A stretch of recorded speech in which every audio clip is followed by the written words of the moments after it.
Hello, sir. Hello. Thank you for coming. Thank you. Such a pleasure.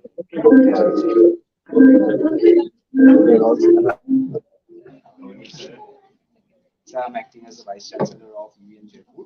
You must be knowing him. Yes, I was a student. So I was talking very high words about you. I was so very happy when you were speaking such lovely words for you. You're narrating my entire journey to us. Yes. He's a registrar of the university. So he is representing Bureau of Indian Standards, Dr. Rajat Nandan. He has come to BM now for rewriting the lighting handbook of India. He's in the field of lighting. Something lighting and all those things. And everything which controls this light, or Yes. the industry, the entire industry of India. Nowadays, light changes moods. Right? You need light specific to moods. You need light specific to the place you are there. Like the eating place, restaurant should not have the same lighting as a conference hall. How the lightings can be changed. We are doing something like that. So we are doing not really that. It's lighting there. It's a government agency. The book will be like a guide. Standardized. Yes.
Good morning and a warm welcome to the all esteemed dignitaries and participants. On behalf of the School of Management, University of Engineering and Management, Jaipur, we, Rida Mukherjee and Rishita Das, MBA students, extend our sincere greetings to each one of you at this grand event, the International Management Conclave 2023. We are delighted to have you all here and hope that today's discussion and deliberations prove to be enlightening and fruitful. To commence this auspicious occasion, I humbly request our esteemed guests and dignitaries to kindly grace the stage and join us in invoking the blessings of Goddess Saraswati. Let us illuminate the lamp together, symbolizing the light of knowledge and wisdom that will guide us towards a successful academic journey. I request a big round of applause, please, guys.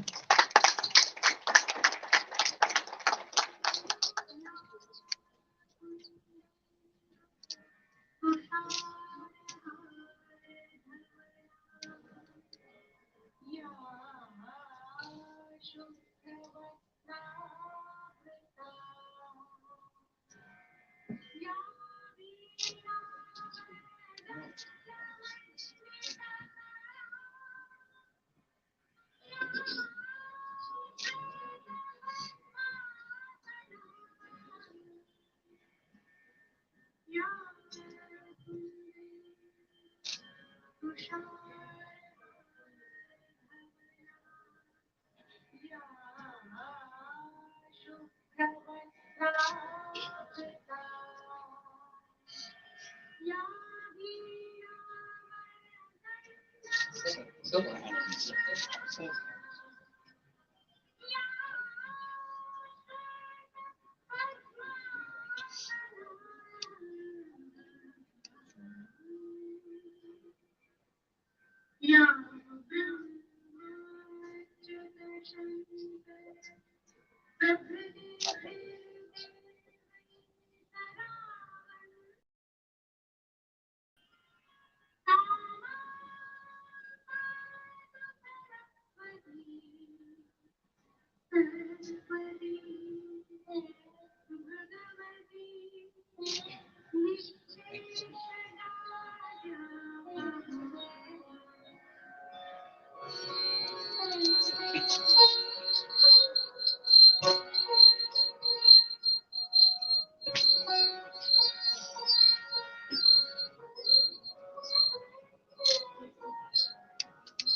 Our sincere thanks to everyone for their kind gesture.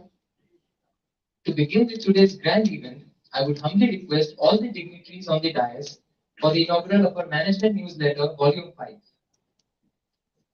I request a big round of applause, everyone.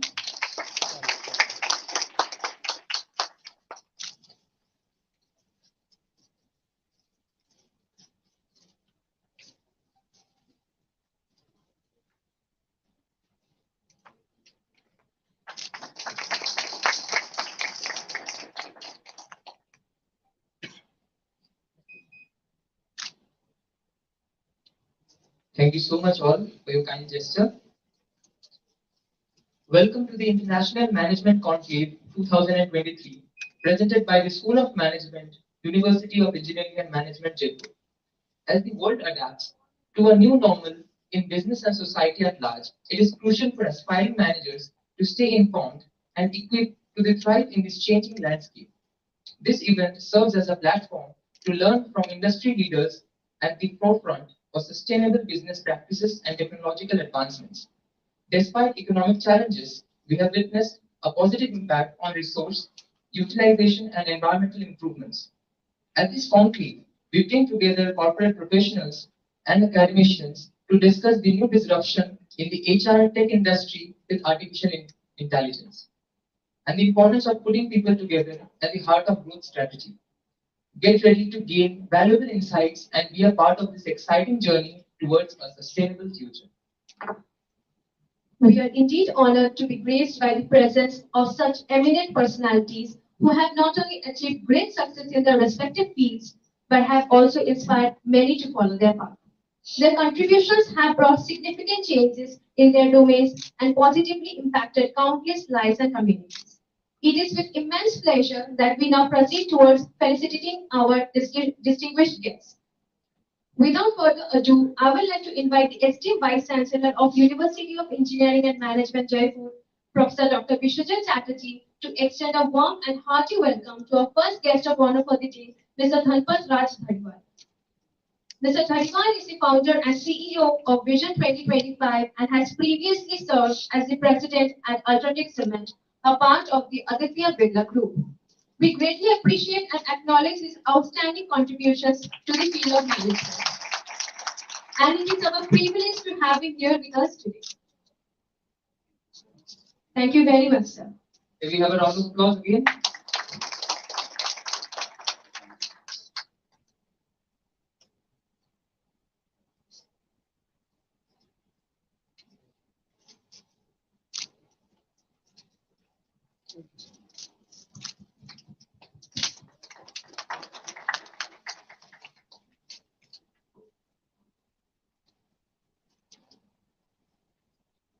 Thank you so much, sir. As we take a step further in this auspicious event, I humbly request our Revered Vice Chancellor, Professor Dr. Vishwajit Chatterjee, sir, to grace us once again with his presence and welcome our distinguished second guest of honor for the day, Mr. Anil Agarwal, as the Managing Director at NV Back Office, Jaipur, Rajasthan. Mr. Agarwal's unwavering dedication towards the field of management has inspired many. We eagerly look forward for your words of wisdom and experience.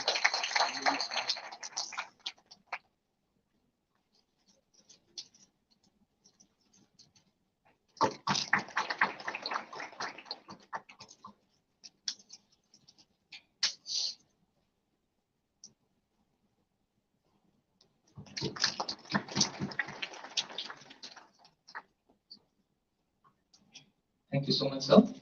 As we embark on this exciting journey, it is my pleasure to invite our convener of the conclave, the illustrious Professor Dr. Preeti Sharma, Head of the Department of School of Management of UEM Jaipur, to extend a gracious welcome to our distinguished Vice Chancellor, Professor Dr. Vishwajit Chatterjee of University of Engineering and Management.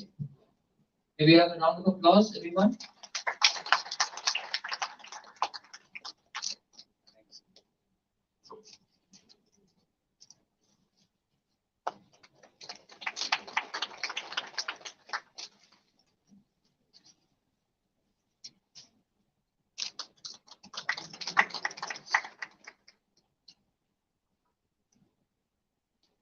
Thank you so much, ma'am. Join me as we move forward with our guest pleasure and honor to welcome our esteemed Registrar of the University of Engineering and Management Jaipur, Professor Dr. Pradeep Kumar Sharma. But first, let's invite our very own co-convener of the conclave, Dr. Rahul Sharma, Associate Professor of School of Management, UEM Jaipur, will extend a gracious gesture of respect and warm welcome to our distinguished guest. A round of applause.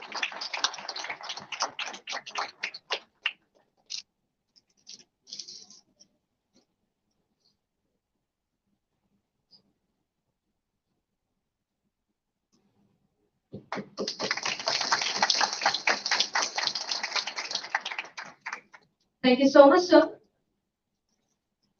And now we come to the final part of our felicitation ceremony. I would like to take this opportunity to express our heartfelt gratitude to our convener, Professor Dr. Preeti Sharma.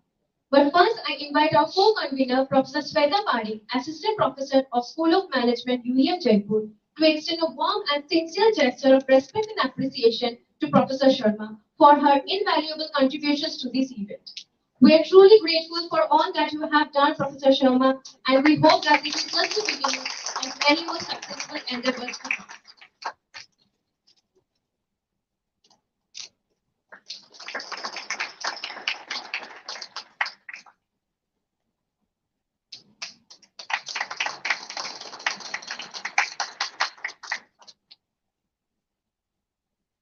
Thank you so much, ma'am.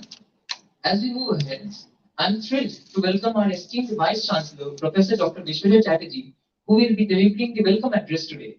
With his expertise in the field of applied robotics and numerous national level workshops conducted, he has earned a well-deserved reputation as an authority in this domain.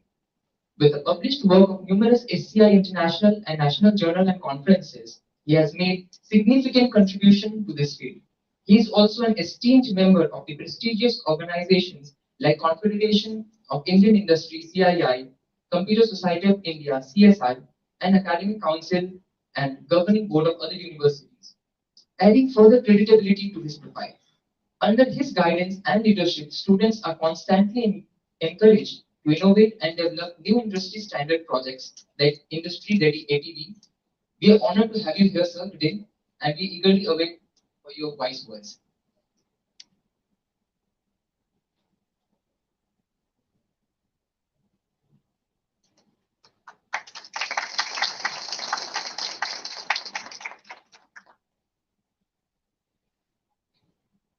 First and foremost, I would humbly like to tell you, sir, that my parents must have done something very good in their life that I'm getting an opportunity to sit beside you all.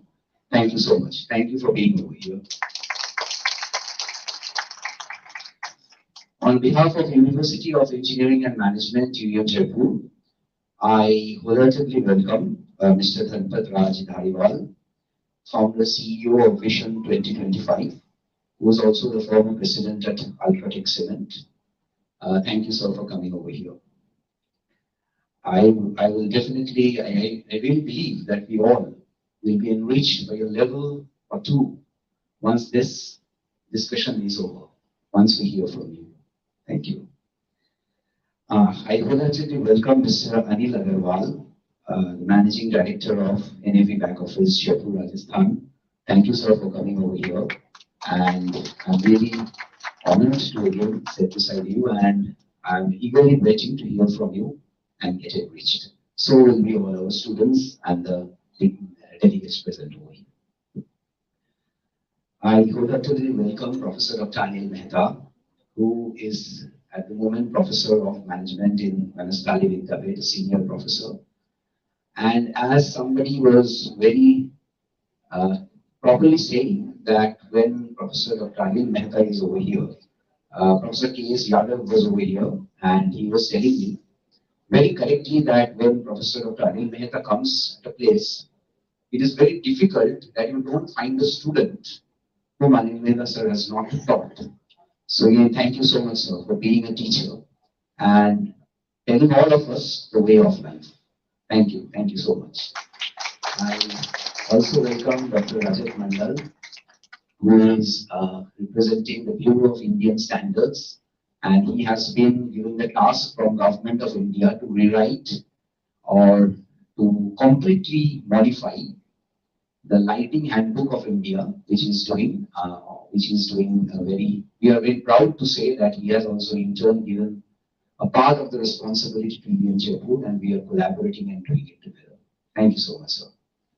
Definitely, I was introduced to Professor K.S. Yadav, who is the ex-Regional Director, CBWE, Government of India, and also an MC member of ISTD Jaipur.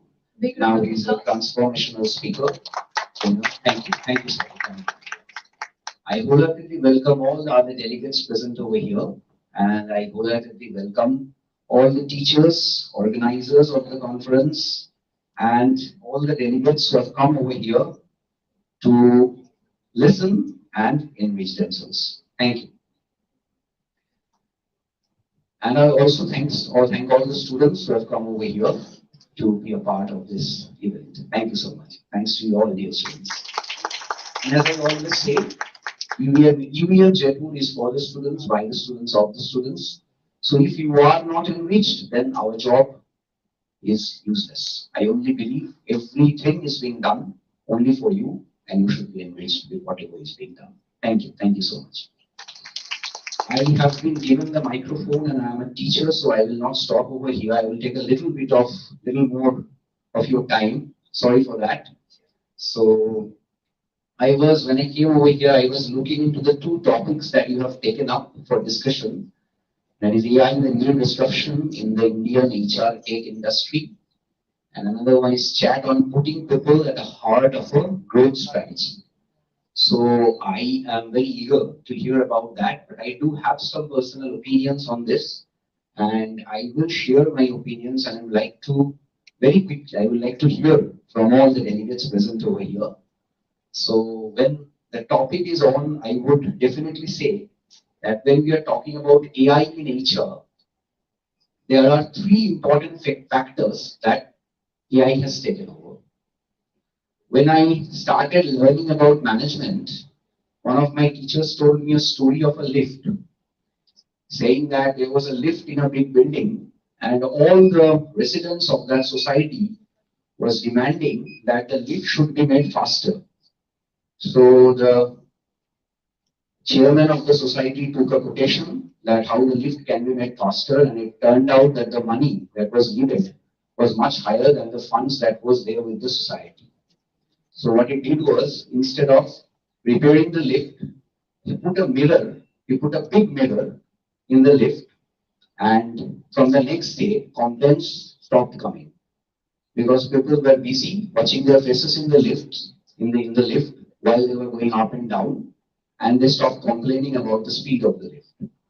So that was a management lesson that was given to me by one of my teachers. From there, I started learning, okay, management is such a scientific and an important part of, or is a way of our life. From there to today, knowing that I will have to ensure in our university, I will have to ensure that the students are satisfied along with students are benefited is a very, very important management. Often, I will need to make my students dissatisfied to make them benefited. How that is to be done is a management lesson that I need to learn. I will have to make the students satisfied with the best of teachers in the universe, and also I will have to ensure at the end of the year that the balance sheet should not go negative. Is a way of management that I need to learn. today as the Vice Chancellor of the university. I need to assure that I always ensure gender equality in the campus and also ensure that the girls are extra safe. These are management that I need to learn. So these are the management that I have always understood that I need to learn in order to carry on with my job as Vice Chancellor. When I did this initially, I was a strong believer that these things can never be done by AI. And you need a person, or you definitely need an HR for doing these jobs. To say the least, my belief is even that belief exists even today, but there are some questions that have been put forward in the belief, sir.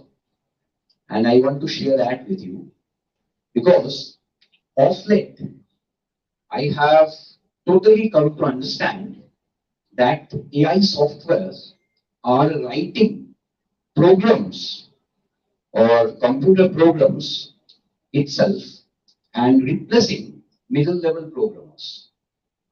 It is a negative thing to say, but it is still important for us, for all of us to know that 50% of middle level programmers in the US have lost their jobs because of a software called ChatGPT.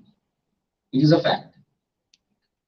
So if I deny and keep saying that no, AI can never replace a human being, then I'm in a fool's world. It is doing so, and to say the least, I'm very eager to. That's why you the discussion or understand the discussion that will be held in the first panel, that is the new disruption in the Indian HR tech industry. Because if this software can run a code or write the codes and take away jobs of middle level programmers, then this software definitely have the capability of replacing HR policies taken by the HR or writing HR policies even for the HR and doing it itself, where HRs are not needed, or maybe that many amount of HRs are not needed. So what is to be done, how it is to be tackled, is a challenge for the industry definitely, and I will be very eager to hear about that. I studied a little bit for the last half an hour or maybe last, when I came to this and saw the topic, I was just very quickly trying to understand that what are the AI software existent in the market that is replacing HR. And I would say I got a name of few such software which I would like to share. But prior to that, I would like to tell you that in HR, there are mainly three domains which can be taken over by AI. Number one is the recruitment. HR has got the biggest role of recruiting people for their companies. Over here, AI has got a big role to play, and there are wonderful software available in the market who can judge the capability or judge the strength of an individual and recruit on behalf of HR. Such software are very easily existent, very easily available, and existent in the market. Number one. Number two thing is the automation. Automation means automate events which are repetitive. Now, as you know, that HRs often complain that they need to do many repetitive jobs, like calculating salaries or maybe getting the increments of the different people depending on their tasks. These are repetitive jobs that the HR needs to do. Very easy available softwares are there even in the Google Play Store, which can replace these tasks and can do it. Number two. Number three part is the engagement. Engagement means company keeps on needing people to be allocated to different tasks. You are an employee, he's an employee, she's an employee. I need to allocate you in your proper role. So that allocation software are very easily available in the market, which again can replace a HR job. Now, putting it straightforward, does it mean that all HRs are going to lose their jobs? It's not that. All HRs are not going to lose their jobs, but if maybe 2 years back or 3 years back, if 10 HRs were needed for one task, now only one HR personnel will be needed. Because he will only need to check or recheck or to some extent guide the AI software to do the job properly for himself or herself. So that is the thing. I would just quickly like to end this topic by saying that few software I was studying for the last 10 minutes. One is a robotic process automation. You may kindly look into it, RPA. It is available and it is automating the HR processes very easily. Google or Microsoft is personalizing the HR technology tools also. They're doing predictive analysis to engage employees in a task in which he or she is strong. Data workbench, you may again look into it. It is identifying the trends in the different data sets to provide strategic insight that what strategy needs to be taken by the company in order that it moves from a loss-making to a profit-making company. So such software are available. Data workbench, you may have a look into it. A software called Creatify. Creatify is a microservice which is analyzing the personality characters which are most appropriate for a job. So you can again understand it will help you allocate the proper person to the proper job. And I think those students of HR who are present over here needs to know this software very well to be a proper HR today. Embedded AI is again a very interesting software. It is publishing job ads. It can create job ads or design job ads itself in such a way that it is very attractive and attracts the right employees for the right job. So these are the things which I studied in the last 10 minutes. I thought I should share with you, especially the HR AI software. And when we talk about putting people at the heart of a growth strategy, I as a vice chancellor again repeat and say that for me teachers are the people, for me students are the people, and if teachers and students are not there, then the university is of no use. All strategies are useless. All these laws, acts, statutes doesn't have any meaning. So yes, it is most important that we look into employee satisfaction as the first thing in a company and then only proceed with it. But at the same time, I'm sure that the panelists will talk today on the factors that how you balance. Balance means how you balance your requirements in the industry. That is also to, as I was saying, also to ensure that the balance sheet does not go negative and also ensure that the employees are satisfied to the largest extent. These are the only things that I had in my mind. Again, I have deviated a little bit from the task that was given to me. Thank you, madam, for welcoming me to welcome the guests. Thank you so much. And again, I welcome all of you. I'm so very pleased that you have come over here, and I'm sure that with your presence, the students will leave a level 1 or 2 higher than what they entered with. Thank you so much. Thanks to all of you.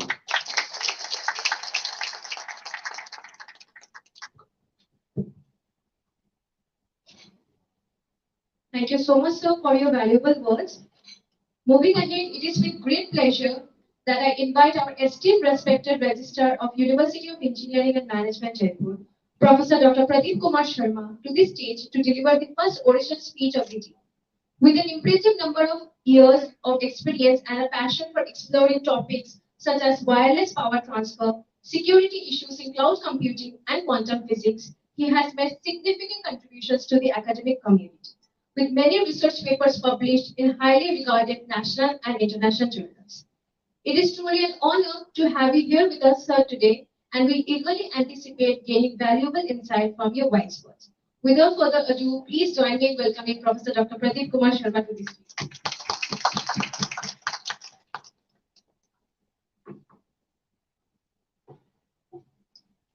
A very good morning to all. Good morning. Anil sir, Dhanpal sir, Madam, VC sir, and all the members over here. You can understand the fear talking against or talking in front of future managers. All of us here are basically facing a team of future managers over here, and the complete arrangement of this program was managed, organized by all the students of the Department of Management Studies under the guidance of Dr. Preeti. So I congratulate the department and all the members. I hope starting from the scratch of this program and up to this level when the final product is available to see, everything was done by our students. So I must congratulate all the students, but we need to understand and timing. We need to understand the basic idea and the timing of this conference and the conclave. I will request to please give me some time so that I can focus on that. See, all of all of you must understand that right now this is the right time, the correct time to discuss about the impact of AI on everything, on everything. I think most of you are not aware, most of you are not taking it seriously, and most of us are basically thinking that this is just a technological advancement will pass with the time. No, it will not pass with the time. It will definitely impact all of us. All the companies, all the managers, all the employees, it will impact. And all of us should understand how to tackle, how to take the, you can say, skill-based training to use it. We cannot deny, we cannot avoid it, but we have to use it smartly so that it can have some greater impact on our organization to be more productive, to be more, you can say, in benefit of the society. As sir has already given you some idea regarding the chat GPT, this is one of the software which is right now in, you can say, in light. I just want to focus on one question. All of you are future managers, and all of you can answer this question. Why a company hire a manager? Why managers are required in a company? What is the significance of having a manager in a company? Manager do nothing. Manager cannot fix a fan. Manager cannot have a screwdriver to open a screw or to fix it. No, nothing. Then why managers are required? Yes.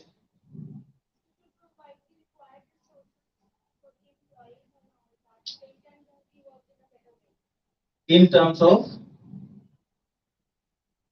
providing better resources, in terms of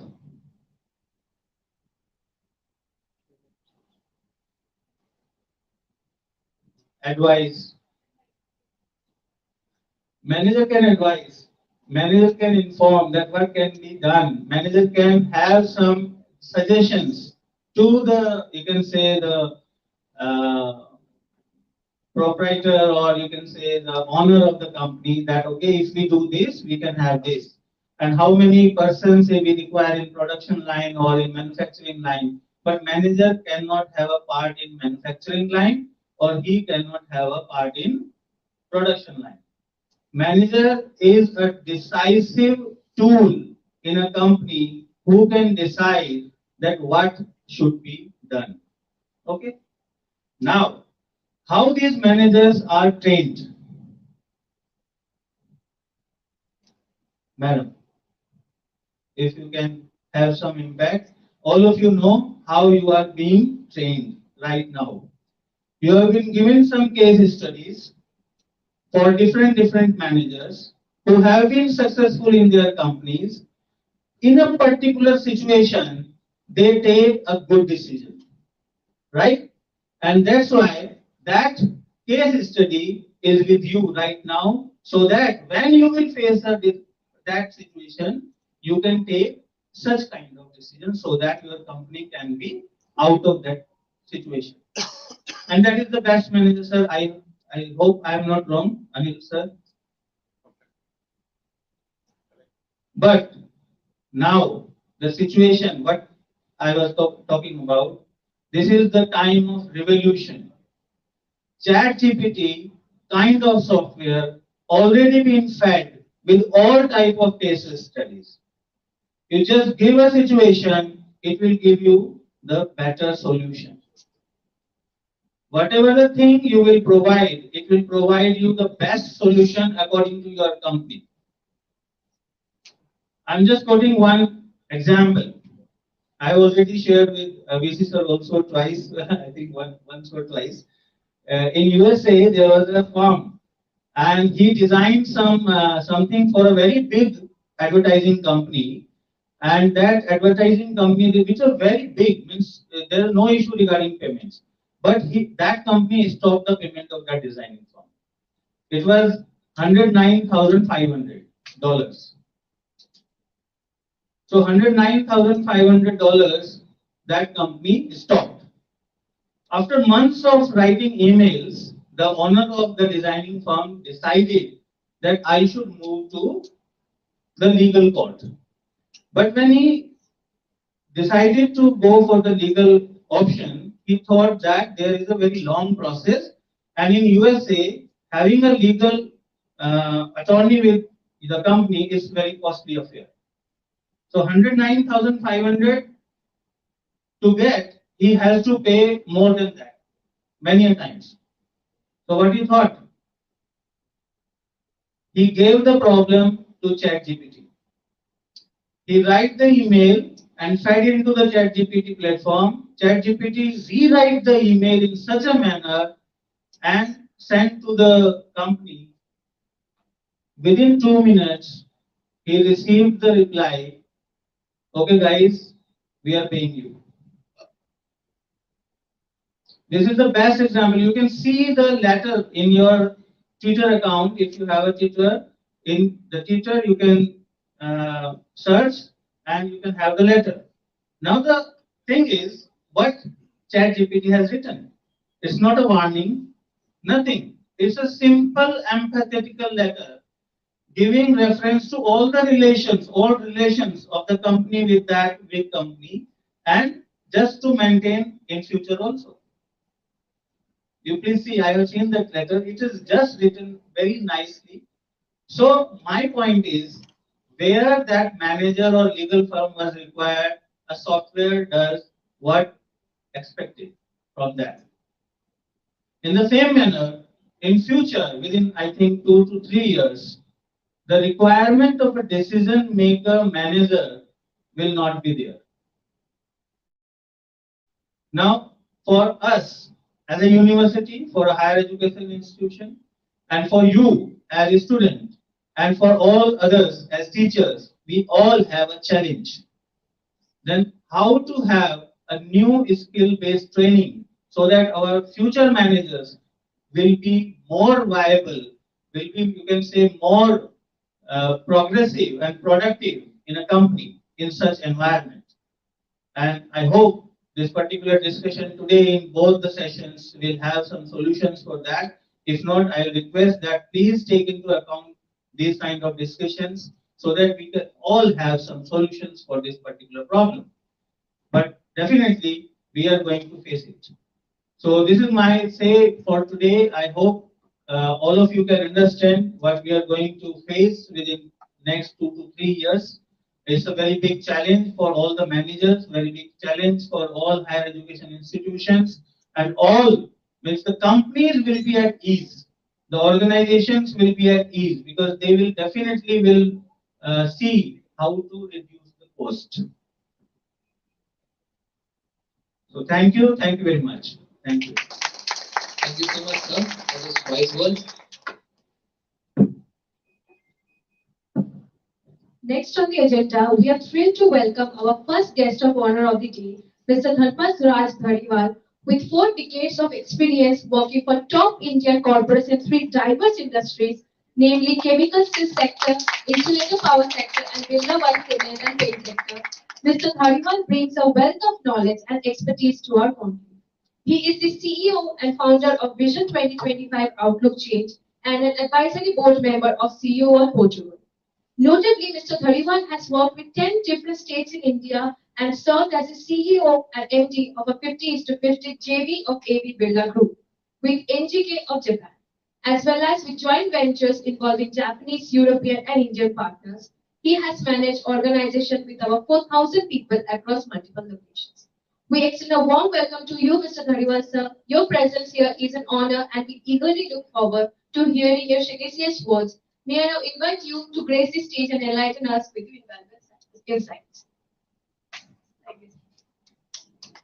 A big round of applause, please. Good morning, everyone. Good morning, sir. Thank you very much for inviting me for the today's session. I'm not a management graduate. I'm basically an engineer, having done my master's from IIT Delhi and spent 40 plus years with the corporates. Being a mechanical engineer, I spent time in auto sector, chemical and steel sector, power sector, construction sector, petrochemical sector.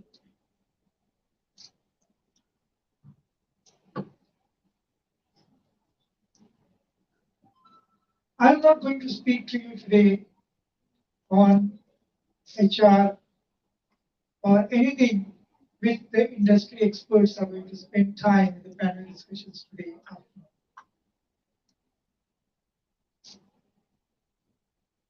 The Vice Chancellor has talked about skills.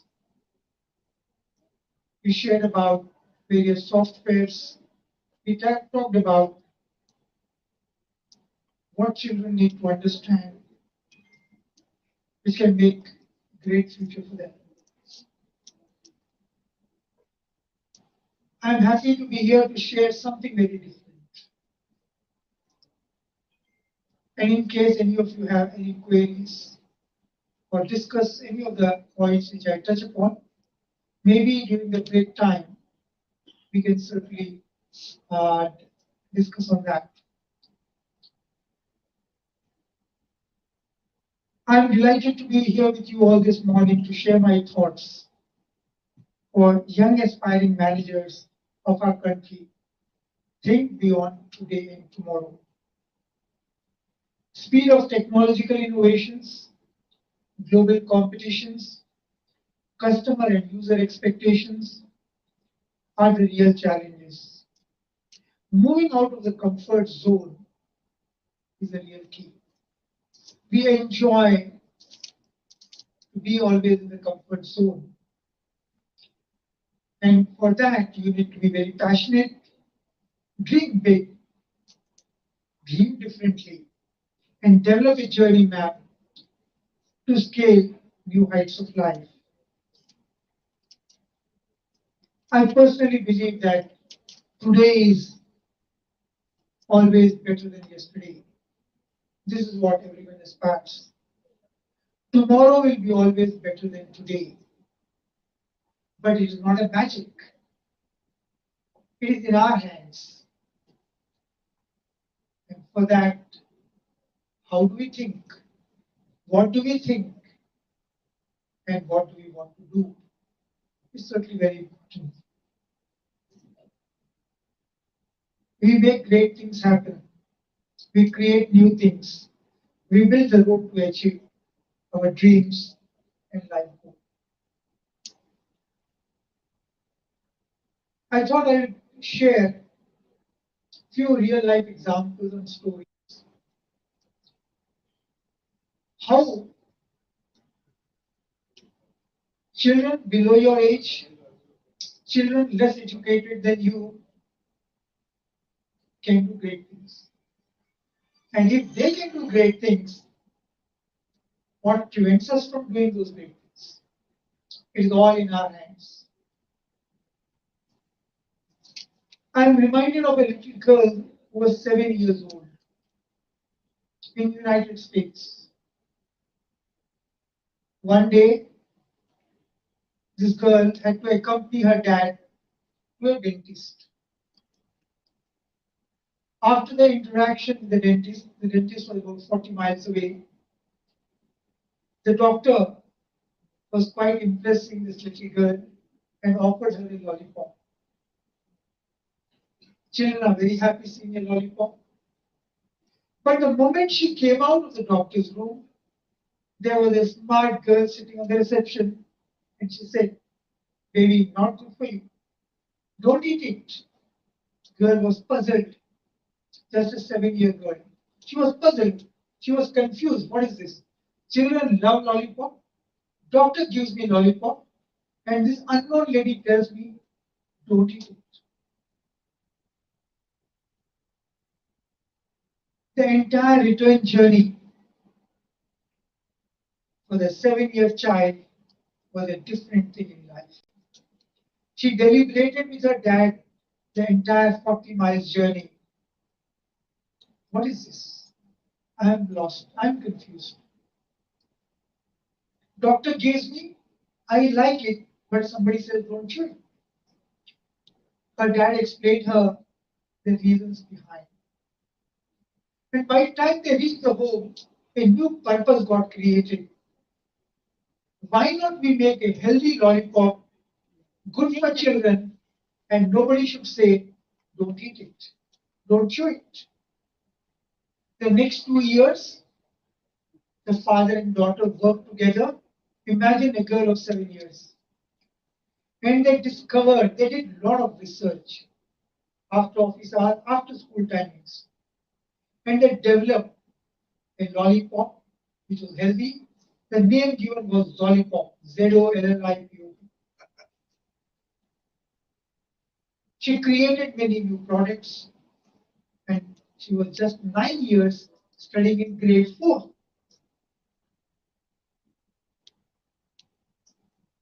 As she grew, she is still in the school. She is just in the final year of the school now. This is a real example. Her products are sold at every departmental store of the United States. She does business in millions of dollars. She has, in addition to her dad, a team of 6-7 people working with her.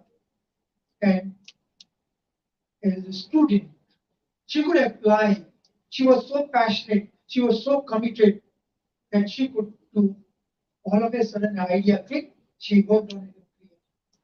So ideas can come to you at any time. If you have passion, your life will change.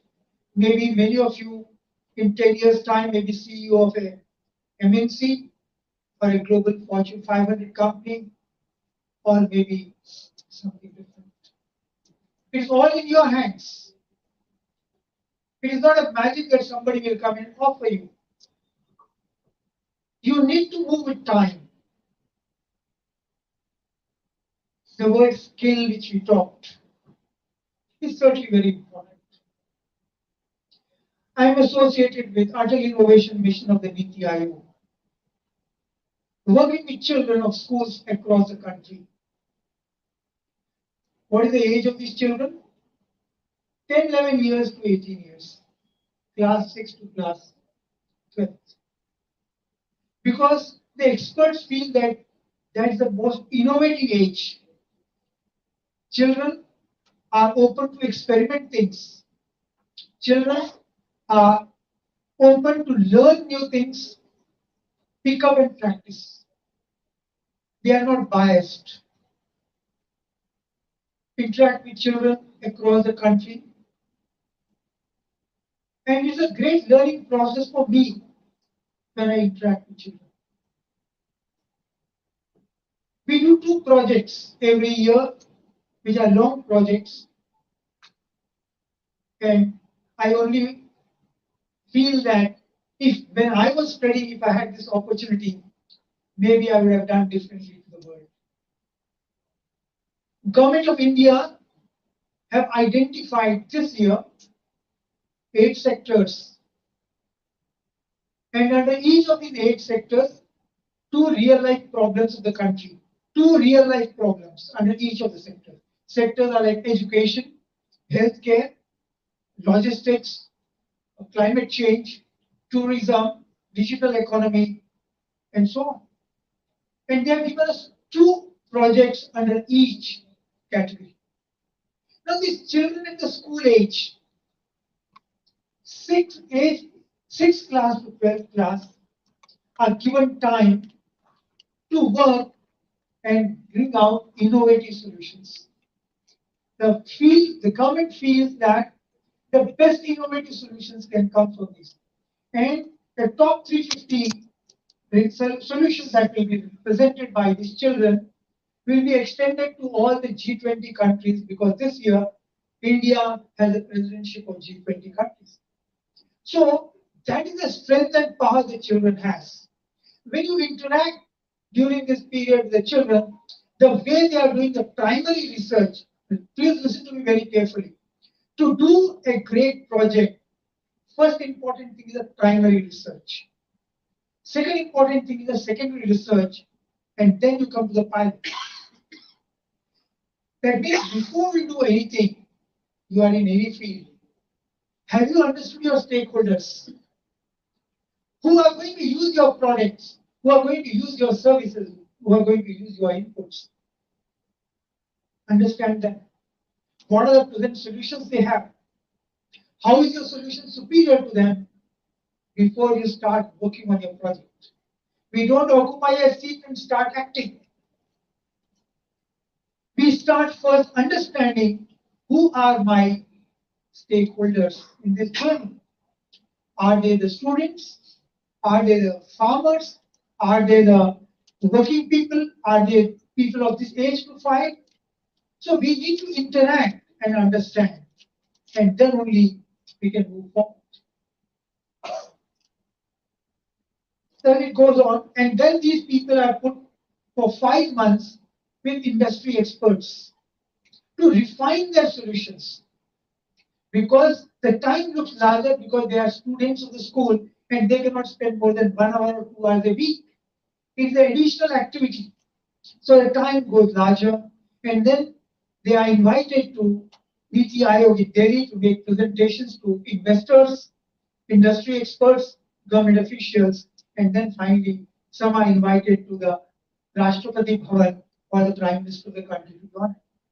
Because we believe that children have great competence and capabilities. So if they can do it, what prevents us from doing it? The second major project which we do is 9-week digital bootcamp. We call it Tinkerpreneurs. That means at the age of 10, 11 years, we make children become entrepreneurs. No money, no manpower, no space, no building, no rent, no money, but still to become entrepreneurs. In a 9-week program, to all these projects, we are supporting mentors from industry who volunteer to give time, 6 hours or 10 hours a month, to encourage children. Mentor plays a big role in facilitating the journey. Mentors don't give solutions, but they facilitate, because the best ideas come from children themselves. You don't need expert to guide you to find solution. You need somebody to wake you up from the sleep, because all competencies are existing in every one of you. You have to bring them out, and there the mentor plays a role. So they are taught various skills, maybe about 37 different skills. The same week they are evaluated. They dream and think of a digital product. They try to work on the digital product, learn about marketing skills, learn about how to make a website, logo, marketing flyers, on money management, business plans, doing the pitching, and so on and so forth. If children at that age can learn in a span of 9 weeks and become entrepreneurs, and these children, the top 100 teams, are given input by Indian School of Business Hyderabad, which is a world famous organization where these children are given input to refine their projects, improve their projects, and again they are invited to the next lab. So learning skills is not a very big thing. You need the desire, you need the passion, you need the self-commitment to learn things. And if you learn things, you have to practice the things. And when you learn, you need to move with time to update. In case you don't move with time, rest becomes history. We say the first industrial revolution in the country, implementation was 70, 80 years. But the second industrial revolution came in the world after a gap of 110 years. And the implementation was more than 40 years. With a technological change, innovations coming in, the third industrial revolution came after a gap of another 60 years, and it got implemented over 40 years. The industrial revolution fourth came after a gap of another 30 years, but the implementation time will be less than 20 years. People are already working in the world on industrial revolution number 5 and 6. There are countries who are working on it. So think of being ahead of time. Think beyond today and tomorrow. What can be done? When we look back, in the 80s, if you wanted to buy grocery, your parents would make a list, go to that already known shop, give the list to the person, he will check and say these items are available or not available. And getting the clearance, he will pack the item and deliver it. They will pay cash or maybe it remains credit. By 2000, the configuration of the shop changed. So it became bigger, more variety of items, more people to manage. Things became different. But again, the culture continued of making cash payment, making payment in the normal way. 2010, things changed further. We started talking of racks and aisles. We just walk in, the owner of the shop doesn't deal with you. He manages the cash counter or the billing counter.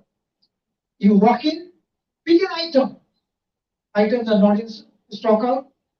The computer manages the inventory, stock, ordering, and so on and so forth. The technological change and credit card system came in, payment the system was changed, a lot of things moved. In 2020, we talk about online business. You don't have to even go to a shop. You place orders online. There are various options of making payment, gateways. You see the items availability. If they are not available, you go to another shop. You want to check the prices with other people. So time changes, technology brings it, and every change delights a person.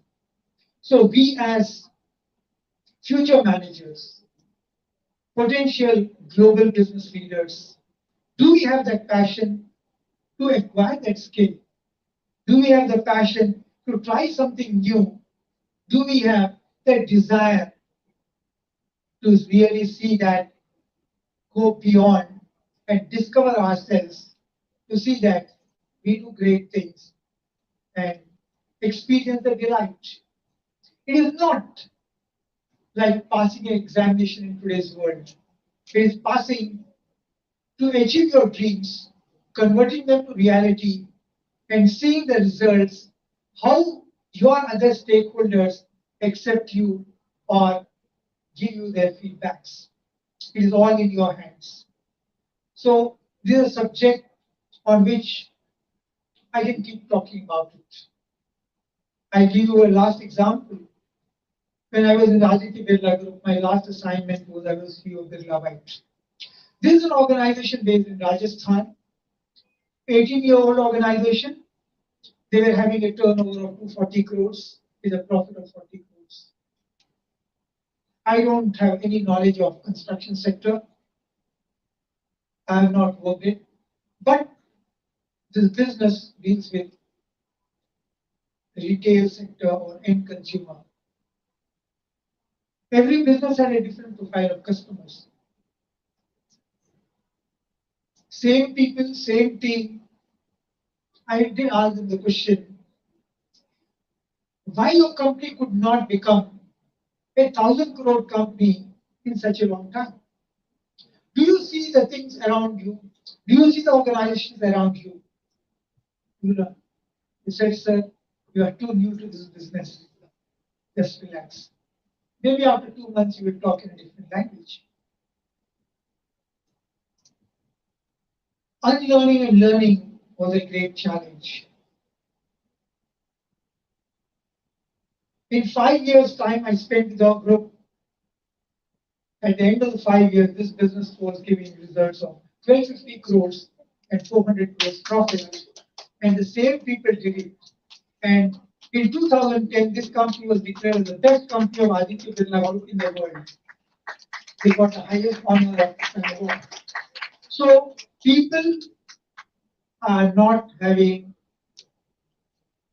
the inspiration, motivation to achieve a goal. If they are made to dream big, and here it's important that how the family enjoys associating with the organization, how the children of the employees enjoy connecting with the organization, how the employees connect in getting timely recognition, prompt recognition. Giving recognition is one, but giving a recognition on the right platform is important. And that made the difference. Any business, anywhere, it's the people who make the difference.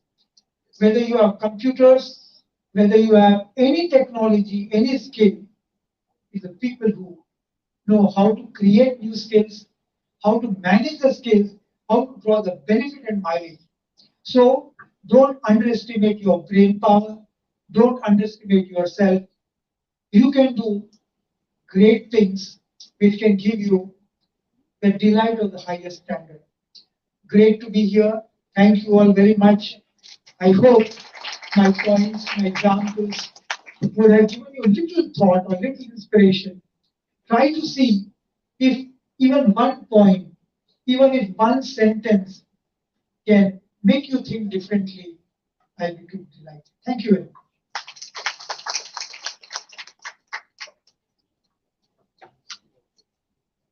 Thank you so much, sir, for those valuable words.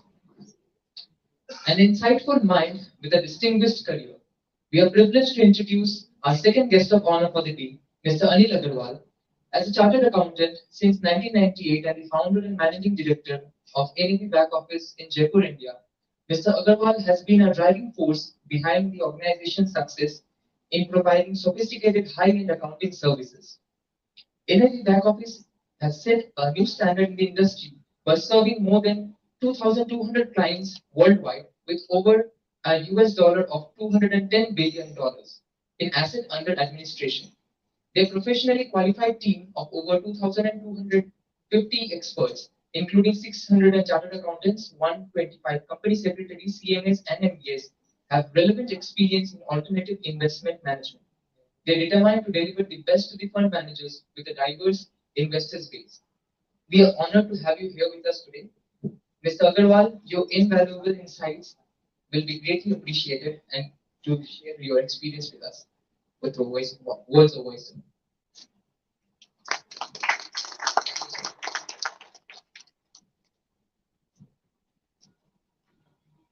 Good morning, everyone. Not take much time because see we are in a-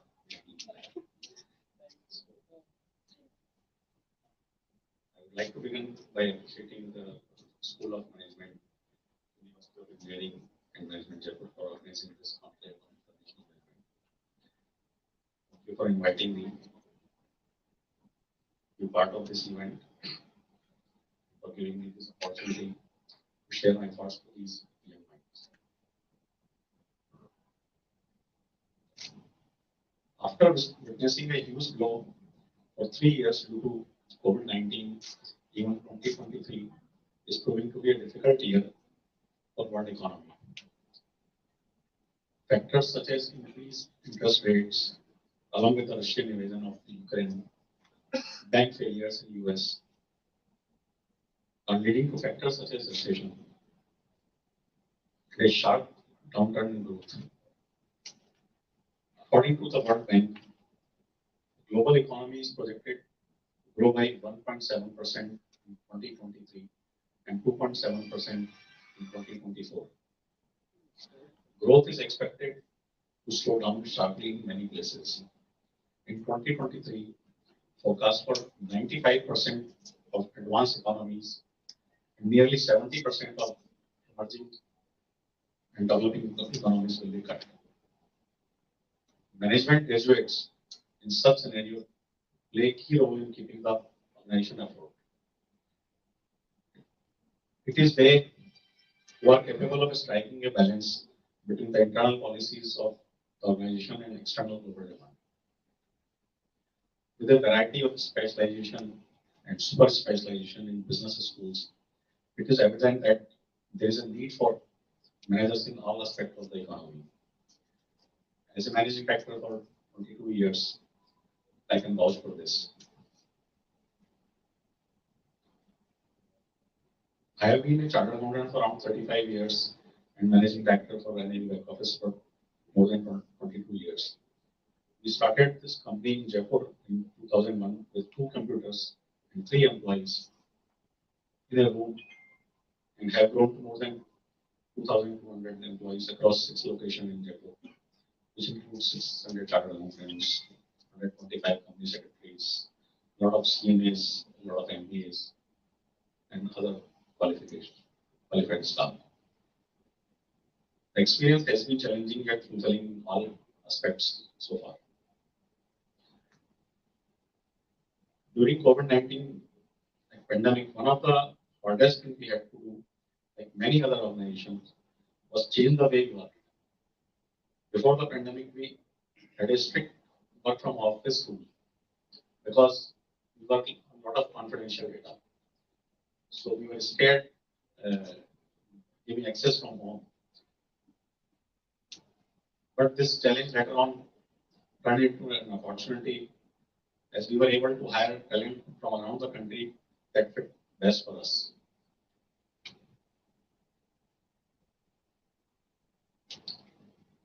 Although already you have heard about what we do, I'll just explain a little bit more what NAV does. NAV is an IT-enabled service provider that provides accounting, taxation, and compliance-related services to hedge funds across various asset classes such as cryptos, private equity, and other exchange-related funds. So NAV back office is part of NAV Fund Administration Group.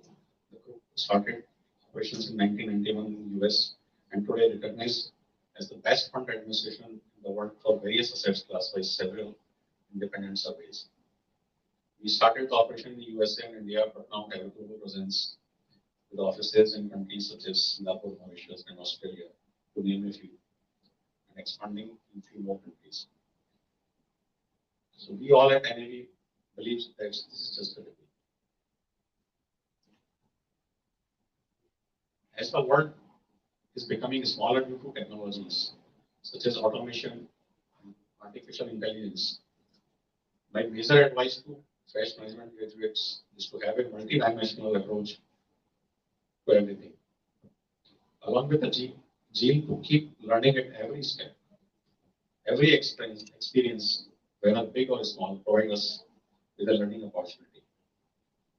It also gives us a chance to apply not only the knowledge that we have gained through academics, but also our emotional quotient and intelligence to it. We must embrace it with a positive mindset and sincerity. Multitasking, as well as knowledge of technology and data, are current and future talent that will be in high demand for managers. 90,000. One spend an average 90,000 plus hours at work during his or her life. With work from home culture and expectations from employers to be available even beyond the office hours, you can expect this number to be even more. The only way to be truly satisfied is to do what you believe is great work. And the only way to do great work is to love what you do. So strive to get into a job that you truly love because that is the recipe for a lifelong satisfaction and success in life. Another point that I want to make it is not to fear failure, but to embrace it. Failing is an essential part of learning process and provide us with an opportunity to learn from our mistakes and improve. Thomas Edison, the inventor of light bulb, conducted 1,000 failed experiments. Did you know that? I didn't know that because the 1,000 first was the light bulb. Every failed experiment is one step closer to success. You will fail at some point in your life, so don't be disheartened. If you don't fail, you are not even trying. One cannot succeed without the risk of failure. Be fearless and don't let fear stop you. Businesses have been in place much before me and you have joined them. But what value add we can bring to the table is what makes us special and a valuable assets to our respective companies. By being innovative and creative, we can help our business to stay ahead of the curve, competitive in the market, and leave a lasting impression on our customers. As the MD of any back office, one major thing that I have learned over the years is to be humble and open to learn from everyone you meet. The world around us is the best teacher. If one is open to learn new things, one can develop all the traits that one needs to succeed in today's era. If he or she is humble, agile, and open to learn. As an entrepreneur, I also ask the management students to think outside the box and work towards ideas that will not only benefit the economy of the country, but also benefit mankind. Businesses are not just created using spreadsheets and knowledge gained through books, but are created through experience. Use this time to gain as much experience in as many variety of fields as you can. Try opportunities in entrepreneurship, startup ecosystem to create more jobs in India and contribute in the knowledge economy. Do not shy away from any work, whether big or small, because you do not know the miracle it can bring for you in future. I wish you all best for everything in your future. Keep learning. Thank you. Thank you so much, sir.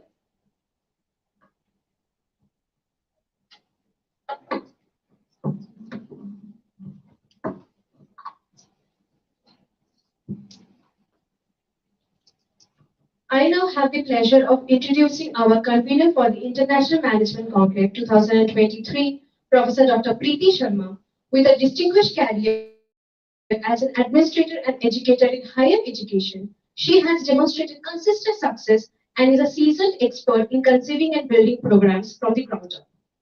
Her proven competencies in grant writing and administration, project and program management, and staff development and empowerment have been instrumental in her success. We are honored to have you with us and we kindly request you, ma'am, to deliver the vote of thanks. A big round of applause, please.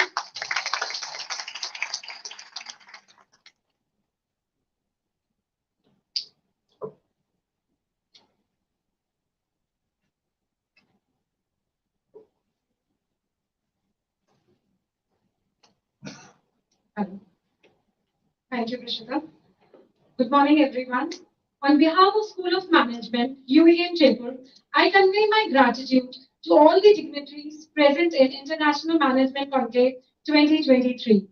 Our guests of honor and speakers deserve a special recognition for accepting our invitation and for being with us here today.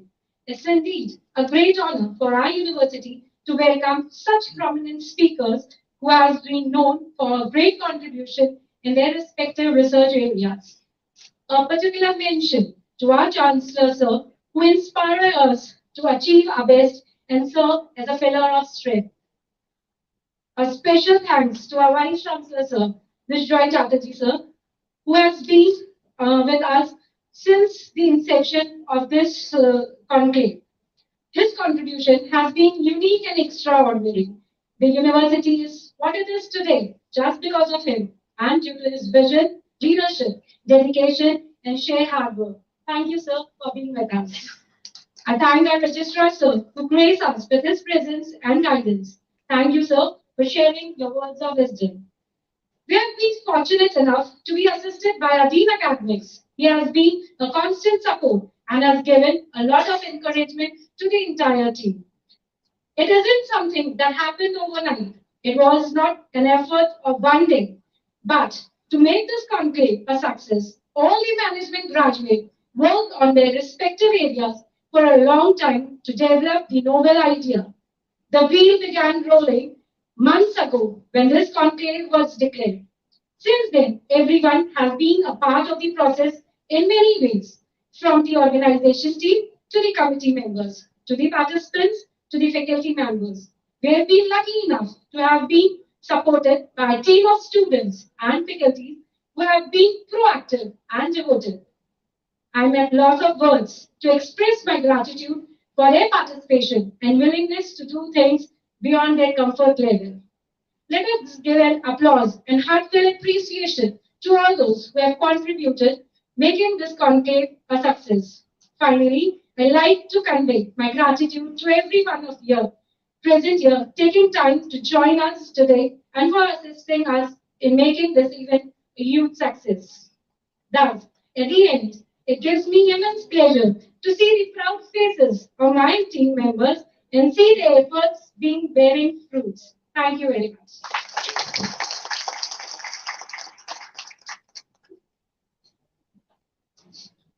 Thank you so much, ma'am, for those lovely words. Now we have been honored with a wealth of insightful discussions and aspiring speeches so far. We take a short pause in our proceedings. I would like to invite all of you to enjoy a refreshing tea break. Let's take this opportunity to network with our esteemed panelists and guests and recharge ourselves for the exciting remainder of the session. Please be back to your seats by 12 p.m. sharp as we resume with our program with more engaging conversation and enriching experiences. Thank you so much, everyone.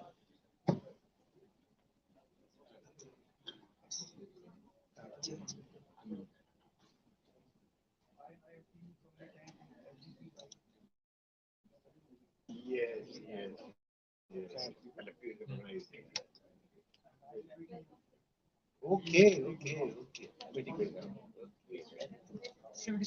Oh, that makes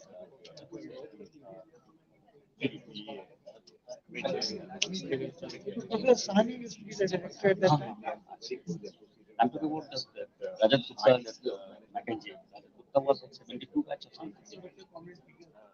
Rajat Gupta was Single was with Sahani.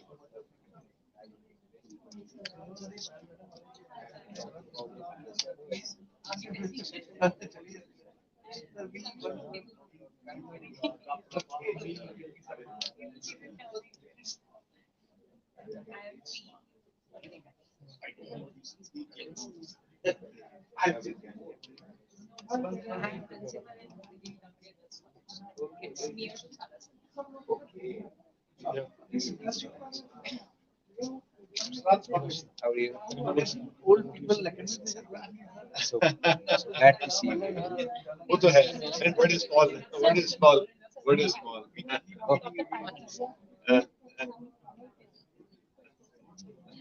Principal at Girls College near to Saraswati. Please visit sometime. Yes, yes, definitely. There is very much okay. Okay. So it's on the way. I will.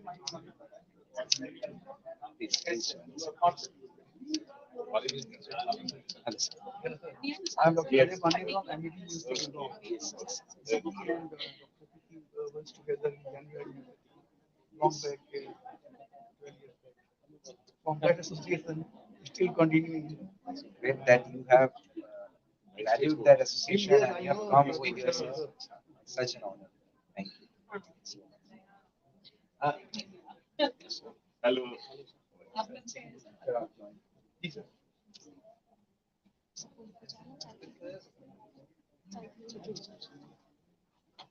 So please come for picture. sure. I am.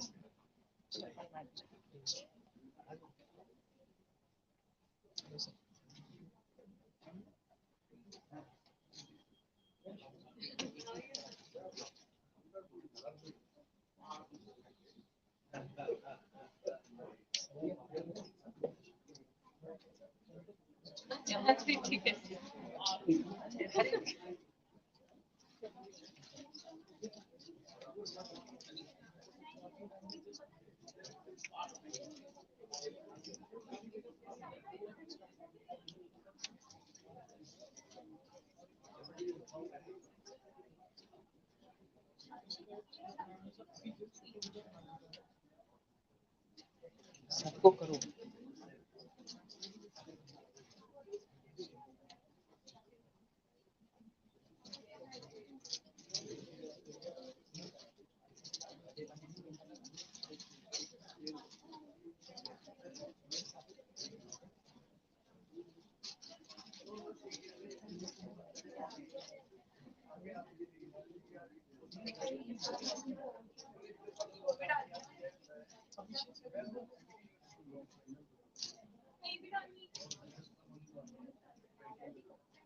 इधर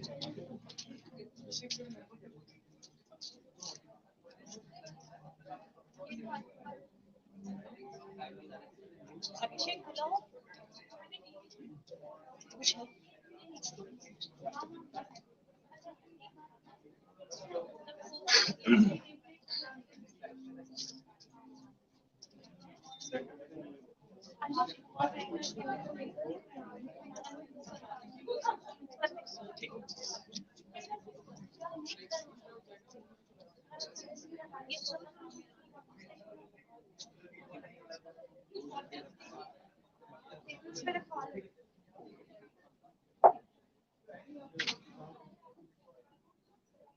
bottles हटाओ table rearrange करनी है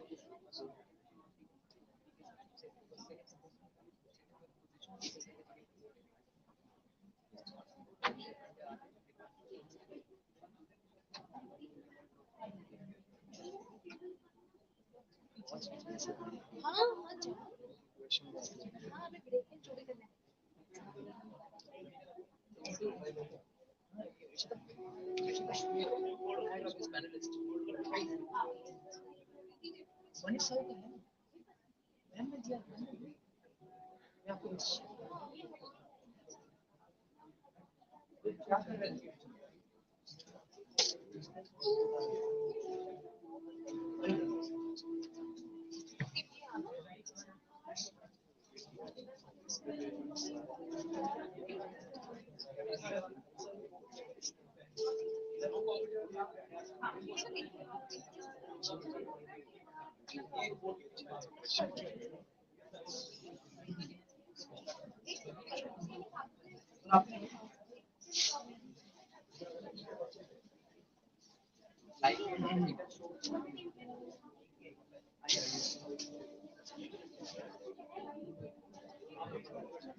राहुल बहुत सारे tense आ जाओ अभी भी मेरा मोबाइल कहाँ गया मोटी को मेरा मोबाइल का कहाँ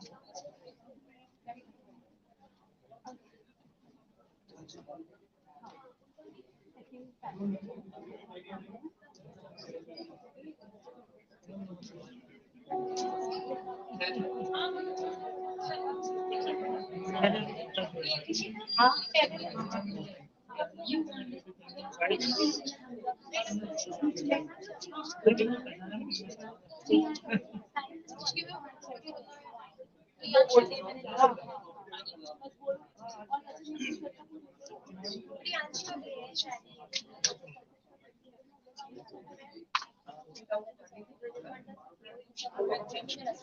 कोई बात नहीं कोई बात नहीं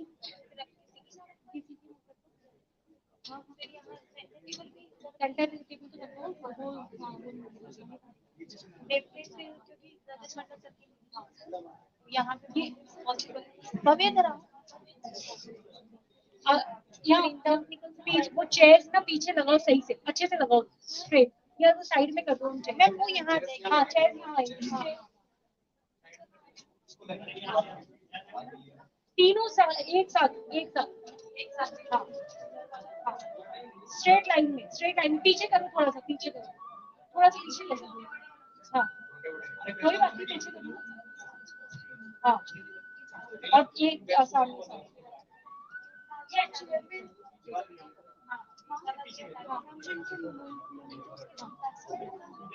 हाँ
All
the students, panelists, and coordinators and faculty members are requested to gather here around, please.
Madam, I think he might take time to start it.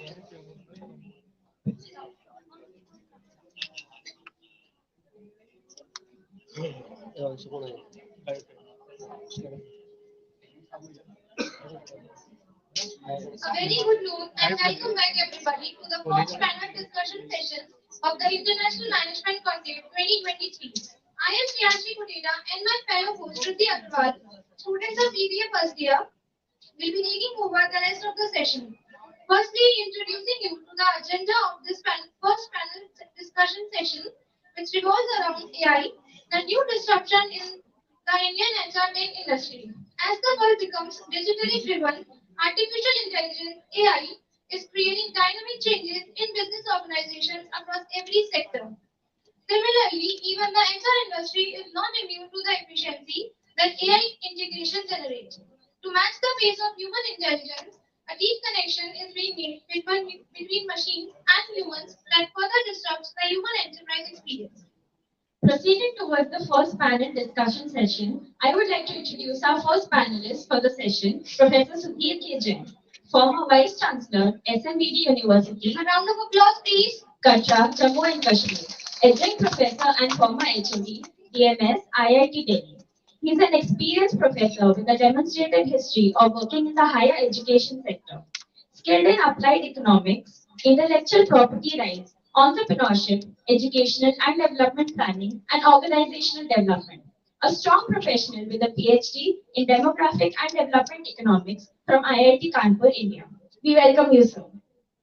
Up next, introducing our second panelist of this session, Mr. Mahavir Pratap Sharma, who is the chair, Thai India Angels and Rain Rajasthan Angels Jaipur. He is a serial entrepreneur and a part of upstream business and social organization and exudes a passion for angel investing, leadership, and mentoring. He currently holds various key positions, including co-founder and director at Jaipur Jewelry Show, founder and owner at Swishen Events LLP, and event management, marketing, and PR firm. Co-founder and managing director at Jaipur Kaleen Park Limited. Sir, we are overjoyed by your presence at this event. We heartily welcome you at this event. Moving forward, introducing you to our third panelist of the session, Professor Dr. Anil Mehta, who is presently working as Professor of Management in Department of Legal Studies, Banasthali Vidyapeeth, Jaipur. He is also the Honorable Dean of Rajasthan IIT Skill University. He has been Professor at School of Business and Commerce, Manipal University, Jaipur. Professor and Head at Department of Business Administration, University of Rajasthan. Director at University 5-Year Law College and Director at Center for Entrepreneurship Development, University of Rajasthan.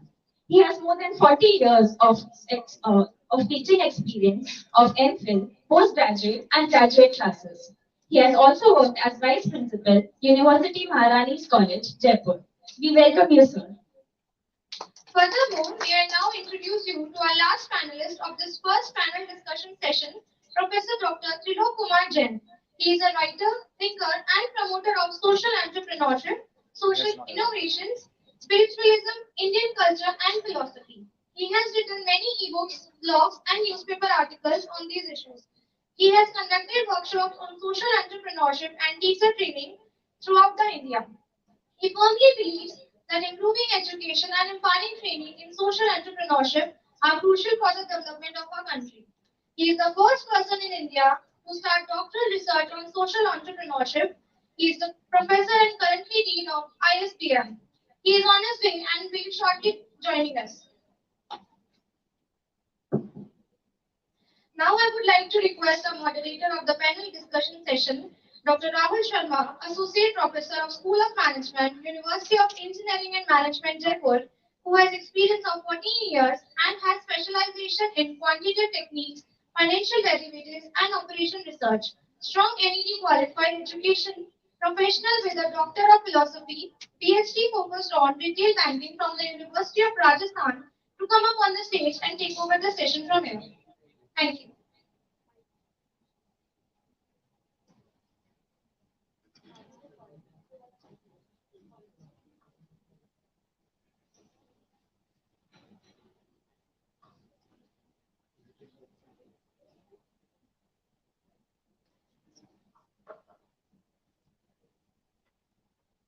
Hello.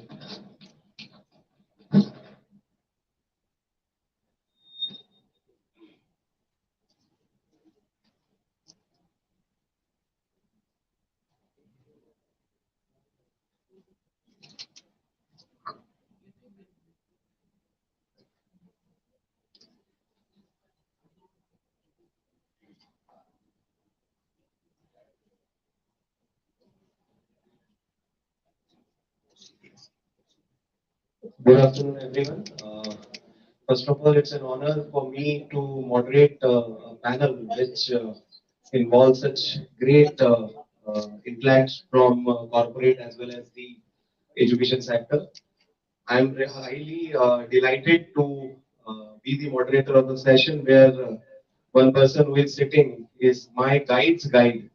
So I'm actually academic grandson of Professor Dr. Anil Mehta, and this is the first time where I'm actually will be asking questions to sir. Otherwise, he always asks many questions to me. So it's really a matter of pride. Uh, so as the topic of the first panel, sir, AI and human resource. So the most important thing which I believe is that the technology is actually I mean what students think that the technology is taking over their expertise. And like you both of you have been into the academics and you were into the academics when there was no, I mean, a very least amount of technology involved into the education. We used to be to the books. Students used to go to the library and they used to make notes and all. But if I see the scenario now, if I ask, there are, I mean, almost all these students are sitting. I used to teach them, but that's a matter of fact. If I ask them that where are your notebooks, they will send me the PDF. They don't have handwritten notes. So this is a kind of a change because of the technology. So students sometimes believe that if we are not that tech savvy, we might not be absorbed by the industry. We might not be taken for a job which we actually dream for. So first of all, I would like to ask Sudhir sir that what are your views about it, sir?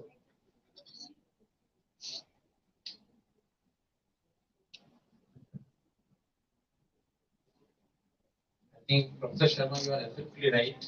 And what difference feel is also right. Say, if I take 2 minutes and that guy passed to 300 years, before the Industrial Revolution in, uh, 1760 in Britain, everywhere in the world there were small enterprises. There were no big industrial units concept. It was the automation, assembly line concept, which came and then the big companies started turning up. So that time it was something, there was a change in the system. People used to get a job in their vicinity, but then where a large company is there, people had to move to the location. And then that was the time when joint family system started, dismantling and then the small families, money was not enough there also. So both husband and wife working and etc. Now coming to the thinking from agriculture to industry and manufacturing, from manufacturing to services sector. In services sector, most of the countries, good countries have about 60% contribution to the GDP, 60 to 70, 80%. India has about 56% contribution to GDP by services sector. Now, after services sector, what next? That is all about technology. And if I think many of us are economists or have studied economics, JB Say's law was that supply creates its own demand. Now, people in engineering disciplines, they are there, they have been doing something. You can't stop anybody. It is a complete race worldwide. So everybody is running. India is running, China is running, other countries are running, some are not running. India did not run from 1961 to 1991. 1961, the economic development per capita income of South Korea, Japan, sorry, South Korea, Singapore, India, Malaysia, Indonesia, Philippines was same. And where they are. We entered the race 30 years later. Instead of 1961, they entered the race. We kept on saying whatever we said. And let me not get into that. So in 1991, we felt that we should have what we did should have been done earlier, but anyway, not the better. So we started our economic form. Now we are there at present. All of us know the unicorns. India has about 150 unicorns. China has about 300 something, and USA has about 700 or 800 unicorns. It is all technology. What they are doing, they are taking their own demand of what they are supplying. Okay. Now this AI based, if you remember 1985, that time this Deep Blue supercomputer which defeated Gary Kasparov. Kasparov was the chess champion, world chess champion, and first time this supercomputer lost out of 6 matches. It won 2, and 4 were won by Gary Kasparov. After 1 year, they did artificial intelligence, put all that thing, all algorithms, and then this computer won 3 matches. 1 was draw, and 2 were won by Kasparov. So 3-2, 3 versus 2. So that is how human beings have been putting the thing. We may forget something, but computer doesn't forget. This all algorithm based AI system is so deep and so correct. And now in HR, particularly our topic is HR. See what happens that earlier when I started in 1760, in each enterprise there would be 10, 15, 20, 30, 40 people. But now look at it. The number of people working are in lakhs, 4 lakh people, 3 lakh people, in Accenture, 3.5 lakh people are working. In all these MNCs, 3-4 lakh people are working. Which HR manager will look after everything? Just impossible. So once the system came up with data analytics, and we are now in a position to see everything with a click of button. So earlier, among all these managerial functions, the marketing person had to know marketing basics. It is not that anybody can do marketing. The finance person had to know finance. The operations production technical person had to know the technique. But HR was a function.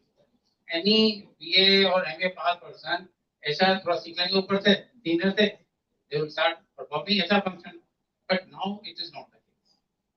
They need to be very strong in computers, and they must know all the technologies. What in so many engineering colleges is taught, and more than that. Then only they can be competent HR professionals. So those who are thinking ki HR is a soft option, I would like to tell all those friends, HR is no longer a soft option if you want to grow in life. Yes. If you want to work in a small organization where 40 people are working at 20,000, 20,000 per month salary, then you need not have computer. Okay. So that is my take on this, and I would like to share with everybody that now they need to learn, and all the jobs which are coming up now. If you know AI, ML, big data analytics, you get a job, and you rise on. Those who are engineering graduates, they do coding something their package is 5 to 10 lakh. They start with 5 lakh rupees. In 3-4 years, they come to 7, 8, 9, 10 lakh rupees. In 5, 6, 7, 8 years. In 8 years, a person with AI knowledge, which is not difficult for anybody to learn, can go up to 50 lakh package, 70 lakh package. If you are smart enough, and I know many people like that. Those who have made it to senior level after MSc Economics. After MSc Economics, in MSc Economics, it was not taught. They learn on their own all the big data analytics, AI, and they are now doing the job with 1.5 crore, 2 crore package in 15 years of their passing out from masters in economics. Okay, so if those students, those who want to grow, they need to learn And learning activities are most important for anyone to grow in life. Thank you. Thank you so much, sir. It was rightly said that when we talk to the students about their specialization, that which specialization they are actually looking for when they are into the first semester, first year, they always believe sir marketing में तो बाहर घूमना पड़ता है, finance जितना analytical mind है नहीं, HR job is really good. Sir बैठ के इंटरव्यू तो लेना है, 4 क्वेश्चन पूछने हैं और सेलेक्ट कर लेना है. So now the actually with the introduction of technology, it's not like that you are asking 2-3 questions to a person and you find that person suitable for a particular job. Until unless you have certain analytical tools with yourself. So you have rightly said that it's not a soft job at all. You'll have to equip yourself with certain things which are according to the current era. If you want to grow, exactly. And I am sure that all the students who are sitting over here, all the participants, including myself, we want to grow in life. So nicely said, sir. Thank you so much. Now I would like to come to Professor Anil Mehta, sir. Sir, one line which I would say about you is that a teacher never off duty, because you are always associated with such programs and the gatherings of young minds. So I think you are the person who can differentiate between a student 20 years back and a student today. So based on that, what is your view upon this? That how this AI plus human resource can be, absorbed by the students so that they can equip themselves for a better future tomorrow. Dr. Rahul, when I did my master's around now almost 35 years ago, my area of specialization was HR at the time. And we were taught about all the operative functions of human resource management, like this procurement and development, maintenance, compensation, separation, etc. But today, when I look into the major topics of HR, of course, the operative functions may be the same, but the way they are being now performed in the corporate sector, in the organizations, there is a total revolution.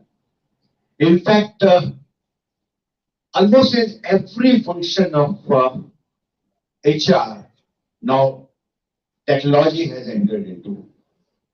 And as very rightly pointed out by Professor Sajan, that unless you are well versed with the technological aspect, unless you know this cloud computing or this chat GPT, how to make best use of it, or unless you are very much familiar with the data analytics, HR scorecard, and the other relating aspects, and particularly this AI, perhaps you will be completely misfit in performing the HR function. And I also endorse the views of Professor S.K. Jain that, of course, the basic HR skills are required for those who are aspiring to make their career in the field of HR. But apart from the soft skills and the general skills in HR, unless you are well versed with the technology, and since in the field of HR too, a lot of new softwares are coming, there are technological revolution. There is no exaggerating in saying that even after about 6 months or 1 year, you'll find some new software, some new things are coming in the field of HR too. So unless you keep yourself updated with the latest advances which are taking place in the HR, perhaps it would be very, very difficult to survive in the field of HR.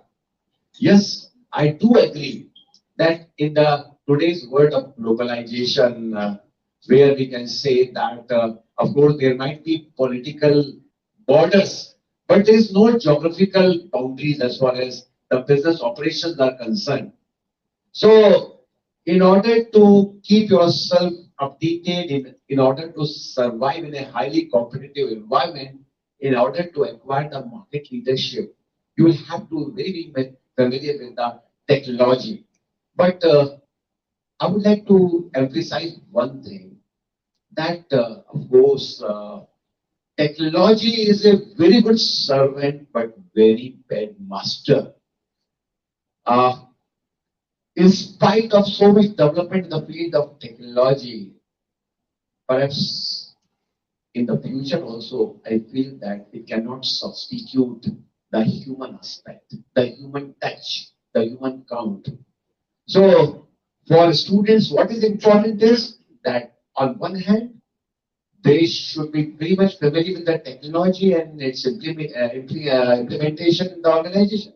But simultaneously, they should be perhaps very much updated with the hardcore area as well as in the soft skills also.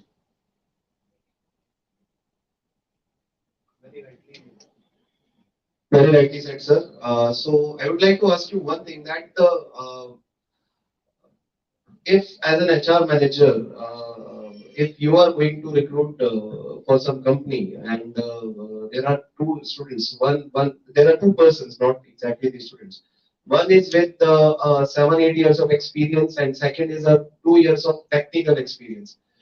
Whom you would prefer? Uh, as already pointed out that in that case, I'll have to, it's a very tricky question that on one hand you are techno savvy, on other hand you are having severe experience.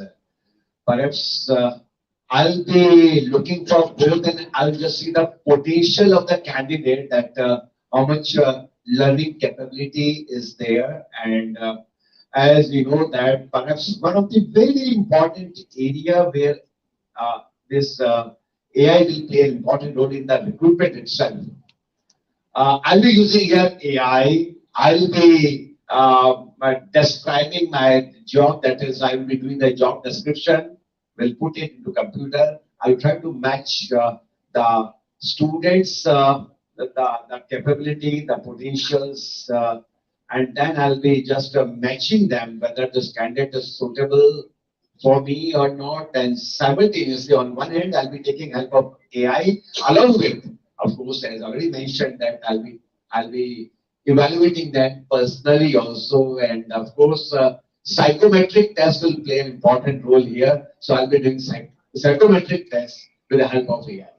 So again, it will be depending, will be more perhaps work recruiting. Is it only the techno savvy or a person who's having 10 years experience? So again, here the personalized interviews will play an important role. So very rightly you have mentioned certain things which students must have noted that being a successful HR manager, they should know what to do with the psychometric test. What are the different general tools which have some sort of technology involved into it for related to recruitment. Sir, you wanted to add something. See, Professor, that very rightly, I endorse that view completely. What is most important is the aptitude for learning. If a person has aptitude for learning, which is a psychometric test, etc., one can find out, then we should take a person who is having aptitude. Because a person who has learned something, I had a person who was my same batchmate. He was privileged to go to an IIT and do BTech in mechanical engineering. I was not privileged enough. I did not have 40 rupees to pay for the application form and further afford the hostel education. So I preferred to do BSc. I didn't know at that time it was the unemployment for engineers. I did BSc. Then I joined MSc, shifted to MA Economics because bank was next. Now, down the line, I went for PhD, then etc. etc. I was in National Institute for Entrepreneurship and Small Business Development, NISBUD, which is the government of India, the institute. And I was heading the institute as review director. And my friend, we had known each other for long, he was there. His ability to learn was not there. And I did not know the thing, but when I was heading the institution and I asked him something, let us do us, let us make a team. But he was always, I will not do this, I will not. Learning ability was not. I never went to any computer class. And I would have, I think, I can do anything with the thing. Word, because I have not gone to the Excel. Because when Excel came, my time was over. I was in administration system. But in Word, while making any table, any addition, you bring any one, I'll tell you 10 mistakes or 10 improvements.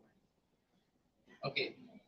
But he told me that he would like the institute to fund for a computer class for him. A BTech of IIT, old IITs. He wants that to 2,000-3,000 rupees. I said, they will be all 15, 16, 18-year-old children, and you will be learning computer with the age of 50 plus, and that to IIT BTech. So what he said that learning aptitude is very important. You grow in life. One of our colleagues there in IIT Kanpur, Rakesh Gangwal, he was from Jaipur. And from IIT Kanpur, we used to travel many times because of the train Aati thi via Agra Aati. We traveled together many times and good friends. He was doing BTech at that time when I joined PhD, 30 BTech. He was co-founder of this our airline का नाम आ रहा है Indigo का. And he was CEO of American Airlines when 9/11 took place. Learning aptitude. दोनों BTech हैं. 2-3 साल का फर्क ज्यादा नहीं होता है. एक वहाँ का CEO बनता है, very सुंदर Pichai, and this other people who are heading all these companies, even this large number of companies have got Indian CEOs, Indian origin. It is a learning aptitude ultimately. And for HR, those days are gone. When it was simple, if they want to grow, they have to be half engineers by learning. Qualification तो हुआ नहीं. आपने BA, BSc, BCom, BBA कुछ किया और उसने MBA कर लिया, तो qualification तो नहीं हुआ. But if the aptitude is there, anybody can. And I would like to add one more thing, Dr. Rahul Sharma ji, that during the recruitment, we'll have to see this part also, that for what position or at what level we are recruiting. Suppose if you are recruiting a person who has to deal mainly with the public relations or marketing, perhaps how you deal with the public, how you deal with the customer or client, that is more important. And there, because that human aspect, the human interaction is more important, perhaps technology will play a lesser role. But if you are recruiting for, say, for this hardcore area like engineering or R&D or some technical aspect, then certainly your parameter for recruitment will be quite different. So you have to see the nature of job also while recruiting. Yeah, I think that PR reception type of job, they are very low level job. PR ka. At high level, again, they need computer. Certainly. That's why I said that at what level you are. Yeah. Low level pe to theek hai, but high level pe, so you need to go for the technology side. And I think yesterday's newspaper said Accenture is cutting 9,000 jobs in India. A few weeks ago, Google was cutting jobs by 50,000, and then all IBM is cutting by 15, 10, 12,000 something. So they cut jobs like this. And who is out? The people who have not helped that learning aptitude, who have not grown with the system, and they say कि हमारा जो बड़ा अच्छा comfortable है, so in the first cut 9,000. तो वो जो 9,000 जा रहे हैं वो सब. And one more thing I would like to say कि the professional life, when you join at the age of 25 or so approximately, you continue up to 40 or 45 at the most. 99% of that. At 50 you come out. Because when a person having 2 crore rupees package is out, 20 people with 10 lakh rupees package are in. So they will take only 5 people and save salary on 15 people. That is how companies run in profit. Or you 500, how they have so much of, they continue that. So this is important that you should remain in 1%, you will continue up to 55. Thank you, sir. I mean, very rightly said that it's all about the interest and the kind of a learning attitude which you have in yourself. Because when I mean, there might be these students who would have also done this. That when they fail into some interview or some aptitude test or some entrance exam, they always go to their parents and their parents ask that आपका qualification तो मुझसे बहुत अच्छा है, मुझसे ज़्यादा है, and the father is actually retired from a position which the son or daughter is not able to take. So they tell their parents that आपके time पे इतना technology, इतनी सारी चीजें नहीं थी, इतने सारे questions नहीं होते थे. Just you do your masters and you get a government job.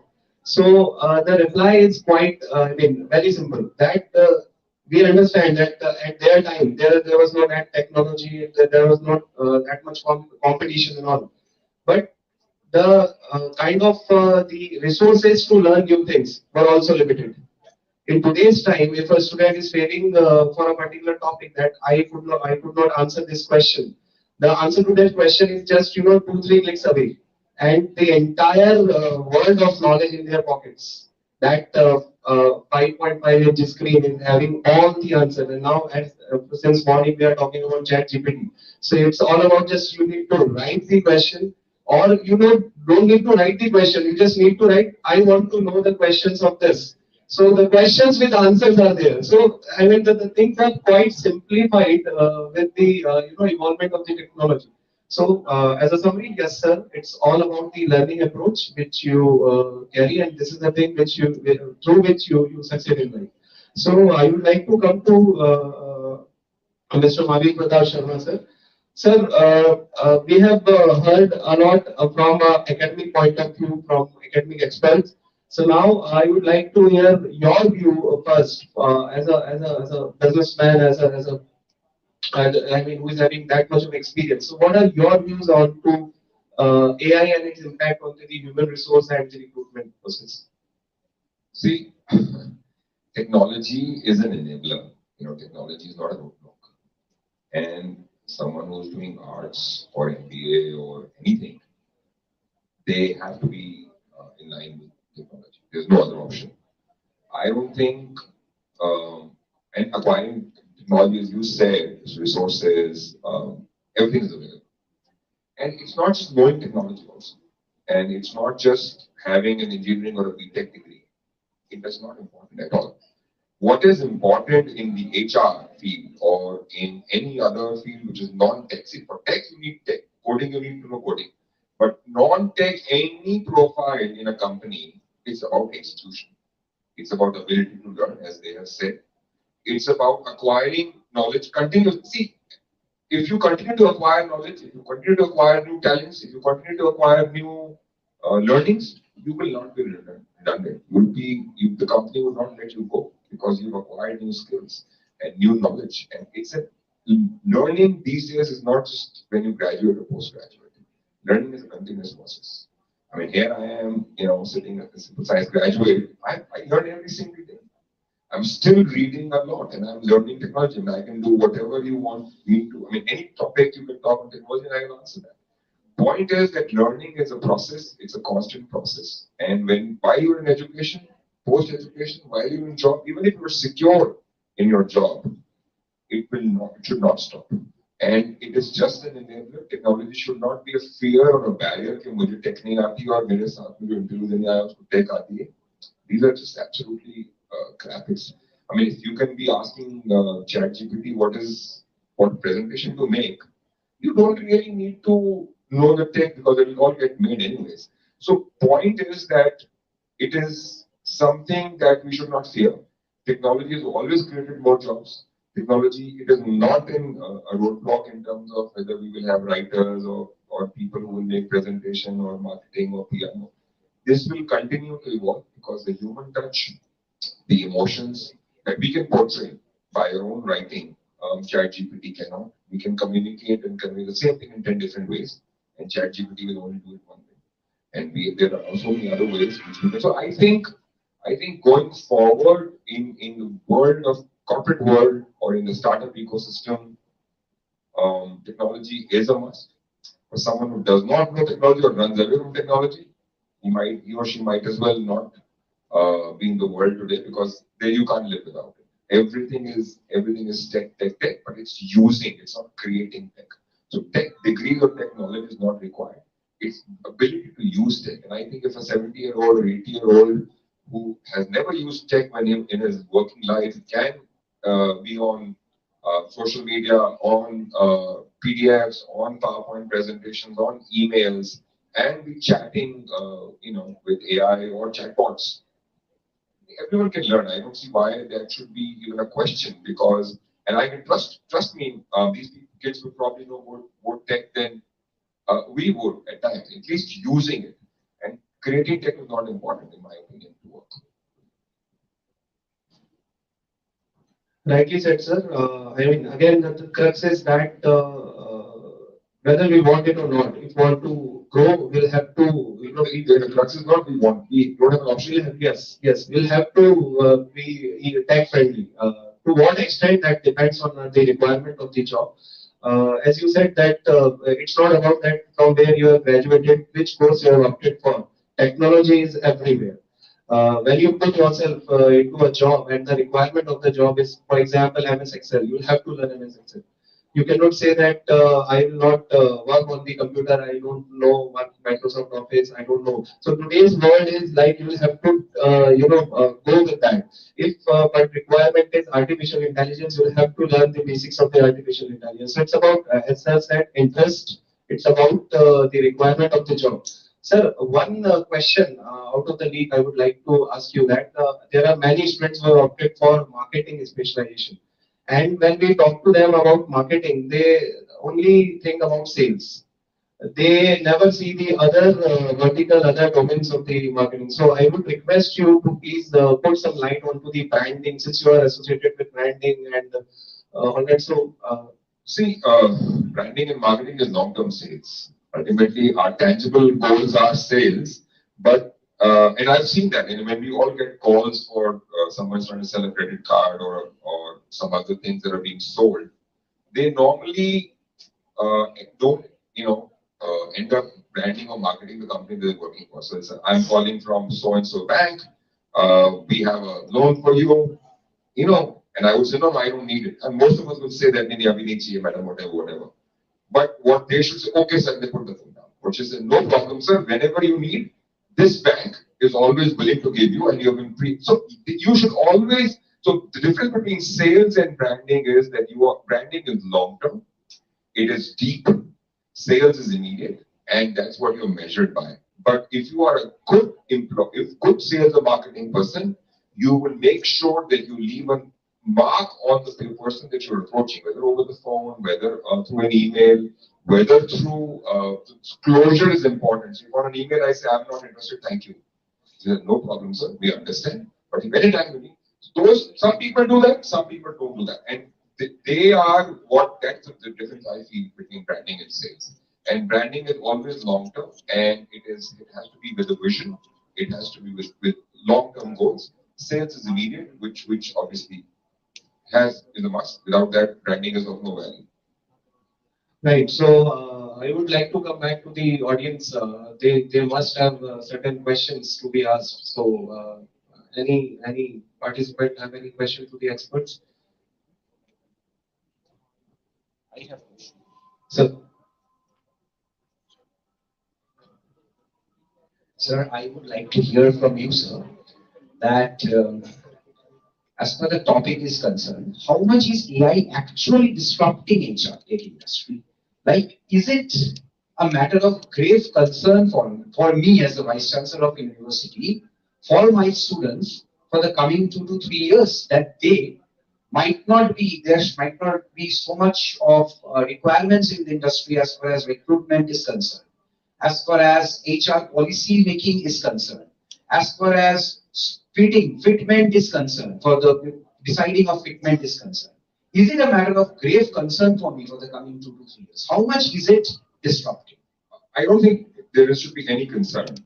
See, AI, I'm telling you, AI, like any other technology, will be ever existing. It's not just ChatGPT. There will be 100 types of AI that exist. Unlike Google that dominates in certain areas, there will be everyone who will have chat. Chat GPT is just a tool and an enabler. Now the questions from the HR interview will go, can you write an email? Can you create a presentation? All those things are not needed actually. It's basically, I mean, someone asked me the other day, would the media or the books, it is not going to change at all.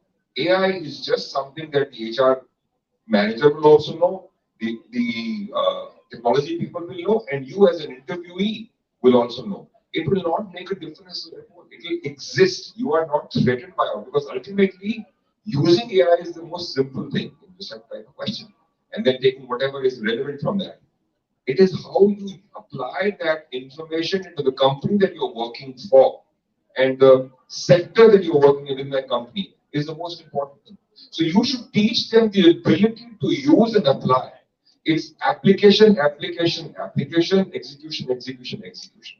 If they know this, then no technology is a barrier and no technology is a threat. I'm not worried about, I mean, I will not, if I had to interview someone today, I would not say, do you know how to use chat GPT or AI? I know he will or she will know. And they have to, everyone knows, everyone can use it. Who can't use it? I would like to add further that, of course, the technology is an enabler, and HR professionals should know the technology very well, and they should know it, that what are those areas of HR where they should use this technology enabler effectively. But of course, there is no threat to the HR profession as such, because I believe that this AI and the other technology, they are more used and useful for those jobs which are operative in nature. They are repetitive in nature.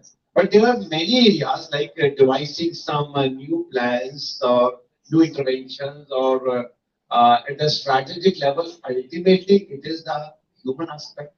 It is the your HR expertise through which you will be able to design or devise the new HR interventions. So we are just discussing that for every HR professional, apart from the HR skills, he should be or she should be very much familiar that what are those software, what are those technologies which are which will be very, very useful aid to perform the HR functions more effectively.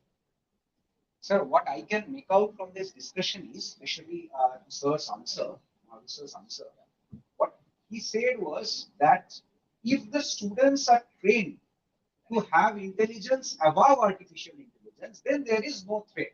Yeah. Now, my question is, sir, 80% of the people existing or studying at the moment, 80% of them are prone to doing repetitive jobs in the industry. 80% of them are doing repetitive jobs in the industry, and that's why their job is there. Only 20% are there who are doing the intelligent jobs.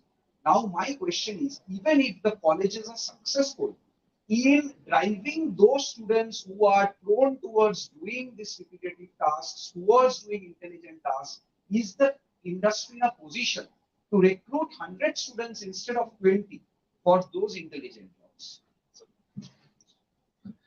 One thing I'd like to clarify that no matter how repetitive any job is, let's say selling a soap. It's the most repetitive thing. But to see what is the response of that customer, what is the eye contact, what is whether there will be sales, what is the competition doing, all that analysis is only human in nature. You know, chatbots and bots cannot sell, or AI and computer-aided sound cannot sell, or even do a research for that matter. Because right now, if these questions were prepared by this thing, the only thing that will change, and I'll tell you that this is something that I have to tell everyone, अब ये लोग झूठ नहीं बोलते, क्योंकि AI को और technology को तुम्हारा झूठ पकड़ में आ जाए. You cannot now learn something and throw it out and get away with it. Now you have to be prepared because the HR manager or the interviewer is also knowledgeable enough of what you're about to say, even if they've not done the course that you've done. because we know all bookish knowledge, and that is all technology can deliver. But when we are studying someone's body language, the psychometric test, the replies to psychometric test, the analysis beyond of that, the eye contact, the ability to learn, all these are very, very subjective, which technology still cannot do. So I personally feel that the AI will make you better. Data analytics will make you better. कि ये साल में 200 रुपए के साबुन खरीदता है, ये इस कंपनी से खरीद रहा है, इसका price range mark. That will now make you a better salesman, but still you have to go in person and tell him or her, boss, you are buying this, but your revenues are this. This is my revenue. Now it's more mathematical and knowledge-oriented conversation rather than selling. अच्छा 10 रुपए में खरीदा है, 1 रुपए बचा. No, it's not repetitive to that nature. Now you are know कि जयपुर शहर में क्या चीज कितनी बिक रही है. मुझे इस कंपनी को जयपुर में सामान बेचने के लिए लाना है कि जयपुर में ग्राहक ही नहीं है. Those things are now available. So rather than having to spend with feet on the ground people and hiring all these people, now I have all the data at the back. And that is what AI will tell me. That is what ML will tell me. That is what data analytics will tell me. But ultimately, equipped with that, बेचने तो मुझे ही जाना पड़ेगा. You can't take that away. Sir, I would like to add a few things here. As already pointed out that technology is just an enabler. You are saying that there might be threat to the HR professionals or the people aspect. I would like to ask a question to the audience. Suppose if you lose your credit card or debit card, immediately you will be calling to the call center. Now my question to you is that with whom you like to prefer to talk? Is it the human or the answering machine? Tell me honestly. Human. Okay. One day, suppose if you get an email with recently from where you bought a product, you get a letter, email. Thank you very much to contact us, and thank you very much for buying a product from us, and we assure you very good services, and we are always there to help you. And in the last line, you saw one line. This is a computer-generated statement, and please do not reply. How do you feel in that case? If the same email would have been written by, suppose, by a person, perhaps the reaction would have been different. So obviously, human touch will always be there, and as an HR professional, sometimes in spite of using all these aids, you'll have to interact with your employees. You'll have to interact with sometimes some stakeholders also. So that aspect will always remain. And as mentioned by other fellow panelists, that of course technology is very good enabler, but it will not substitute the human aspect. Another example, you all of us have seen AI movies in the past where human beings are being replaced by robots with emotions.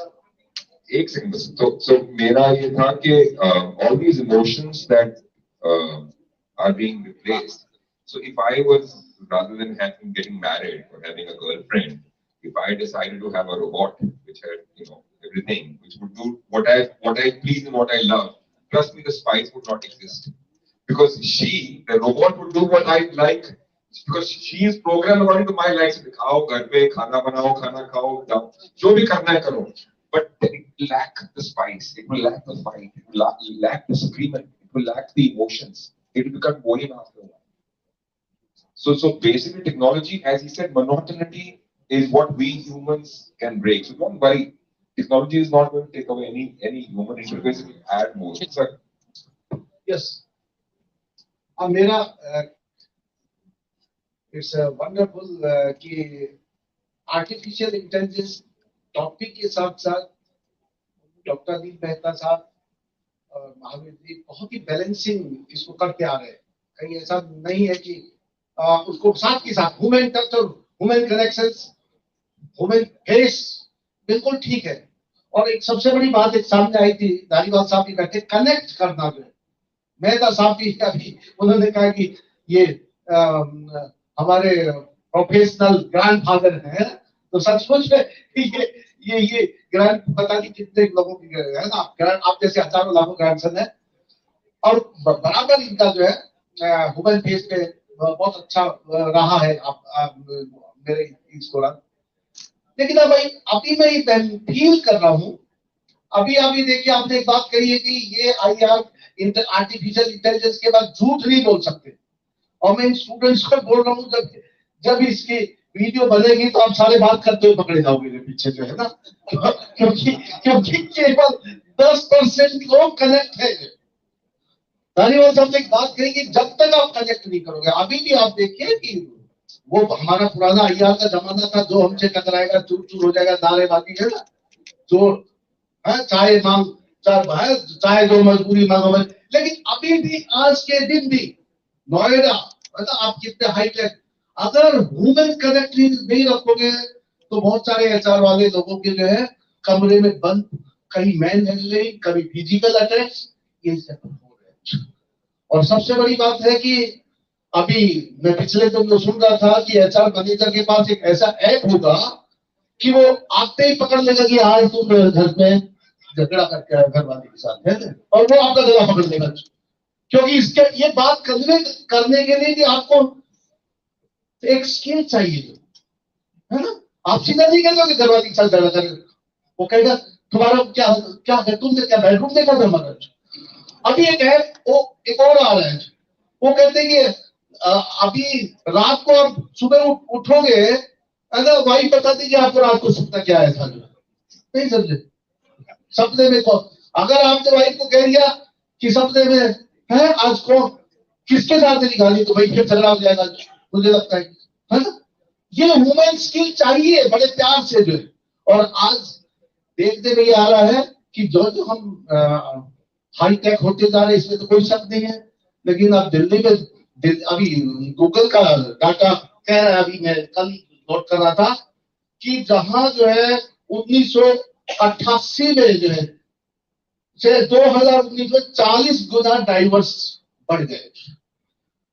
जितने diverse है दिल्ली के अंदर उससे 3 गुना ज्यादा अभी diverse जो separation है, 3 गुना ज्यादा जो है लोग जो है बाहर है जो कि डाइवर्स नहीं है। लेकिन तो ये जो ह्यूमन रिलेशंस है, जो इमोशंस है जो है ना, इस इमोशंस के लिए मेरा सवाल भी है कि उन वैल्यूज को आर्टिफिशियल इंटेलिजेंस आ जाएगा, लेकिन वहां भी मेहता साहब ने कहा वहां भी हमें स्किल चाहिए जो है ना, ह्यूमन स्किल चाहिए, है ना। और इसके ऊपर मेहता साहब शायद और ज्यादा लाइट डाल सकते हैं, क्योंकि ये भी इम्पोर्टेंट पहलू है कि हम हमारी जड़ें भी जो है हम अप्रूव नहीं हो, हमारी जड़ें हमारे जो संस्कार है हमारे एथिकल वैल्यूज है उनका भी राइट मिक्स हो गया, ऐसा मेरा मानना है।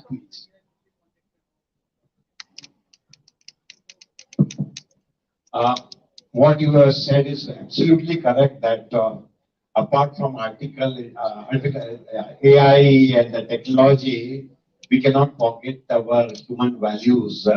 तभी तो हम ये बात कर रहे हैं बार बार कि apart from AI and the technological updatation, we must be well versed with the soft skills. We must be very much familiar with our values, and certainly AI cannot substitute the ethical aspect also. We must be quite ethical in our practices and our deeds also. So of course, as I pointed out earlier also that this AI can be a very good servant but very poor master. Over reliance on AI will be perhaps a disaster in any field. Right, sir. I mean, the entire story is that yes, we have started with AI and HR, and from the audience point of view, I think they might have thought that it's a race between AI and HR. So both the poles of the building are actually balanced.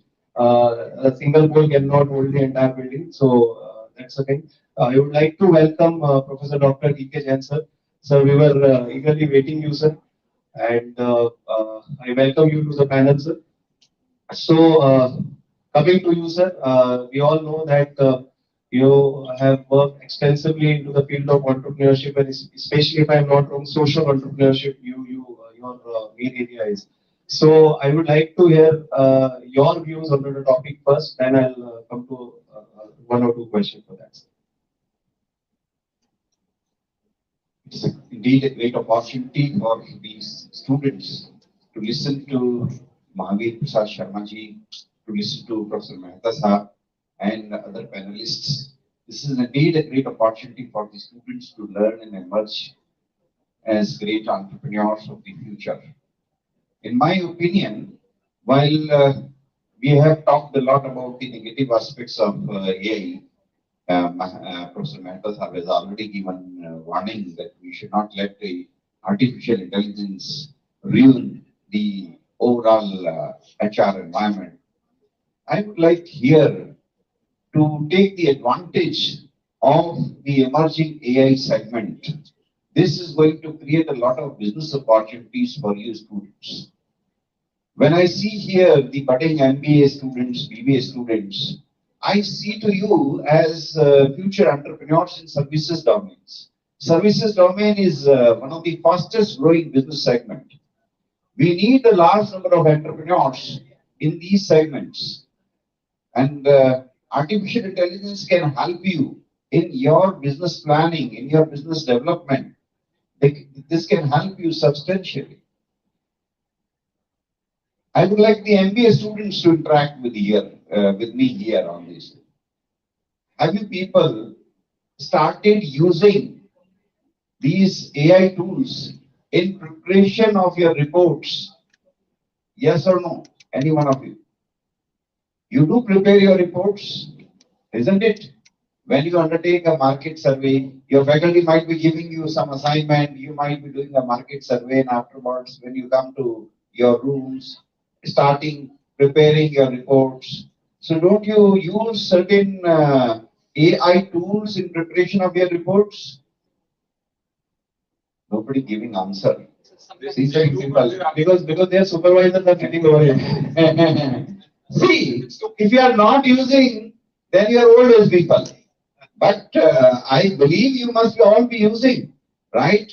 Earlier, while it used to take a long time in writing a report, preparing the report, today, using a lot of AI tools, you can quickly prepare your reports, isn't it?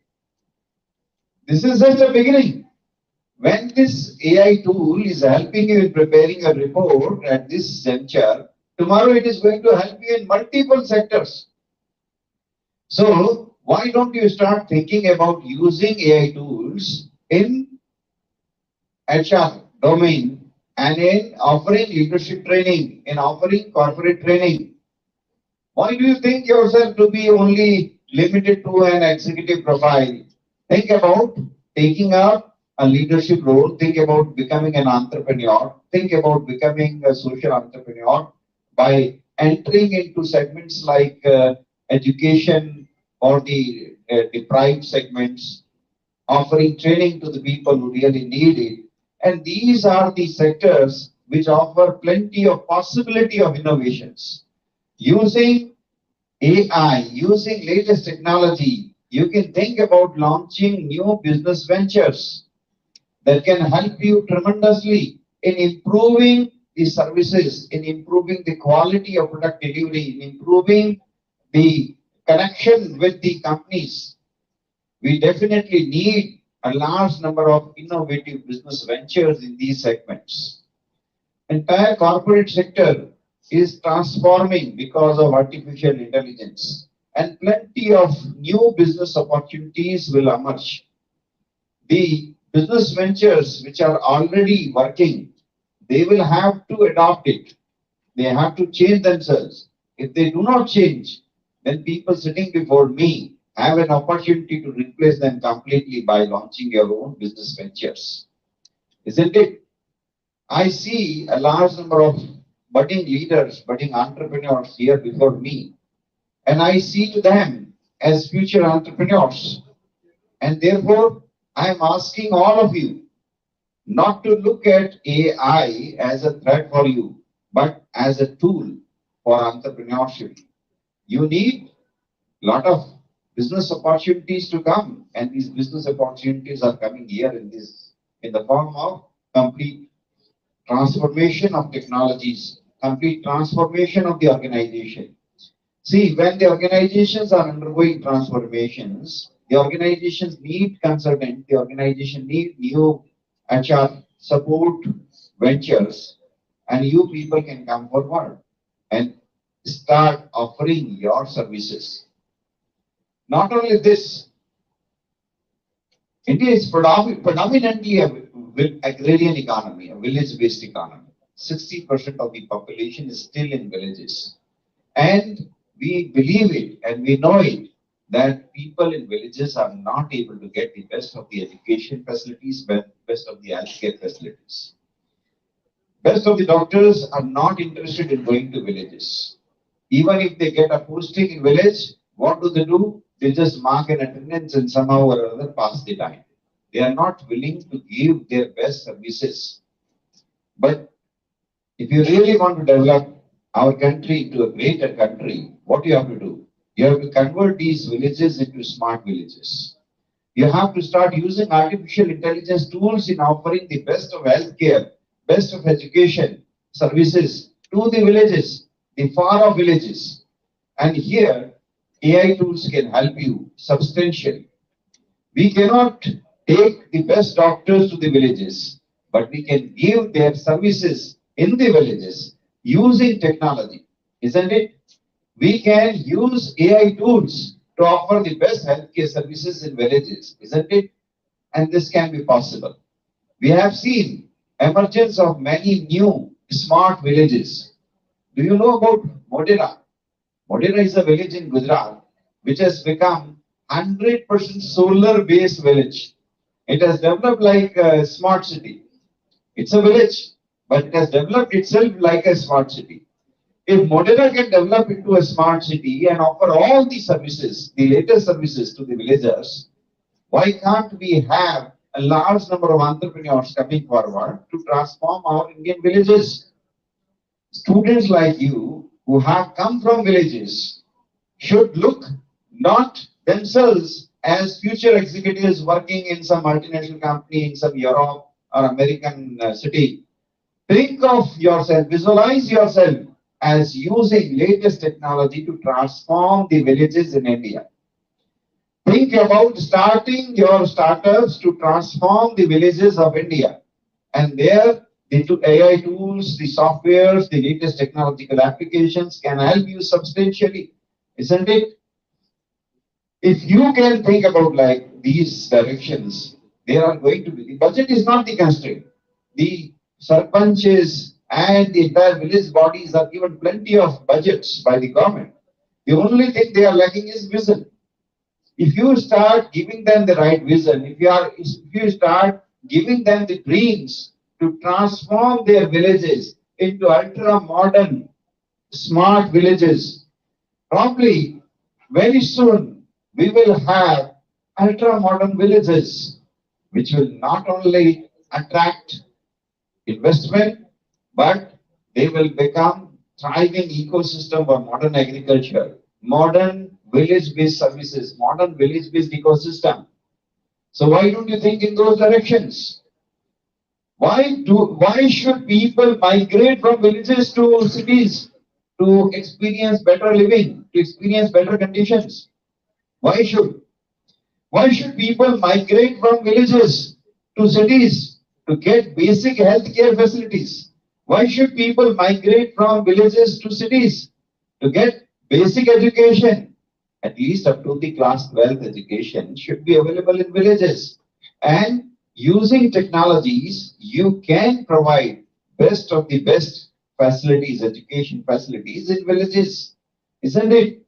So start thinking in those directions. These are possible, isn't it? So think about these directions. And if every one of us can start thinking in these directions, people in India who are living, very difficult life, they will be able to experience far better life. Let us understand one thing. We have yet to overcome basic challenges. Why do you think about something advanced? Let's talk about basic challenges. We have not been able to provide drinking water to everyone. We have not been able to provide electricity to everyone. We have not been able to provide health care to everyone. We have not been able to provide good quality education to everyone. These are the fundamentals. If you are talking about human resource, I would say do not talk about human resource. Let's talk about human development. We have to focus on human development. And if we have to focus on human development, artificial intelligence and latest technologies can help us substantially in these directions. They can help you in ensuring that water is available in villages, in far off villages. These are the biggest challenges today, right? If you go to villages, what do you find? In villages in Rajasthan, what do you find? People are going 2 kilometers to fetch a bucket of water. Is this what we want? What we want? No, but this is not what we want. So what should we do? Let us start thinking about using technology for transfer of water, recycle of water, recycle of these our resources, using technology for helping basic facilities, basic amenities for the common people. That should be our agenda, right? Large corporations will use AI, no doubt. They will use AI to replace manpower. I agree to that. Professor Mehta Sahab has already given detailed discussion on that. But I am here to press upon the students who are sitting before me to start thinking in this direction, how to use technology for providing basic amenities to the common people of India. If you can use technologies for providing basic health care to the people who are sitting in far off villages, right? Go to Barmail. Go to the far off villages which are there on the border of India, Pakistan. Go to them. Once you go to them, and then you realize this is a different world. This is a different world, right? Government may say anything, but even getting emergency vehicles 108 will itself be a challenge there, where you find it's all there is no proper road, there is no proper infrastructure, there is no proper connectivity, there is no even internet facility, no telecommunication. These are still hard realities. We need technologies in these places so that we can make these people play a level playing field. Children studying in the schools there in the far off villages should be able to get exposure, better opportunity. If children staying in far off villages, if they are able through this technology to get a demonstration of latest technology, if they are able to see science projects, if they are able to see how science projects really work, how astronomy really works in far-off villages, then I will say, yes, you students have used your management education rightly. You have used your entrepreneurial skills to enable transformation of India, to transmit this technology to the far-off places. That will be a great thing, isn't it? Another point that you must remember, these technologies are going to come.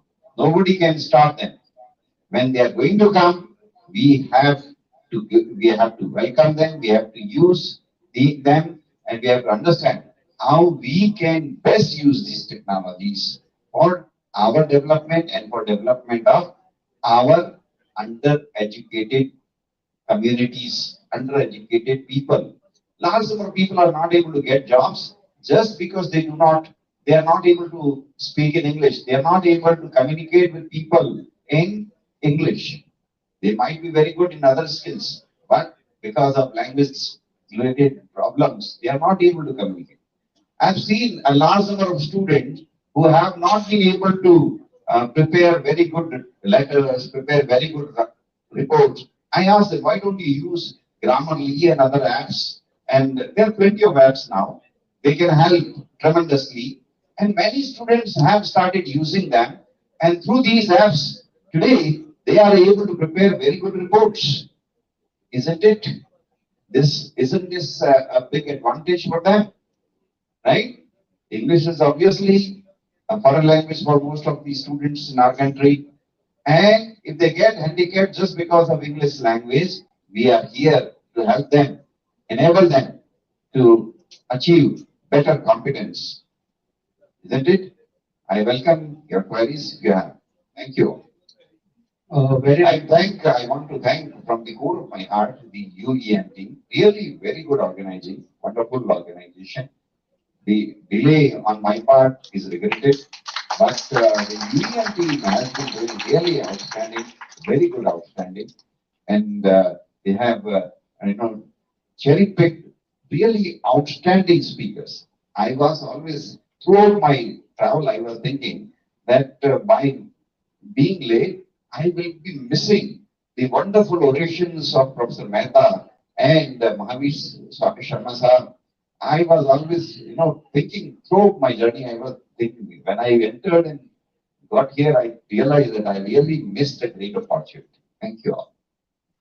Very rightly said, sir. As you mentioned about the basic services, basic requirements, because when the students think about a startup or a venture, they only think from a technical angle that only the big things can be developed as a startup. So, just as an example, which I use in class, that I mean, there's a basic problem that when we are traveling on a highway, and our vehicle get punctured. So the thing is that how to find that puncture wala. So there are two solutions to this. One is that we should work upon developing a puncture-proof tire, which might be a big venture from a technical angle. But a very small thing is that why don't we have an app through which I can book that puncture wala through that app nearby from the nearby location. I would say that from an entrepreneurship angle, from a visibility angle, there might be challenges for this.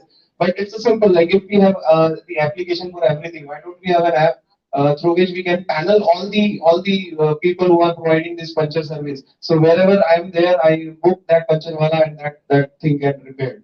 So this is how it's all about the perspectives of all about the point of view which you use while looking into the things. There are many basic problems which we can solve using this technology. So in the end, I would like to have some concluding remark from any one of you, sir. Professor Chatterjee ने जो बात कही थी कि 80% 20% हमारे mind में अभी भी है. See, we are targeting our student for that 80% set or 20%. I am not talking of that 100%. I am talking another 100%. Okay. See, Amazon, Google, Netflix, Uber, Facebook, Microsoft, Tesla. These are all the companies which are using ML and AI, and they have employed millions of people. 28 lakh plus people are employed, and other companies like Accenture, KPMG, etc. They're all getting MBAs, and they are also employing, over a million. So this 50 lakh group, and if they go for further getting into entrepreneurship in AI-based, activities, then they can themselves become employers of lakhs of people. So traditional manufacturing was a separate issue, but where the factories act is there, which kills the industry. In India, because of our over democracy, over protection, and everything, जो हमसे टकराएगा चूर चूर हो जाएगा, किसने बताया था अभी?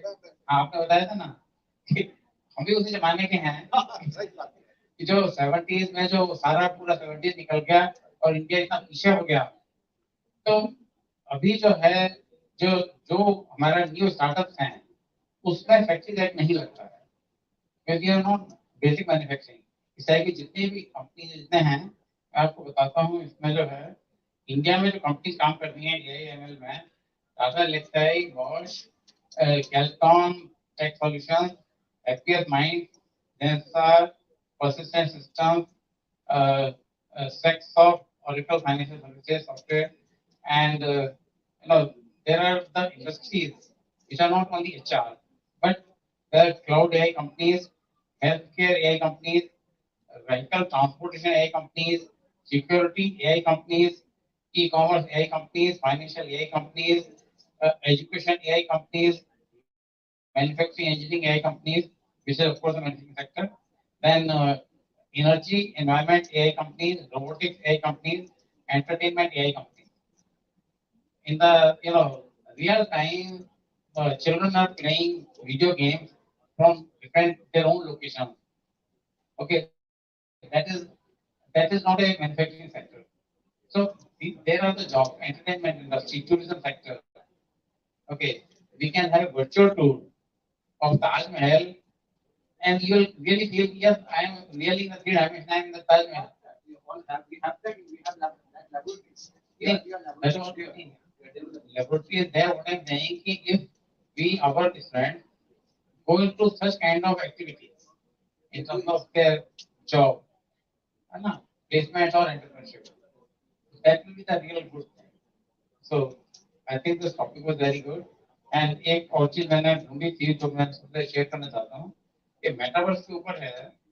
तो मेटावर्स के ऊपर हमारा तो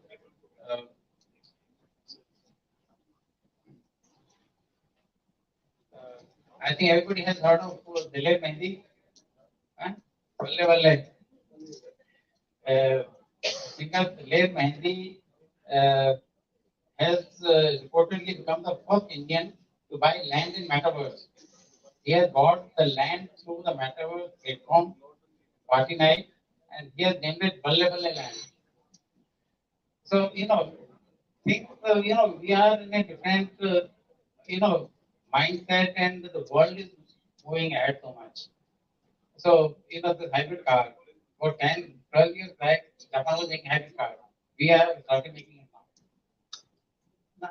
So, these are all the things which, technology and all these things have to move forward, and our students have to think big. Unless they start thinking big, they will not achieve anything. Sir, I will continue, sir.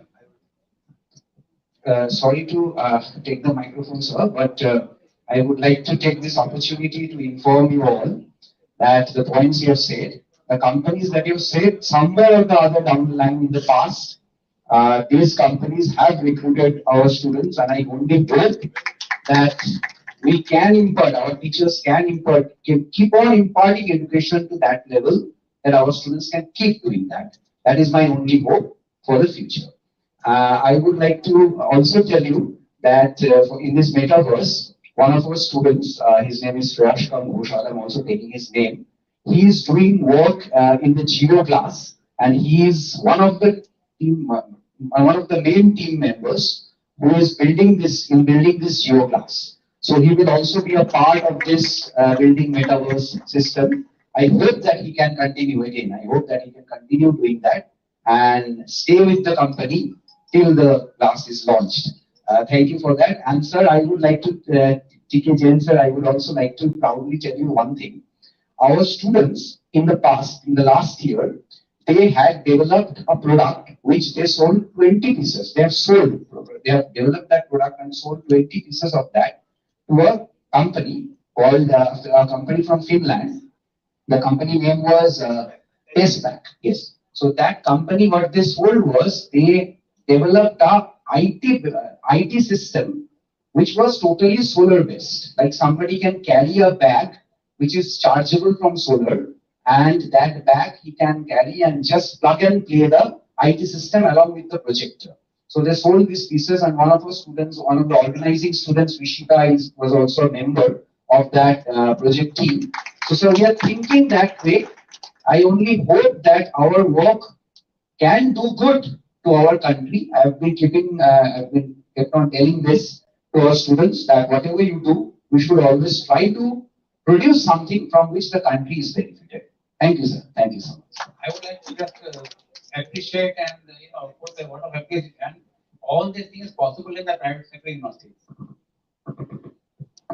Unfortunately, the government universities are not that dynamic in character, except the high-level institutions like IITs or IIM. So that's very good thing in the private sector education. Thank you. As a concluding remark, I would say 4 things. I really appreciate Professor T.K. Jain, who is, I said off the record, I really admire your voice. Wonderful, eh? No less than Amitabh Bachchan. He's the best anchor. He has very rightly pointed out that unless the real benefit of AI percolates from class to mass, perhaps uh, it will not achieve the ultimate aim of public welfare.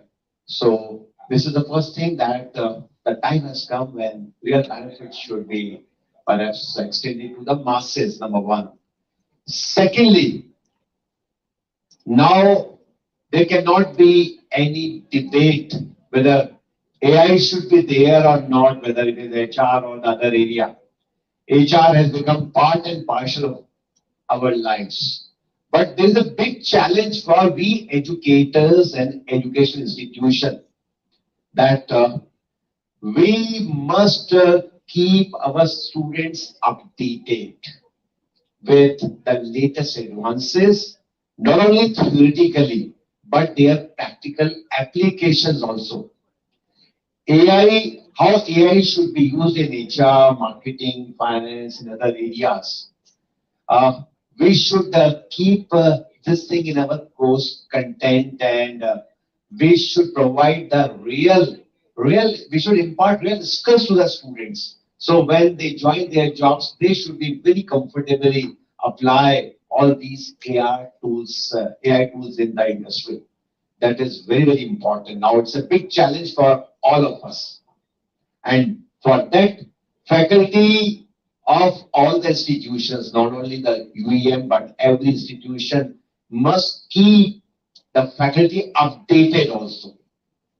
Like people mind, like me, who has become virtually obsolete, unless I keep myself updated or unless I learn. And for that, I'm also required all sort of training and skill development programs. I must keep myself updated. Otherwise, I'll be completely out from the education, including the chat GPT.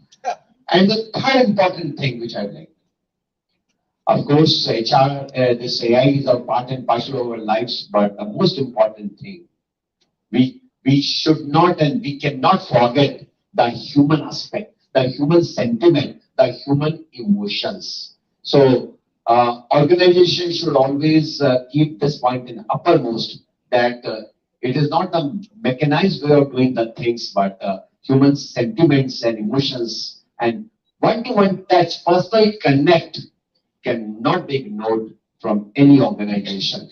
And finally, I would say that, of course, we should use AI, but there are ethical issues also, as pointed out by Mr. K.S. Yadav, that ethics, values, and this issue will come in the field of AI also. Data security is the biggest threat. And then interference in our lives, another important ethical issue. So that aspect must be taken care of. How it will be taken care of? Maybe legislation, maybe some other things. But I think self-discipline is the best discipline. So ethical aspects cannot be ignored by using the AI. Right, sir. There are plus and minus for everything. We need to see how many positives are there and how less number of negatives are there into it. Sir, any concluding remark from you, sir? I think the best thing to do is to start your own business and hire people who know technology. Right. So I would like to hand over the mic to Rishita and Ranu. Thank you so much, sir. As the panel discussion on AI, the new disruption in the Indian HR tech industry draws to a close, I stand here with a sense of immense gratitude for the distinguished panelists who have generously shared their expertise and insight with us today. On behalf of the School of Management, UEM Jaipur, I extend my sincerest thanks to each and every one of our esteemed panelists. Your diverse perspectives and thoughtful responses have undoubtedly enriched our understanding of this rapidly evolving field. We are deeply grateful for the time and effort that you have invested in preparing for this occasion. Your contributions have been invaluable in making this event a resounding success. Once again, thank you for your participation in this enlightening panel discussion. We look forward to continuing this dialogue and building on the value insights that have emerged today. As we bring this panel discussion to a close, it's time to show our appreciation to the invaluable contributions of our esteemed panelists. So without further delay, let's move on to the felicitation ceremony. Firstly, I would invite our highly esteemed Vice Chancellor, Sir, Professor Dr. Vishwaya Chatterjee, to come forward and extend his esteemed gesture for our first panelist, Professor Dr. Sudhir Kumar Jain. Your presence, sir, here is an honor for us, and we really thank you for your valuable insights. A round of applause, everyone.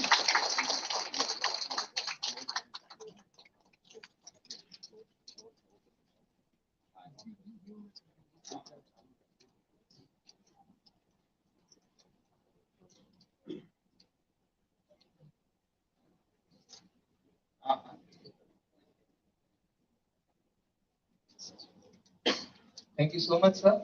I again humbly request Vice Chancellor, sir, to felicitate our second panelist, Mr. Mahavir Pratap Sharma. Your enriching contribution has been highly appreciated, sir, and we are grateful to have you as a part of this enlightening discussion. A round of applause, everyone.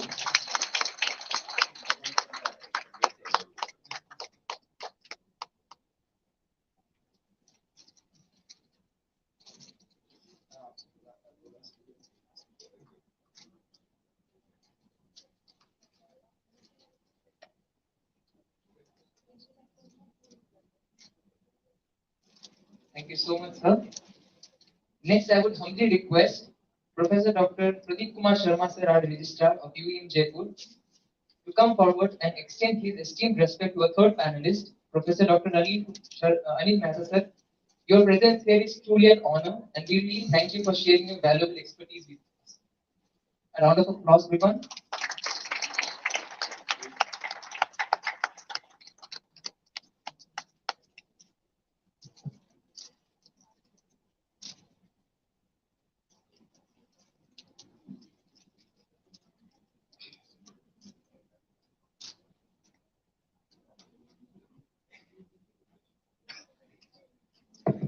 Thank you so much, sir. Now I humbly request our convener to come forward and extend her esteemed respect to our last panelist, Professor Dr. Trilok Kumar Jain. Your presence here is an honor for us, sir, and we thank you for your valuable insights. A big round of applause, please, guys.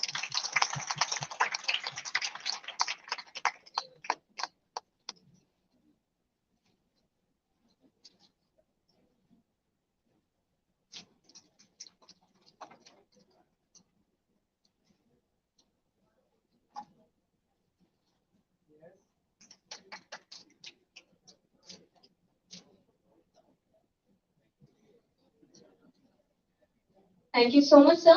Last but not certainly the least, to complete this first panel discussion session, I would again like to call our convener, Professor Dr. Preeti Sharma, to extend the gesture of respect to our moderator of the session, Dr. Rahul Sharma. A big round of applause, please. These insights were really valuable to us.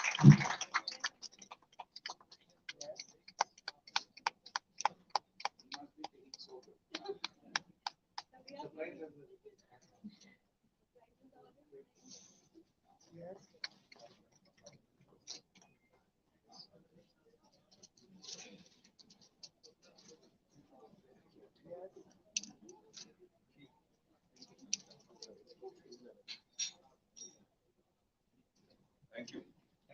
Thank you. Just one.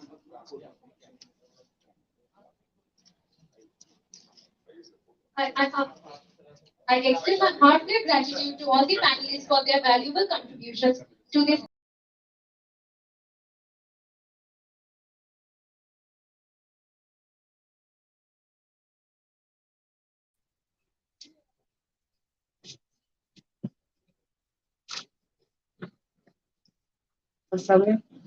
Yes. Thank you. Thank you. As we move forward with this exciting conclave, we want to ensure that everyone has time to recharge and refuel. So we kindly invite you to indulge for the delicious lunch break now and return promptly at 2:45 p.m. for the remainder of the program. Thank you so much for your attention and participation thus far. We look forward in seeing you soon. Thank you so much. Down the book, down the book, down the book.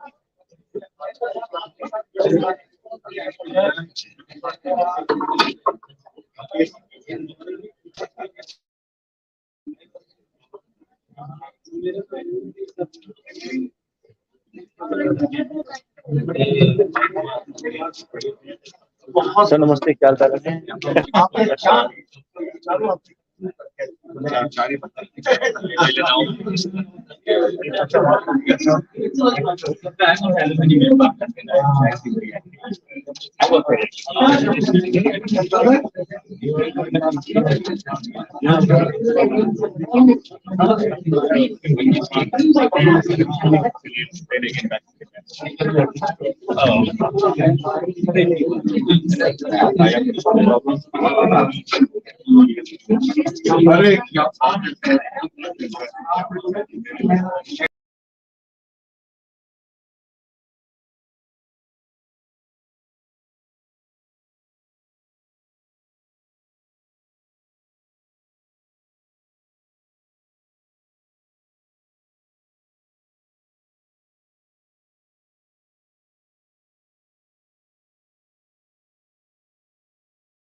A big round of applause, please.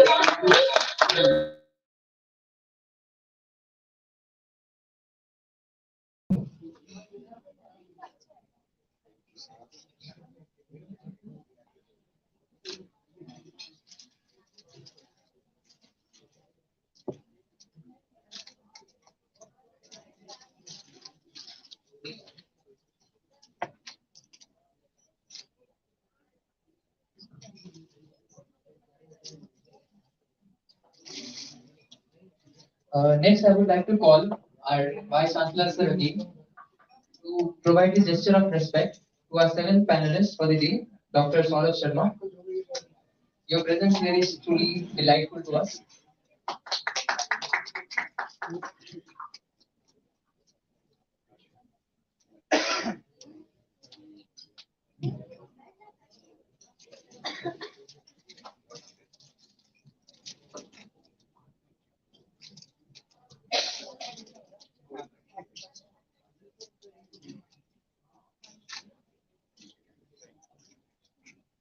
Last but certainly not least, I would like to request our Registrar Professor Dr. Pradeep Kumar Sharma to extend the gesture of respect to our final panelist of this International Management Conclave 2023, Mr. Ajay Kumar Pandey. A big round of applause, please.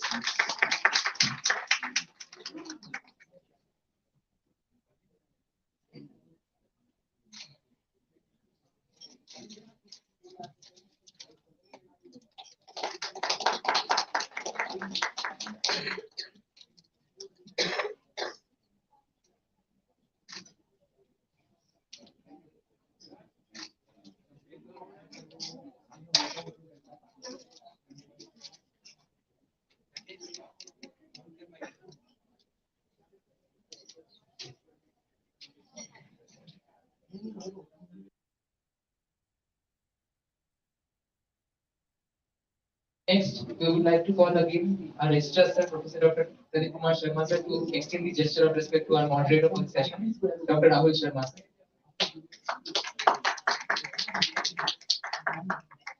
So your presence here is really inspiring.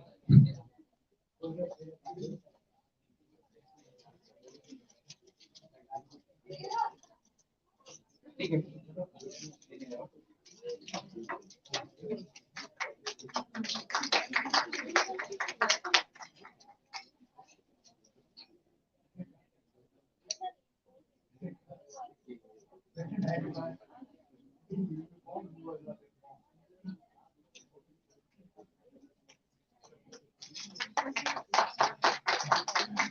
Moving forward, we are honored to have with us a few special guests who have traveled from far and wide to attend this conclave. Let's welcome them with a big round of applause.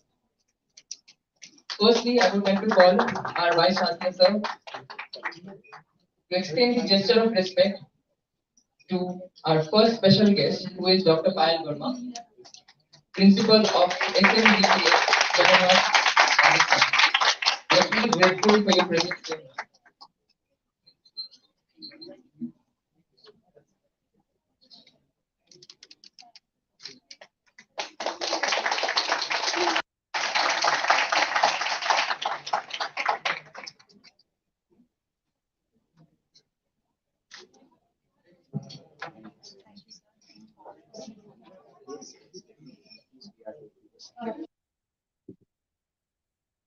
Thank you so much, ma'am. It is an honor to request our Vice Chancellor to once again extend the gesture of respect to our second special guest, the eminent Dr. Tulip Mathur, Director of Suresh Kandiar University, Jaipur. Thank you for joining us.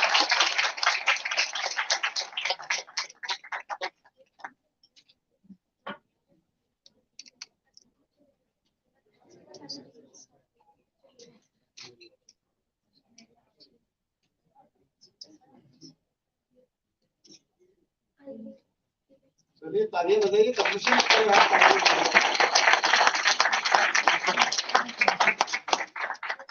Thank you so much, sir. May I now again request our Vice Chancellor to extend the gesture of respect to our third special guest, the renowned Dr. Hemant Sharma. Thank you for gracing this occasion with your presence.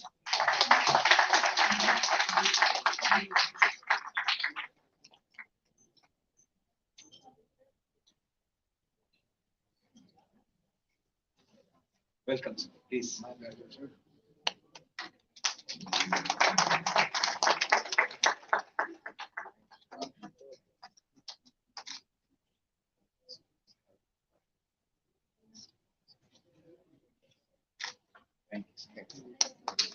Thank you so much, sir. Last but not the least, it is an honor to request our Vice Chancellor to extend his gesture of respect to our first special guest, the distinguished Dr. Leena Sharma, Head of St. Xavier's College, Jaipur. Thank you for us joining today.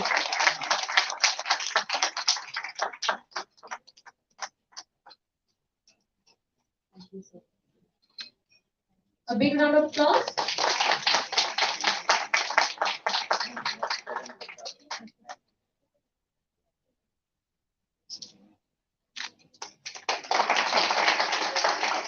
Thank you so much, ma'am.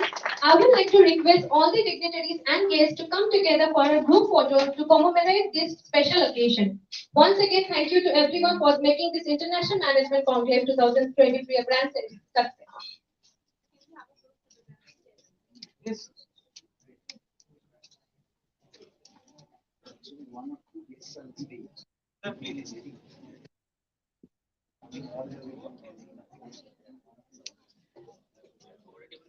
Yes.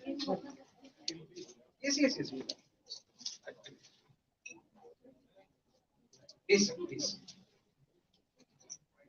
Please, please. Please.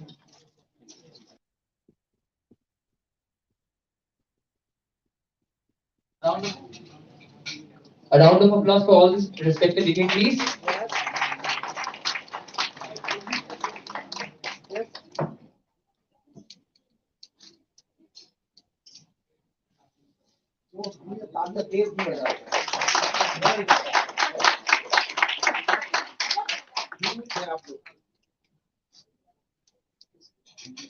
Thank you.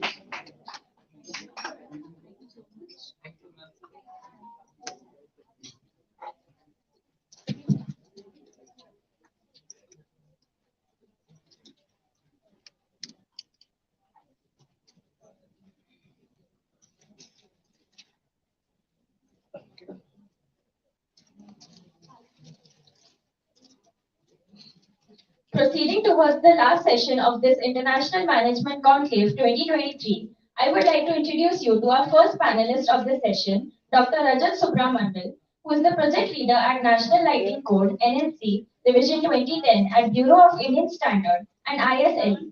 He is a strategic business unit head, an advisor, and a consultant. He is a top level executive and business leader who has demonstrated the ability to develop and execute strategy for growing the business through the identification of multicultural growth opportunities, out of box and innovative ideas. He has the ability to take vetted ideas and direct team for conceptual design through product rotation.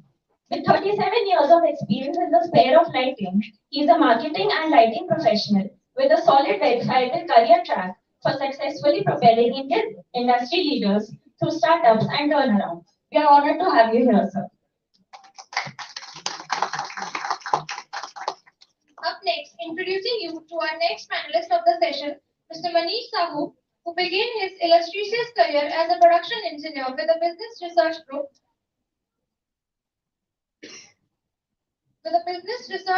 founded with ex-technocrats from the eminent companies like Bosch and HAL. He is an alum of BMS College, Bangalore. He expanded his career, embracing both managing machines as well as human resources. A force to be reckoned with, he has carved a niche for himself as a business strategist, managing both the marketing and development as well as being a talent incubator. Currently, he is the COO at PT Technologies Private Limited. He is a luminary in formulating policies and strategic plans for future growth and managing daily operations of personnel, purchasing, administration, and human resource department. He is a visionary consultant, strategist who also contributes his time and energy to various social organizations. A very warm welcome to you, sir. Up next, introducing you to our next panelist of the session, Professor Dr. Saurabh Sharma, who is HOD in the Department of Commerce, School of Business and Commerce at Manipal University, Jaipur. He has completed his PhD in Commerce from University of Rajasthan MPhil from Economic Administration and Financial Management, University of Rajasthan. Also worked on a project for evaluation of various skill development carried out by IL and FS Skill Development Institute in four districts of Rajasthan state. Presently, he is doing research on financial inclusion and financial literacy among rural people. He has published number of research papers in various index journals and peer-reviewed international journals, attended various international conferences. We heartily welcome you, sir.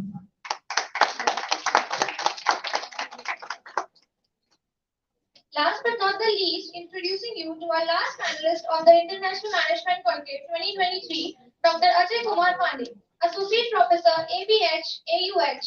He is presently working as Associate Professor in MIT University, Haryana, Gurugram.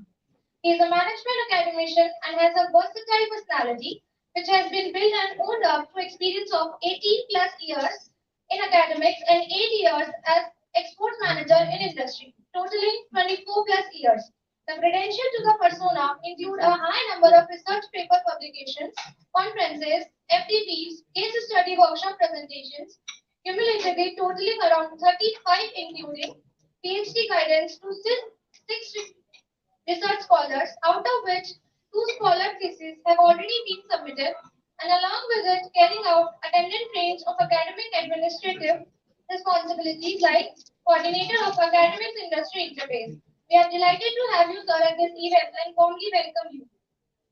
Now I would like, please have a round of applause, everybody. Now I would humbly request the moderator, Dr. Rahul Sharma, to please take over the session.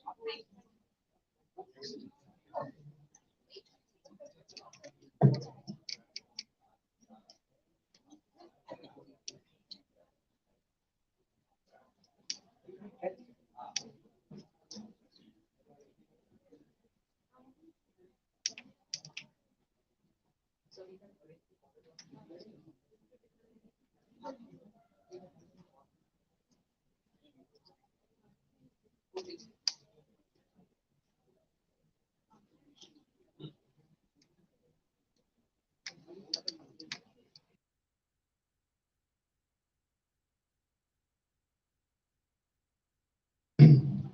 Welcome back, everyone. And good afternoon. I hope you had a very good lunch. So, as a second and the final session of this International Management Conclave, I again feel honored to become the moderator of such a panel with who has, the blend of different experienced people from academics as well as the corporates and especially the public sector, industrial sector. So the topic for this panel discussion, the second panel, is quite interesting to me personally. That putting people to the heart of the growth strategy. So we'll be talking about something which, especially these students will understand after 5 or 6 years of working into the different domains. Because when they start working with some company, they don't feel that this belongingness is missing or not. Because they're in their mind they have this thing that right now I just need to focus upon increasing my salary day by day and learning things and growing in terms of promotions and everything. But at one moment of time, you reach to your career where money is the second priority. First is that whether I belong to that particular place or not, whether that place feels my absence. If I'll not be at this position, what will be the reply of the organization? So I'll start with you, sir. First of all, since you have an extensive experience of working with private as well as the government sector, especially the industrial people, and you used to handle the projects which involve a lot devotion from the people. Because without their devotion and commitment, I think the projects which you handle that cannot be fulfilled because that those projects are actually really huge into the scope. So a single man cannot handle them. So it's nice to start with you, sir. First of all, your views about it. First of all, thank you to UEM whole team, particularly the DC sir, register sir. Given the opportunity, I came for a different reasons altogether to UEM University because we were having a tie-up with R&D. project for Government of India for making the standards, lighting standards handbook of lighting, which is maybe the first time in the world the way we are making it. And I feel proud that UEM is doing justice to their ability, and is the finest place, because before that we have tried with 2, 3 universities, but okay, name is not an important. Important is that how we are working. So congratulations to the UEM team. And I also tell you very clearly, squarely to the student community here who is present here or who are sitting, maybe attending the exams there itself in the institute. This is one of the best institute. Actually, I am from IIT Delhi. I passed out way back in 83 and joined government organizations, and then shifted to private colleagues or multinationals, the Siemens and Philips, Siemens and Philips like that. And then also in Bajaj Electricals, and then again I have startup company started, and then of course the government of India. Now I'm doing consultancy for the 4, 5 years. So first half, let me just sum up whatever I have understood, because I'm learning. I've learned a lot. Still, every day is learning, and everybody has to learn. Before learning, you have to unlearn something what you have learned, and then relearning. So this is the process which I have been told by eminent officials here. So this is the first phase. If we talk about that HR and the AI or ML and etc. So this is the two sides of the coin. As per management theory, we call it the opportunity and the challenge. I'll not say the good and bad. Opportunity and challenge. You have to take it like this, because I have seen in my career or in different phases. If you talk about lighting, let me tell you, we call it, even if we are writing it down in the handbook, that is the ninth generations. And I have seen it 9 generations. The technology of the lighting used to say that alpha editions, and this Dr. Swan, they have invented these. And since then, it was basically the duration was something 50 years or 60 years. The new technology keeps coming. But now, every 5 years, the new technology is coming. Since 1990, we are very happy to having a innovation technology. Now it is a disruptive technology. So nothing to worry about it. I am surviving, you will also survive. So I can only say you nothing to worry. Yes, a loss of job will be there, the reduction of job will be there. I said when I started from the Siemens, we have acquired a company, we have created a job. And then the same guy, I have to, even if I have discussed with Dr. Jain, he is also an IIT professor, and his student, of course, from Asia.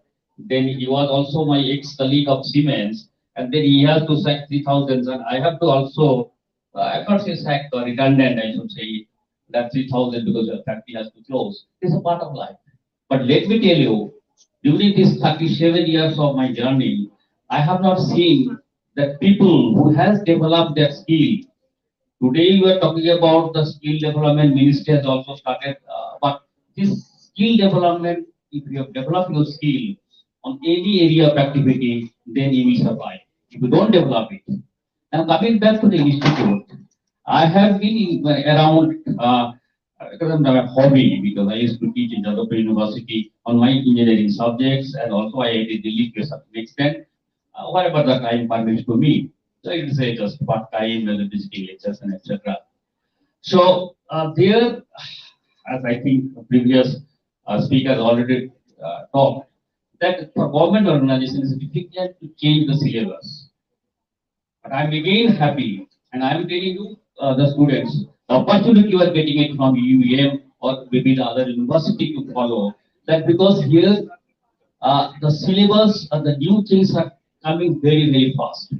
So this is, and then I have interacted even in the management professions on my own way, because I said that okay, whatever my experience I'm having it, I will take some classes. So immediately they accepted it.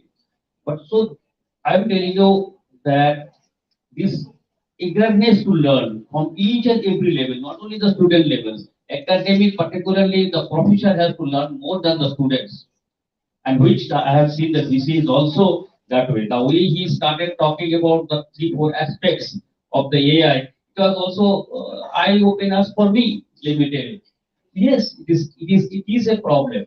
Yes, it is a problem. No doubt of it. If you say there's no problem, we'll be in a fool's paradise. It is a problem.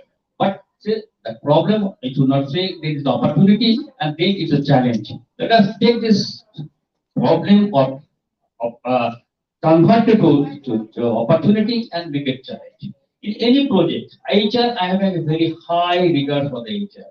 Without HR, let me tell you, nothing can, no organization can start. HR and the branding. Brand, again, our previous interpreter, Mr. Sharma said, the branding, you have to do the branding and etc. etc. But private branding is also important as a personal. That means when you do a personal branding, that means you are learning. Every day you are learning and eager to learn. The attitude to learn is most important. That is exactly HSC. See, when I was handling the project, I started in project department, then gone to the design department, then gone to the R&D department, then gone to the marketing, product market development, and then product marketing I have shifted to where everywhere the HR is required. Because to select the right type of people, because those days we did not have this AR or ML and etc. etc. So we have a really tough time. Now the HR community is having a lot of benefits of the technology. Use the technology and develop yourself. What I said throughout the whole session is nothing to fear, nothing to worry about the AI or ML. This is going to support you, but only take it along. Yes, sometimes you will have some problem because the startup is coming, then investing money, and then some problem or other they are going out, and then there will be a loss of jobs. So that problems is that's why in Hindi में कहावत है अरे एक दर्जा बंद हो जाता है तो सब दर्जा खोल जाता है. So exactly you have to think that way. Nothing will stop you if you are so big skill development, and UM has given a lot of opportunity. The people, the professions, the syllabus is designed for that. I think this will also improve. And today I am sitting here, and it's opportunity for me. I'm also learning. So if I will advise the other universities to do like this. The way they have prepared the whole program, it is really surprised that it is. I have even if I have taken a lot of IIT guys in my institute, and I have to write a small booklet for them how to prepare the exhibitions, how to prepare the seminars, how to prepare the conclave, and then what you do during this time and what you do after that. But here, people are trained. Congratulations to you, sir. Sir. Please keep it up. And nothing to worry. AI, ML, these are all the part of the game. You will be getting benefit. Yes, sometime you feel that job is getting lost or squeezing. This will happen. I'm telling you, today, I think it was 15 years before, my 3,000 employees has been redundant. No one is starving. Everybody is now better placed. So it is again, we have how we have developed the skill. The company have developed it, and they themselves also developed the skill. So nothing to worry about it. I think we definitely I will allow and give others to speak about it, and I will come back to you. Any point of time for any industry problems, HR is the key role. HR is the key role again and again. If HR is boneless, the organization will go. If HR is okay, so I have to give you this example. I thought about it. That past, I'm talking about multinational. All I'm talking about Philips India, Philips Global. Philips India has always had a Dutch fellow, that means that Dutch company, basically Netherlands-based, environment-based company. They used to have the Dutch person. Who is the first Indian MD? Can you believe it? He's not a technocrat. He's not any IIT because they used to select normally IIT guys those days. Now IIT guys is not in India, going mostly out of India. That's another unfortunate part of it. So that point of time, HR guy becoming the first MD. So HR is having a, and without HR, no organization can run for. Whether the owner is becoming himself as an HR guy, or he is having a professional HR. So congratulations to these topics of the HR and AI. It's a very good topics. It's called in our language called the topics of the day, topics of the moment, and rightly selected. I think you got a lot of inputs, and I think that will inspire the whole team, the whole and the university and all other universities also will get benefited. Thank you very much. Thank you, sir. Very rightly said that learning and involvement is really important. If you want to grow along with the organization, you'll have to grow yourself as well in the same pace in which the organization is expecting you to grow. I'll come back to Manish, sir. Sir, since you have worked into the operations as well, so I used to teach operations management, and if we see the involvement of operations as a organization function, what we used to read into the book and what you used to teach to the students that earlier the operation manager or the people who are working into the factory, they were not given that importance into the basic most important strategic decisions of the organization. They used to think that ठीक है जो बनाएंगे वो बिक जाएगा. But today the situation is, I think, completely changed. If you'll have to see what the customers are expecting out of you, and then you'll have to talk to the people who are actually creating it, who are actually manufacturing it, and then tell them that this is the quality which the competitors are making. So this change has actually involved or evolved the developed the operations management as the another function of the organization, because generally traditionally saying finance, marketing, and HR, these three departments used to be there. So your view will be a different altogether, that because operations management cannot run without giving preference to the people. And since we are discussing on the topic that putting people into the heart of the growth strategy, I think the factory cannot run if the labor, if the engineers don't feel that they are actually required into the organization. So what are your views, sir? Yeah, thank you very much for inviting me for this panel discussion. See, basically what happens now in any industry, any company, any corporate. What I have seen nowadays, if anything goes good, or like you achieve something, then you will find the CEO sitting in the press conference and addressing this is what we have done. And something goes wrong, then he'll say, no, our workers are not done. Exactly. Are you getting my point? So involving people, very frankly, in our company, if you see in the YouTube, last year only we released the video, that any gentleman who has worked more than 3 years, we have acknowledged his efforts and whatever, hard work he has put to bring this company at this level. Maybe he or she is not with us right now.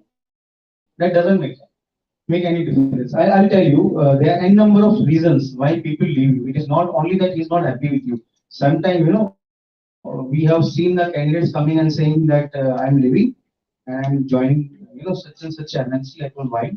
I'm not happy here. I told, I'm happy here, but my father says no need to be happy. Okay, nobody identify Kritis.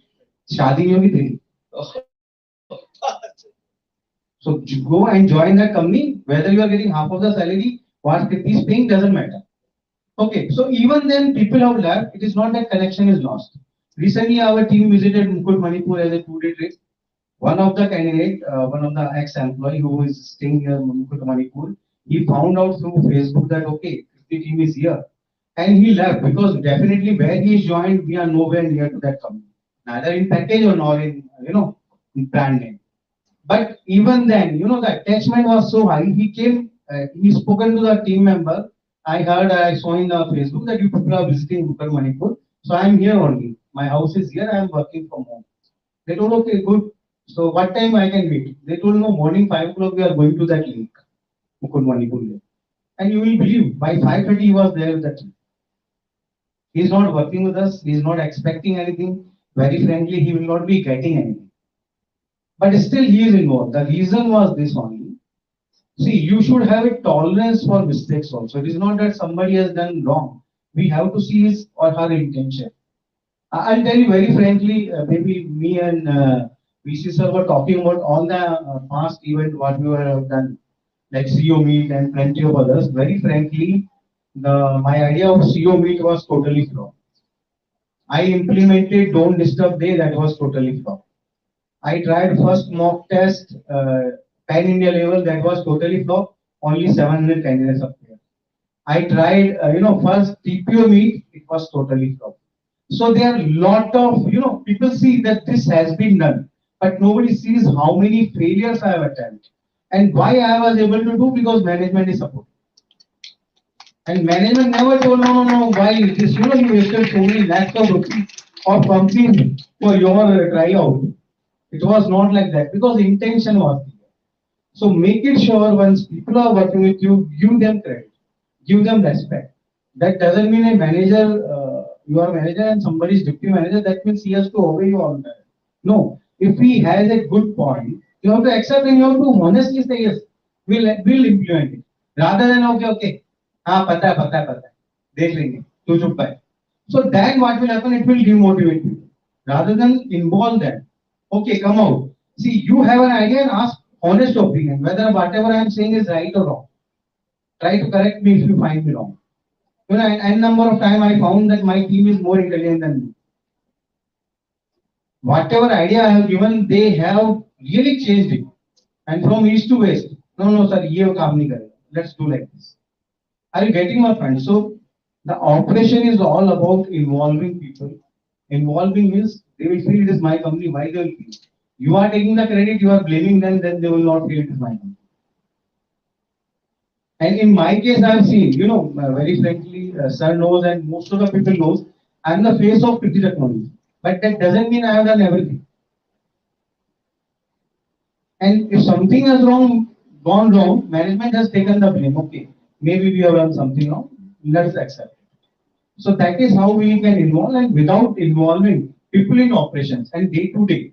Very frankly, we are currently last year whoever passed out and whomever we have hired, and this 8 semester onwards, we provide them real classroom training. It is a purely HR job. But as on today, I am here, my team is conducting interviews, and the technical team is taking care of all. They are scheduling, they are assigning the mentor, they are assigning the assignment, they are getting it checked, everything they are doing it. It is not that we ask them to do. No, they got involved. So basically, it is all about operations, HR, whatever you say. You have to involve people, and once people are involved, then you don't have to look back. That is what I want to say. Okay. Thank you. Thank you, sir. Rightly said that if we are blaming the employee for some mistake, we should give the credit that this is got good you have done, because people actually might forget the good things, but they remember that this blame has you have to be, so it's stuck deeply. So you correctly said that they should feel belong to the organization, they should feel required into the organization, and they will think upon it. Coming back to Saurabh sir, you have been into the teaching. So my question to you is that we always teach our students that you should prepare yourself, and since we are into the commerce and management field, so we always teach them that become a good manager, become a good manager. So when they go into the job, they actually face the reality. And we also agree on to it that the reality is far different from what we teach them into the classrooms. So when they face this reality, they start feeling that no, I don't fit into this, I don't fit into this. So is there any particular check that this is the thing which you, if you feel this into the organization, you can think that yes, I feel belong to the organization. Or if this thing happens to you, you should leave your job. So what are your views on it? Yeah, that's a very good question. And I again, first of all, thank to the management of UEM for conducting a wonderful panel discussion. So this is a very important thing that once a person, student move from campus to corporate.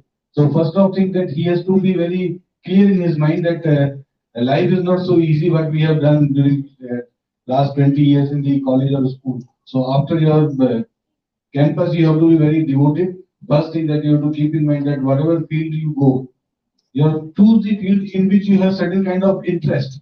Sometimes what happens, sir is there, so he is a HR expert. So we might have some kind of intention that at least I should get that job. So we are also taking a lot of interviews, and students are sitting a lot of interviews, and then we see sometimes student will say, I am okay with that particular job. But my personal request to all you of them, please try to find out some of your interest area, wherever you have interest. if that is able to relate with your opportunity in which company you get the job, so try to develop some kind of interest so that once you start doing with that particular manner, definitely you are able to create some kind of interest in your job as well as put more efforts to get the maximum outcome from that particular key KRAs, whatever key responsibilities that you have to perform. So you have to put yourself totally into that particular domain. Still, if you find that this is not my cup of tea, I am made for some different. So again, one of the important things that you have to give some time to that particular thought. It's not like that if you change from one to another area, then ultimately you might have a lot of conflict internally that I am not fit for this now, if I am fit for this particular area. So whatever you are doing, you should be very having some kind of patience. That is one of the very important thing and which I feel we are missing in that aspect. So patience should be there whenever you join any company. Just give some time. Don't be so aggressive. They should do like this only. There might be some time period you have to give that particular thing. Then you have to devote yourself for that particular area where you are working, then definitely things will definitely turn up and you will get definitely growth in that particular domain. So that is one or two tips that I just want to share with you. And beside that, as Sir is which is talking about this particular thing of aligning all the fields of particular when we talk about the management. So we talk about top management, middle management, and lower management. So whatever growth strategy is there, that should be known to lowest of the person in the organization. At least he should know okay, what we are planning, what our organization is planning. So we have to align all those three levels of management in the same line so that ultimately we are able to create value to our company and whatever we want to achieve in that particular growth strategy that we are able to definitely able to achieve. It doesn't matter a person belongs to the operation or a person who is belongs to the housekeeping of the organization, even though he should be well aware what is the ultimate growth strategy which we are looking for. So involvement of human people, and that is the one of the biggest resource in any organization. Without people, we cannot do anything. I think you must heard about this particular great word which is given by Henry Ford that he said, he take all the machines, all the plant of mine, but just leave me the people to whom I have trust. So after that, that company become number one. Although right now the position of Ford is not that much, but if I talk about 10, 50, 20 years, 80 years back, but the success for any organization depends on the people who are working in the organization. And people who are working, they should be devoted, and we should also give them respect. As Sir is saying, after 3 years recognition, every year we should give recognition to the employees who are dedicated, who are contributing towards the growth strategy of that particular company. So these are some of the important things that just I want to share with you. And it's a topic regarding AI, and these all things are upcoming things, but we are in the era of opportunities. So I just read one report. In that report, in 2030, 80% of existing jobs are not there in the market. So you can imagine the situation. So whatever you are thinking, your thinking process should be like that. You don't think whatever you learn that will going to help you in the coming down in the next 5 or 10 years. You have to learn new things, and you should be ready for that. And we are enough capable, and particularly when we talk about the Indian context, we are enough competent to handle any situation, whatever occurs in the entire globe.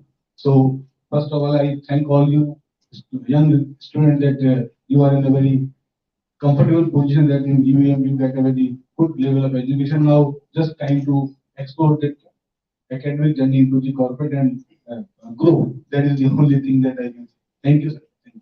Thank you, sir. You rightly said that the student should always focus on learning. And as we say that when you are into the organization and you are feeling that thing should be there, this thing should be there. So we first introspect ourselves that whether we are, whatever situation, whatever position we are handling right now, whether we are ready for that. Okay, educational qualification is one thing, but experience is other thing which actually add value to actual value to it. So it is always advisable to do a self analysis kind of a thing.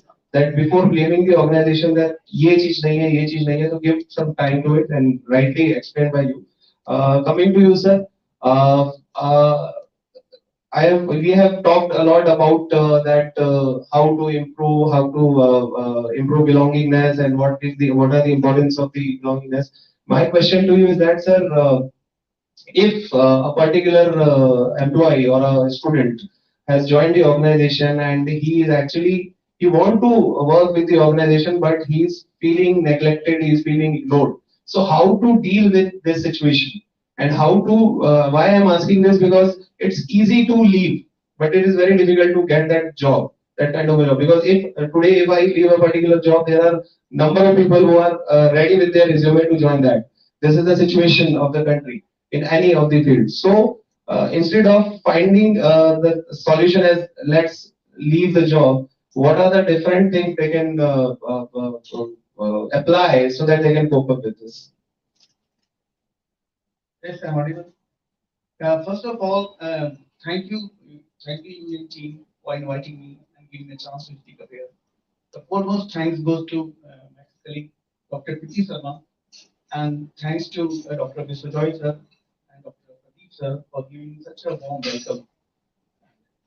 And the topic of the day is that people at the heart of any growth strategy. Now, this topic is something very eternal, something very fundamental. You see, this nature exists. The nature exists, and the science says that whole nature consists of energy and matter. And if you look at it from a spiritual point of view, it says that it is Prakriti and Purush.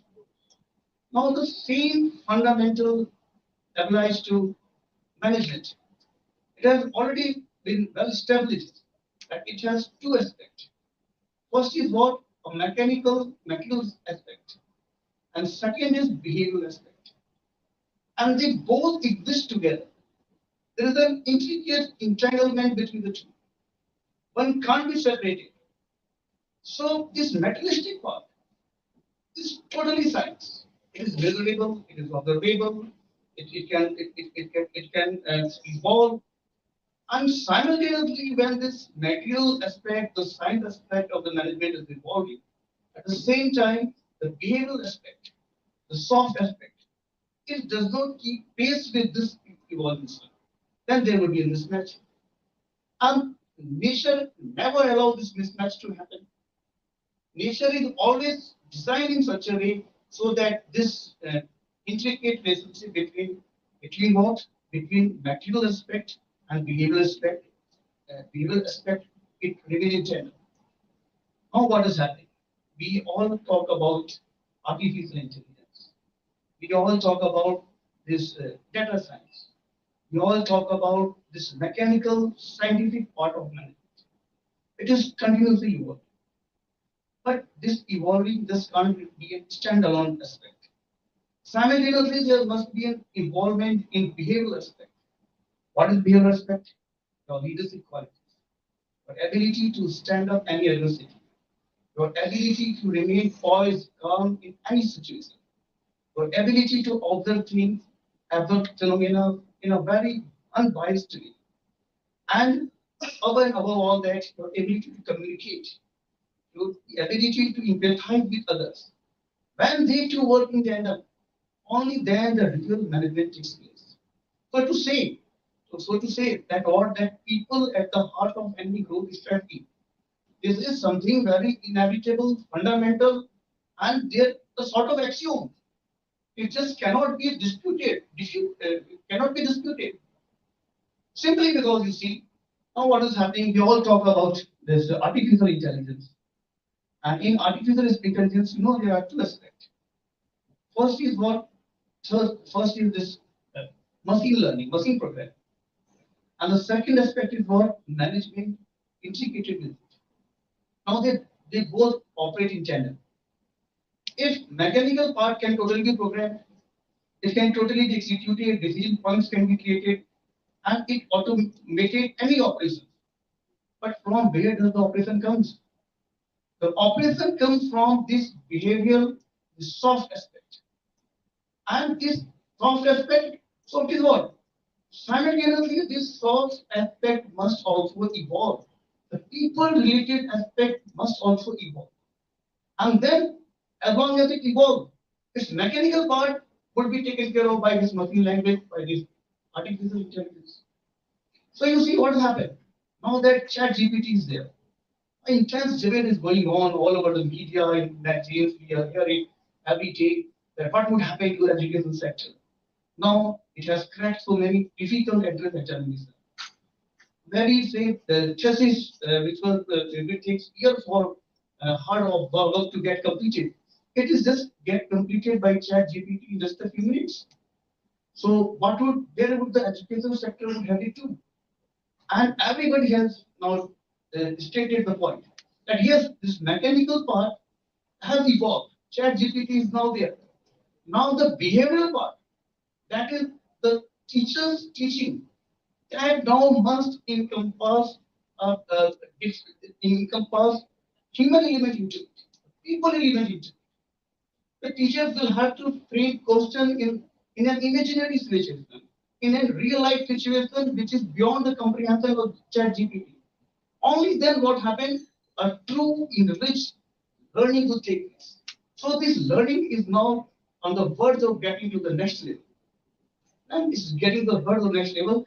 And you see, this chat GPT, I think is a very uh, good aspect in the sense that it is now there to leapfrog this education sector to the next level.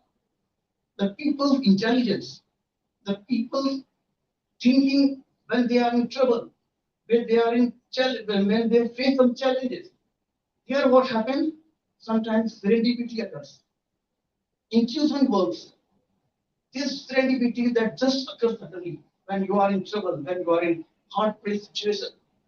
That intuition that just erupts within, that can never be tracked by, encapsulated by any artificial language. So this aspect must grow. If unless and until this behavioral aspect which defines people's people's behavior, unless and until now this is put adequate attention, this whole management would take time to evolve. So now you see we are just on the verge where a sustained consciousness, where an adequate attention to every behavioral aspect has become fundamentally necessary. Now every day, you see some of my schoolmates, their children, they have graduated, they have their education from the foreign universities, Ivy League universities, and they are very well placed in IT jobs. But where are they working after doing all these foreign education, Ivy League education? They are in India.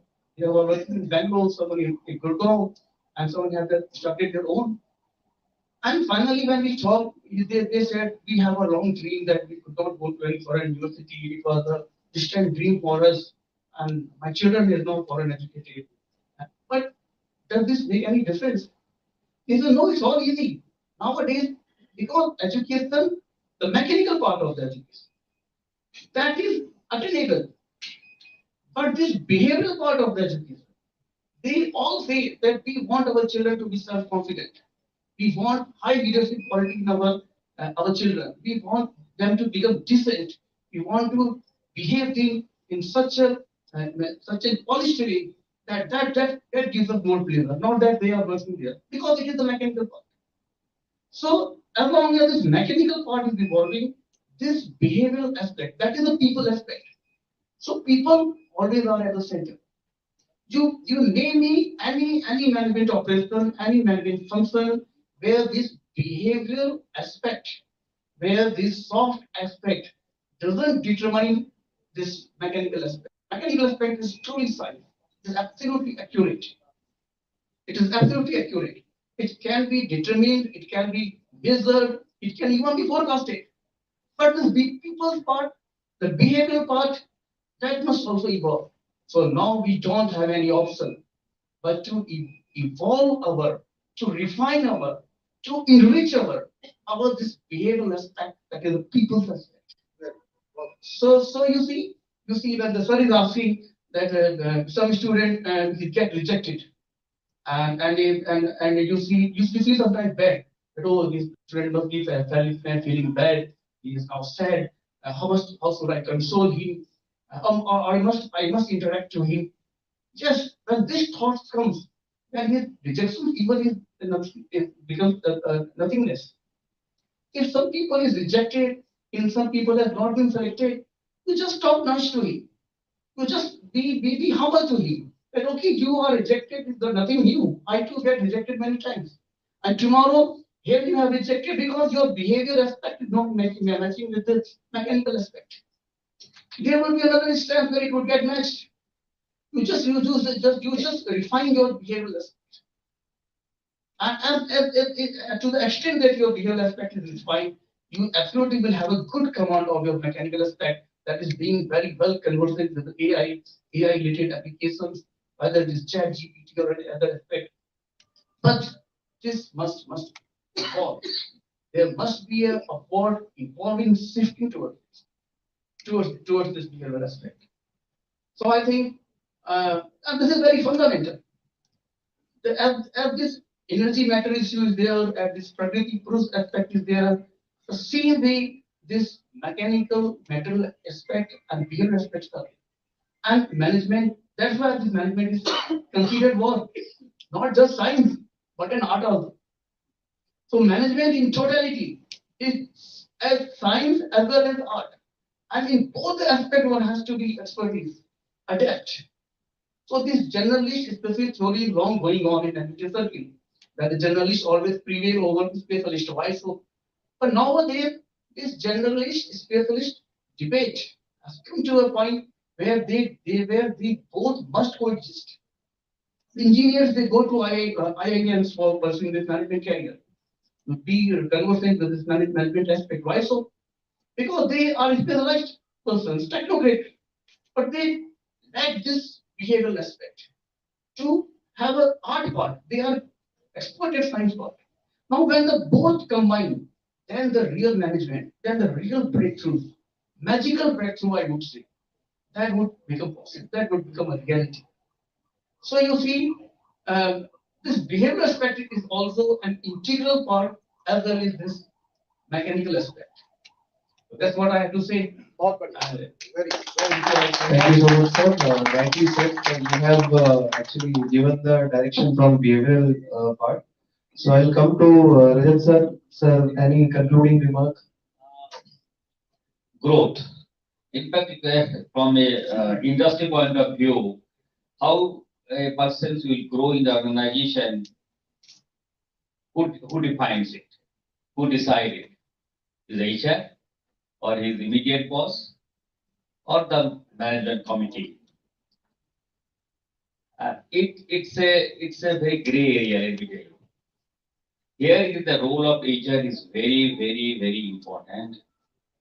The growth part of an individual, it defines by the organization in different ways. Let me tell you today's conditions, in the forthcoming conditions, will be only one aspect. How much value add you are going to the organizations. How much creativity you are doing it for the organizations. How much that your mental strength is having in a crisis situations. These are the three parameters is almost followed by everybody, is going to follow. Otherwise, there will be a problem. And here again, AI is a big role. At the same time, the human aspects or the behavioral aspects, like even if let me just talk about it and go back the creativity or the learning part of it. If you remember that incandescent lamp, it was very tungsten, that is the produce the heat, it produce the light. And from there, it is electrical discharge lamp came. And then discharge lamps take something 3,000 to 4,000 for a big factory for to run. And from there, it comes electronics, the reduced. Then it comes solid state lighting, the reduced, the manpower further reduced. And it is only assembled. So, but what is added into this? I'm telling you now, what is the benefit? Now, solid state lighting, now it has come electronics. A lot of electronics people, it was basically electrical, mechanical, to a certain extent, some chemical engineers was required for the lighting. Now lighting designers has started coming. It's a new illumination engineering, a new department has started coming. So the more people started coming. The growth started coming. Now business development, sales and etc. It was there, it will be there. So that's but now a bit about technology. Now digital technology came into the lighting. So it's a new growth again. Now all control gears is becoming a digital. So including DALI and now a lot of things is coming up. Now what is the new added? It's IoT. IoT based lighting. So lighting that means that is expanded. So job opportunity is one side it is reduced, the other side it is expanded. The same thing is going to happen with HR also. So as we are discussing on HR today, so HR, so there will be again in number of opportunity again service. We have already discussed in the first half. That is a startup company is keep on coming. So I don't think there is any problem. But again, the growth is depends again on three aspects or three parameters. Please remember, one is what value addition you are doing it yourself for the company, what creativity you are doing it for yourself and also for the company, and what mental attitude or mental strength you are having at the crisis moment. These three things you remember and you will be through in your growth path. Thank you. Right, sir. Any concluding remark from you, sir? Yeah, I feel basically, see, very frankly speaking, employees and workers will not get you profit. This is a corporate world, and you have to rule. And to rule the corporate world, you must have your own army. Army means what? When people work for you beyond their capabilities. So until unless they are involved, they will not work beyond their capabilities. No? They will work up to 6 o'clock. They'll wait when the watch will take 6 o'clock and they will leave the office. Isn't it? So until unless the manpower is involved, until unless your team is involved and they feel I am the part of the team, the success is mine and failure is mine. No company can grow. Very frankly speaking, whatever innovation, whatever innovative idea, whatever innovation labs you are having, whatever money you got, it is not going to matter. What does matter? The people who are working with you, whether they are involved with you or not. And if they are not involved, and as I told, HR is very important. What do you say? Function or important area where everybody. I'll tell you, HR generally is told human resource, and what I feel human is not a resource. This has been taught in a very wrong way to us. Humans is a source of energy. This mic is a resource, but human cannot be resource. When we stop treating human as a resource, I need 2 resources in PHP. Why, Baba? You need 2 source in PHP, not 2 resource. Okay. Human is a source of energy. He can do what you are asking beyond that. If you treat him as a source. And if you treat him as a resource, then bus will take you only up to your doorstep. It will not take you inside your house. Because it is a resource. But source, your energy, your source can take you wherever you want. So we have to treat people as a team member and we have to treat people as a source of energy rather than treating them as an entity or a worker or an employee. That is what we have to do.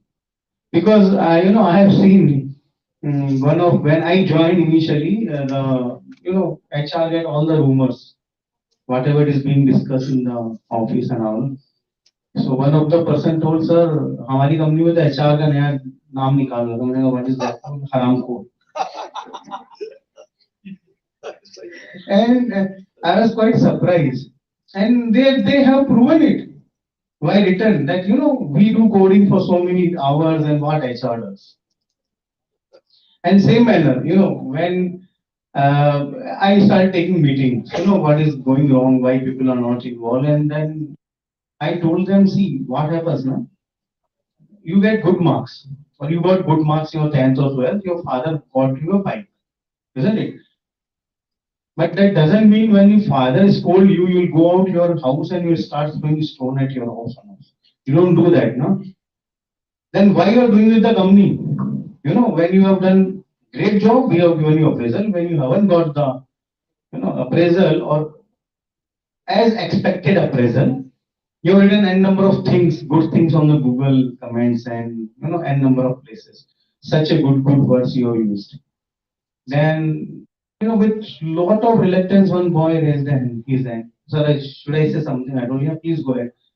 He told, sir, when I got good marks, my father bought me a bike. But when I failed, now my father didn't kick me out, but company will. So the moment I get the assurance, even in failure, my company is going to support me, I'll do whatever you want. And that is the main thing, that is how you have to treat your people. And maybe in 2018, we visited one of our, in our building, one company is there, Mr. Aditya Gadaruka is the CEO of that company, and I forgot the company name. So he is also in IT, so I went and me and one of my, another office person, like he also got an office in our building. So we both went because we had some common issues. And as a curiosity, I asked, what is the attrition rate? And he told, there is no attrition. Last 9 years, nobody has left the job. I told, how come? But all are my family members. I told, okay, you hired your own family members. He told, no, I treat them as a family member. Very So that is the difference that create. And it is a big difference. And that is how, until unless people are involved, no organizations can grow, very frankly. I am very frankly, when Vishwesh sir invited, Priti madam invited, I immediately called my team, should I go UEM? Jao sir, we'll take care of everything. So, and I am also having that confidence, okay, they will take care of today. Like today, some intense interviews are going on, and they're taking care. So that will happen once you trust them and they trust. And why they will happen once they know how much you care. Isn't it? Okay, thank you very much, sir. Thank you so much, sir. Any question from the audience? It was a wonderful panel discussion. मैं ये क्या है मेरे से क्या बातें कर रहा है क्या कुछ It was a women-centric discussions, or it has created a diary of ideas. Last speaker, I don't know, but he has opened. Before that, Mr. Sau, that wonderful. But you said that everything is in harmony in nature. Symphony, music, there is nothing no problem. Material world is very systematic. I'm not a student of science, I'm a social student. But atoms, molecules, there's everything they are working on some principles. No? They are supplementary. The nature, whole nature, elements of nature, they are supplementary, complementary, they are participating, everything. But he has the regard, we have the regards that human conduct, there is no SOP. How to behave a person. It was wonderful. For your kind of information, अभी new education policy में universal human values और अभी AICTE ने सभी engineering colleges में ये topic एक विषय रख दिया है. लेकिन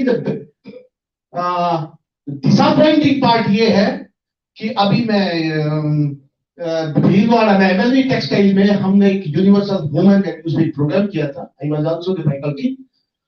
आप विश्वास नहीं करेंगे, उस टॉपिक पर स्टूडेंट बैठना मुश्किल हो गए. हमने कहा टीचर्स को लगाओ इनके घरों में, जो सुनने को तैयार सभी की जरूरत है. जबकि जो ह्यूमन वैल्यूज है, क्योंकि I have been the regional director, I have been the education अफसर, I have been the senior 40 years में मैंने हिंदू, शायद साहू साहब जानते होंगे, हमारा training education workers education supervisor 40 साल तक मैंने 8 स्टेटों के अंदर इतनी इंडस्ट्रीज में गया हूं. वहां जब हम वर्कर सुपरवाइजर क्लास लेते हैं, आपके पास बहुत अच्छे इंजीनियर्स हैं, लेकिन वो कहते हैं सर वही बात है कि फेल हो, कि कहीं मैं गलत कुछ काम नहीं कर कुछ. अनलॉकिंग द क्रिएटिविटी एक बहुत बड़ा सवाल है. आपके पास talents they are remain to it, you have to open. बहुत अच्छा आपने जो है बोला है कि one idea lost millions lost, one idea goes millions, और उसको हमें करना. बहुत अच्छी बात है. मेरा दूसरा, क्योंकि ये मैं आपको सप्लीमेंट कर रहा था कि यूनिवर्सल ह्यूमन वैल्यूज का जो आ गया है धीरे धीरे, शायद वो सभी जगह से वो कर रहे हैं, लेकिन उसकी डिलीवरी और उसका उसको बहुत इम्पोर्टेंट है। क्योंकि अभी आप देखिए ना, हालांकि ह्यूमन कंडक्ट खाली यही तो नहीं, आर्टिफिशियल इंटेलिजेंस, ये साइंस साइंस साइंस बहुत अचीवमेंट सब करते जा रहे हैं, पर 25 साल के बाद जब शादी होती है, पहली बात तो शादी नहीं करवा रहे, वो तो एक अलग इश्यू है, delay the child, delay the marriage. लेकिन आज सबसे बड़ी समस्या है कि जब शादी होती है तो फैमिली लाइफ वो सिलेबस से बाहर की चीज है ना। वर्कर जो ह्यूमन रिसोर्स है, आपकी टेक्नोलॉजी आ जाएगी, आपका है कि नहीं, लेकिन वो ह्यूमन बेस है, उसके साथ आपकी ह्यूमन स्किल, सॉफ्ट स्किल। अभी आर्टिफिशियल इंटेलिजेंस में मैं अभी अटेंड कर रहा था कि जो है रात को ही जो एक ऐसा ऐप आएगा कि आप वाइफ ही बता देगी रात को आपको सुपना कैसे आया, उस ऐप में क्या सुपना आया था, है ना। आपका एचआर का आदमी बता देगा घर से निकल गया, आप आए हो आज घरवाली साथ लड़ाई करके आए, वो ऐप ही बता देगा आपका फेस जो है ना। लेकिन वहां भी आप कैसे सॉफ्ट स्किल है, आप वो कैसे बताएंगे, उसकी तो जरूरत पड़ेगी। दूसरा क्या है, सप्लीमेंट्री और कंप्लीमेंट्री जब मैं बात करता हूं तो अभी मैं 2020 में रिटायर हूं उदयपुर से, हमने एक इंडस्ट्री कम एकेडमी एक सेमिनार की थी। I was one of the jury, it was conducted by Udaipur chamber of commerce industry, one of the jury. अब आप ये देखिए उस जूरी में उसमें डिसीजन हुआ कि पहली बात तो है कि जो भी सिलेबस है एमबीए एमएसडब्ल्यू जितने भी कॉलेज है वो 20-20 साल पुराने चल रहे हैं। इंडस्ट्री की क्या रिक्वायरमेंट है, इंडस्ट्री में परफॉर्मेंस अप्रेजल कैसे हो रही है, वहां जो लेक्चर्स आप लिस्ट बहुत करते हैं, आप सही आप बुरा मान लीजिए, दोनों का जो है दोनों का इंटरवेंशन बहुत कम हो रहे थे, वो ध्यान देने वाली बात है। दूसरी बात यह है कि जब दोनों का इंटरवेंशन हुआ तो वहां होटल इंडस्ट्री, क्योंकि Udaipur is a tourist place, hotel industry ने कहा कि हमारे पास होटल स्टाफ ये सब मिलना बहुत मुश्किल है। और वही की वही जो है कुछ यूनिवर्सिटी की कॉलेज थी, उन्होंने होटल उसी कॉन्फ्रेंस के उसी एकेडमिक सेमिनार इंडस्ट्री, उन्होंने देखिए उसका एक्सपीरियंस बताया, उसका दोनों के इंटरवेंशन क्या फायदा। एक कॉलेज ने होटल मैनेजमेंट की 25 सीटें रखी और बाद में अगली जब सेमिनार उन्होंने कहा कि हमारे 25 के 25 तुरंत अब्जॉर्ब हो गए और डिमांड इतनी ज्यादा, पहले यू सप्लाई द डिमांड की, पहले पता ही नहीं था, सप्लाई का पता ही नहीं, when you create supply demand will come।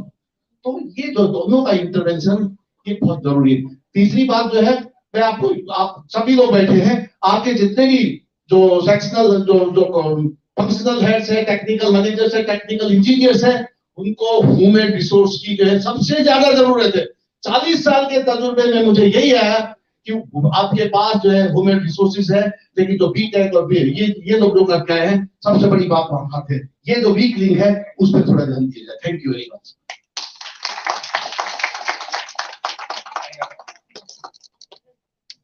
I have a question.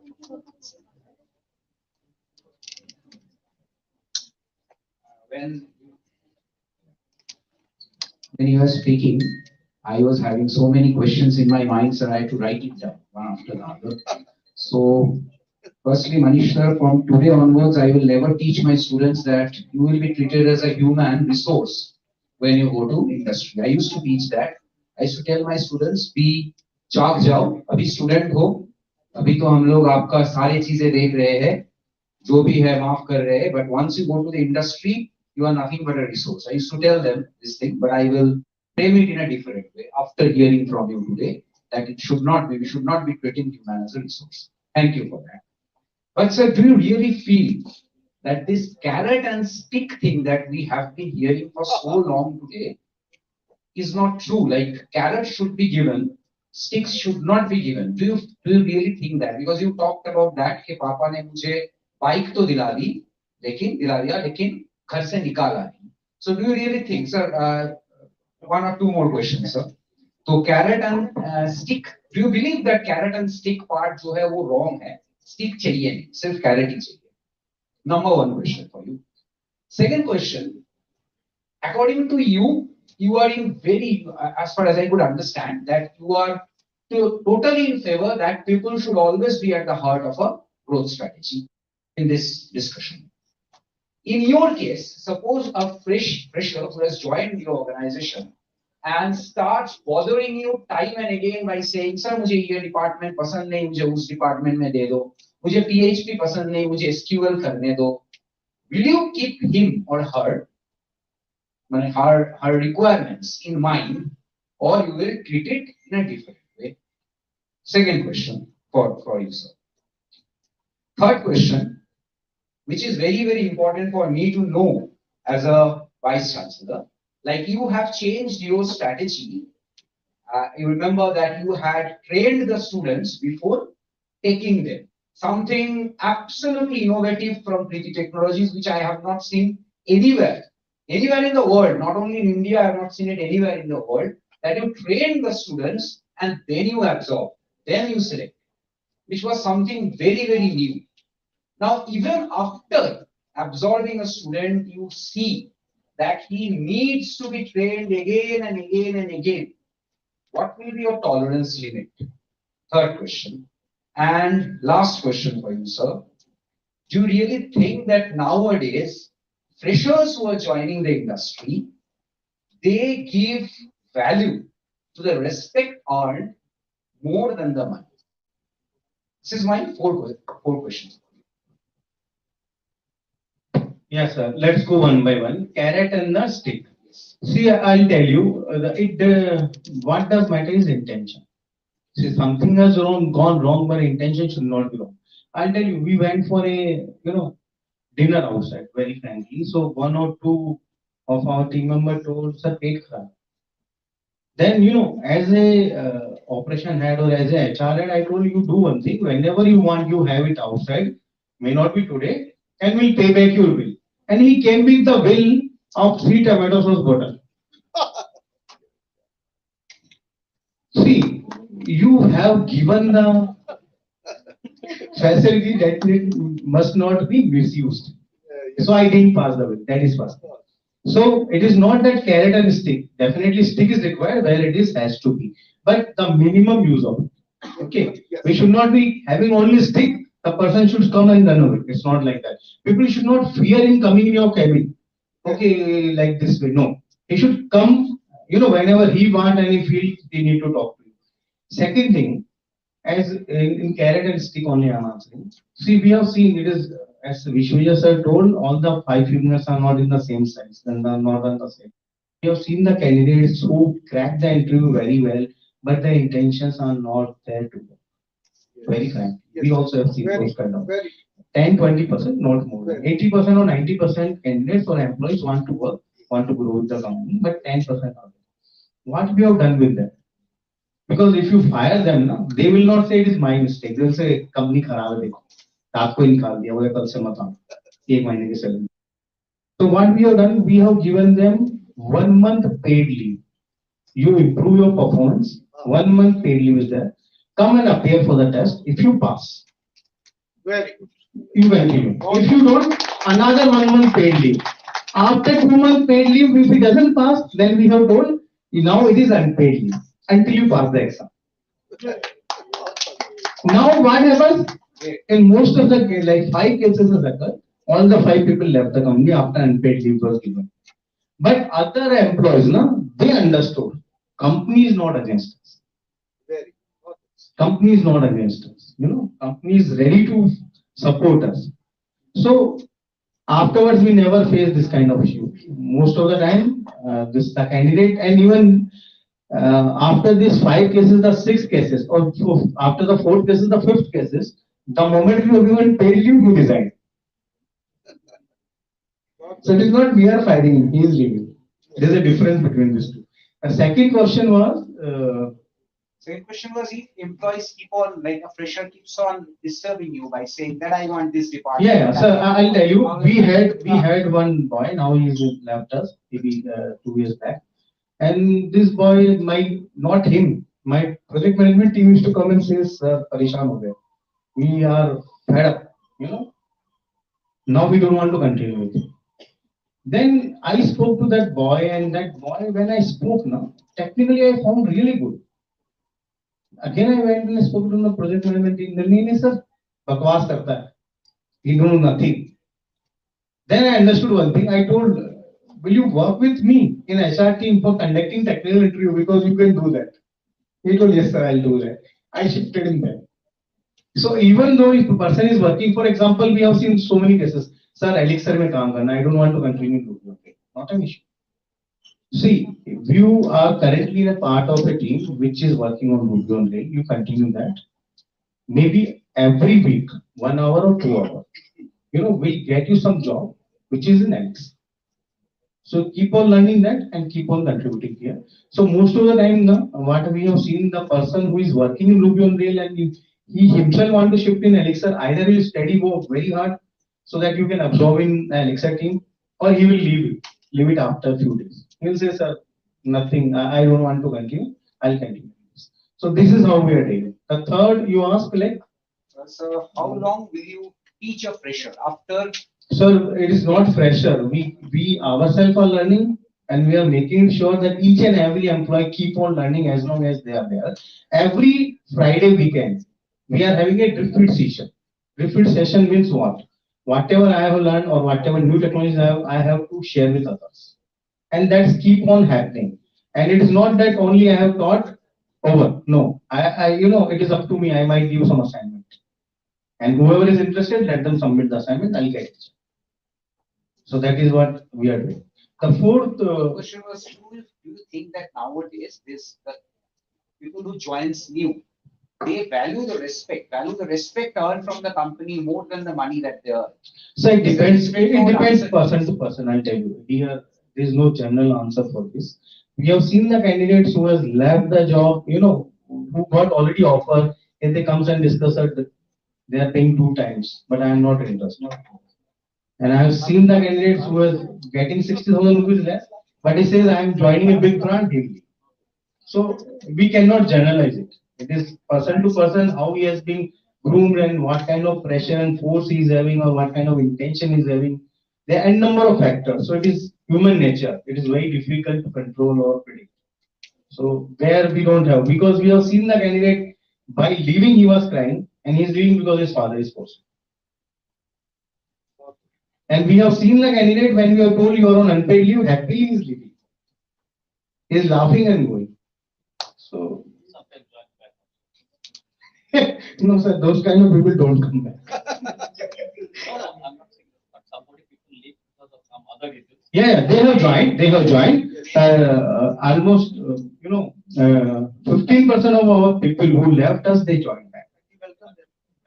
Yeah, definitely. We have to welcome them. See, we had a few candidates, they were working, and few employees, they were working, and they suddenly they came, sir, how much appraisal I can expect this time? I told, whatever you're getting. Sir, I got another offer, so I'm planning to switch. I told, it's up to you. But if you are coming here for bargaining, I am not for that. If you are trying to blackmail or if you are trying to bargain, then I am not here for that. He said okay or she said okay and then left. After going there, after getting 40-50% hike, they came back and they told me, sir, they are getting me, like they are asking me to do on the name of AI some data collection and data transfer. I was a pure developer here and then I am just working as a clerk. So he left and came. So that happened. Anything else? No. Thank you, sir. Thank you. Any other questions from the audience? From students, you don't have any questions. Yes, students. They should ask. Our experienced guides speakers ask them. मैंने इतना question पूछ लिया, students के पास कुछ रहा है। अब आप क्वेश्चन पूछो इनसे। Okay. Thank you so much, sir. As the panel. Okay.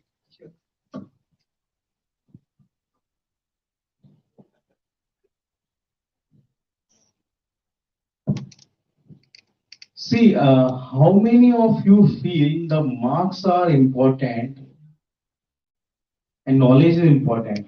But how many of you might have seen, and in your life also you might have seen, people doesn't have marks and people doesn't have knowledge, but they have success. So what do you think? What is the reason behind that? Sometimes we see that somebody has knowledge, somebody has marks, somebody has both. but still the third person who doesn't have both of these, he is a successful person. Have you seen in the society or not? Many, I've seen many. Yes. Now, Dasvi Pass Army, he is running a big hotel business, big chains of hotels. So what is that? What is that? Hard work, labor is doing every day, from morning to evening. So, young generation I have seen, within 5 years of their life, they have done wonders. Sir, I think perception, risk perception. Okay. See, the people who are lucky, they are in share market. I'll tell you the belief. Belief. I have met one of my, I can say friends, you can believe that person at the age of 18, he used to make agarbattis, sand sticks. And at the age of 25, he was having all kind of recipes from Audi to juicy. Sir, this is the example of chat GPT जो कर रहा है ना, he is the example of this. This is what is belief, your belief and your intention. See, his intention was not that I'll earn money, I'll show people. I got so many. I asked why you bought all these things. You want to show us? I got so many SUVs. He told no, not to show you, to save my tax. Depreciation. I can get a lot of depreciation on this. So not to show us, very frankly, and his behavior didn't change from that time to this time. So because his intention was not there to show us, his intention was to do something and believe that I can do. So these two things is very important, intention and belief. And then definitely hard work, dedication, and sometimes luck. I would like to add on this aspect. Yeah, please. I have Please. very intense research on that. That some people they don't have knowledge, they don't have any exposure to any good organization, IBD colleges, even still they are very successful. Why this is so? Sarah rightly pointed out, they have belief. They develop belief in that process. Yes. And when they develop belief, they are smart enough to give it a wording, a mission. Like that, मेरे पास जो भी है जैसा भी है मैं उसी से करूंगा. This is just what a word. This is a word or say some sort of wordings given to a belief system. And now they adopt, they say assimilate this meaning, these words, and they work tirelessly on that word. कि मेरे पास जो भी है जैसा भी है मैं उसी से काम करूंगा. मैं आगे पीछे दो कहीं नहीं देखूंगा. And whatever they have, they just start working on that. And there are people who have built empires on that. So the belief system will be there. And second is, one must be smart enough to give it a wording. If you give a right wording to your belief and you stick to it, then of course you are successful. And this is behavioral part. This is what people's part. So all starts from belief system. Belief system, yes. Thought, and next, and then it emerges in a thought form. Yes. And then you give a proper sequence of wording to that. And that proper sequencing of word is mission. And you adopt this mission. Very simple terms, very simple wordings. Not very complicated, very, very hard to understand wordings. And you work on that. Then it becomes successful. Sorry, I've given you one another adjective to this, that value system. Belief and value. If you follow these two things, because values are again very important, as you rightly pointed out. So belief, value, these things are there, definitely a person will become successful. आसमान में चढ़े लेकिन आपकी जमीन जो है जमीन पे गिरे. Value system should be there, and Tata is known for that. Yes. And that you can lot of corporates you can see. Values are strong than their steel. In my request to the students is not to make this the ideology कि वो बिना पढ़े कर गया तो मैं भी बिना पढ़े करूँगा. ऐसा नहीं होना चाहिए. Because otherwise there is a direct relation. Otherwise there is quite a bit of direct relation between marks. Exactly, I would like to add, because we are talking about IT industry and for the core industry, electrical, electronics, and IoT. See, exactly. To actually give example of the big peoples, and then, but how many of IITians has been failed? Nobody knows. Nobody knows. We only talk about few names in IITs, Kharagpur, IIT Delhi, these, that, those has been succeeded and etc. etc. So don't go by those names and then think. Believe in yourself. You are from UEM, you know your structures, you know yourself that I am from this background, I am this, I am that, so I can able to do this. Yes, keep your belief. But don't see if you can dream anything. Dream is definitely good, but don't dream beyond whatever. I'm telling you, I know so many of my colleagues, juniors, seniors, and etc. has failed miserably in IITs. So that's an example. Sometimes it's very easy to give in management books or management theories and etc. and good talk, because I am absolutely hard nut crack and a technocrat and the managers. I have seen it. How many situation is like that? Life is very difficult. It's not that so easy road. What VC was saying it, I understood his thinking that you thought that you will do. Next day you were becoming a. I was asking to that Priti ma'am that day, startup. Lot of things about was sitting in the startup. I've asked a very simple questions to her that what do you think? She said, people without understanding what is startup thought that they will make money out of it. Even if some guy came to me, he said that I wanted to be a contractor, I wanted to get a license and etc. Can you help me out with that, goes and etc. I said, have you started yet? So prepare yourself first.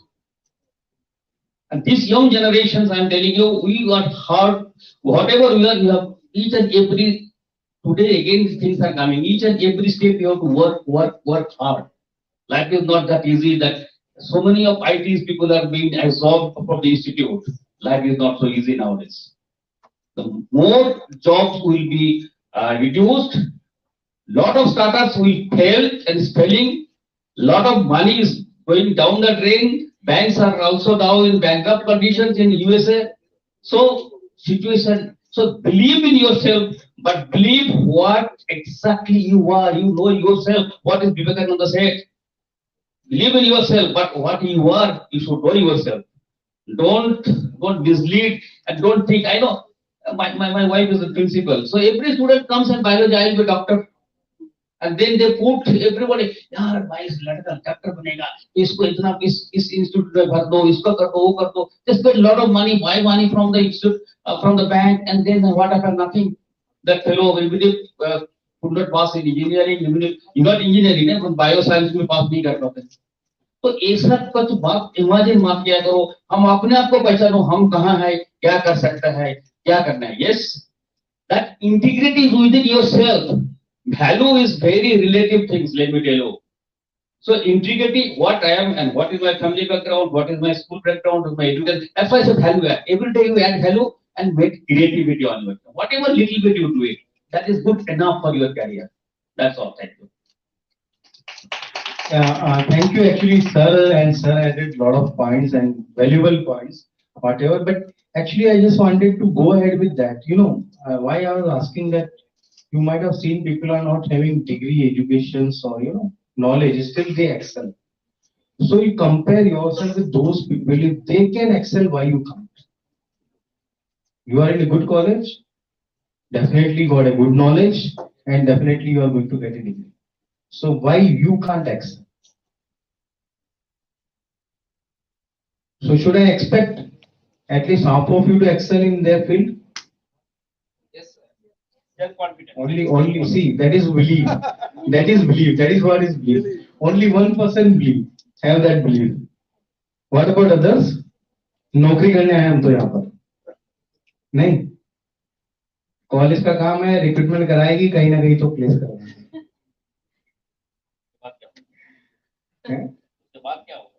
उसके बाद में जो भगवान चाहे, जाए भी फिर आकर हम कहीं भी करेंगे.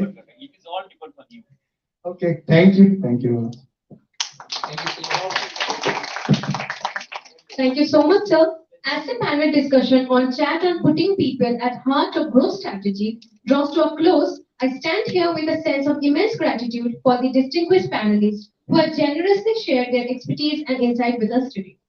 On behalf of the School of Management, University of Engineering and Management, Jaipur, I extend my sincerest thanks to each and every one of our esteemed panelists. With our moderator, your diverse perspectives and thoughtful responses have undoubtedly enriched our understanding of this rapidly evolving field. We are deeply grateful for the time and effort that you have invested in preparing for this occasion. Your contributions have been invaluable in making this event a resounding success. Once again, thank you for your participation in this enlightening panel discussion. We look forward to continuing this dialogue and building on the valuable insights that have emerged today. A big round of applause, please. Moving ahead, as we embark on this exciting journey through our program, I want to express my deepest gratitude to all our esteemed special guests for gracing us with their presence at this prestigious conclave. We are honored to have you all here and appreciate the immense contribution you have made to this event. Without any further delay, I would humbly request our revered Vice Chancellor, Professor Dr. Vishal Chatterjee, sir, along with Registrar, sir, Professor Dr. Pradeep Kumar Sharma, and our convener of the conclave, of this International Management Conclave, to extend the gesture of respect to our special guest. First, I would like to request the illustrious Dr. Bhaskar Arora, who is an assistant professor at Manipal University, Jaipur. We are privileged to have you, sir.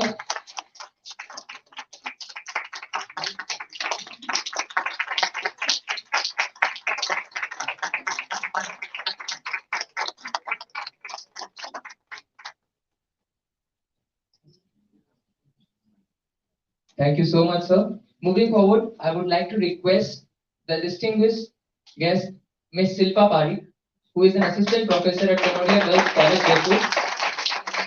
We are blessed to have you here, ma'am.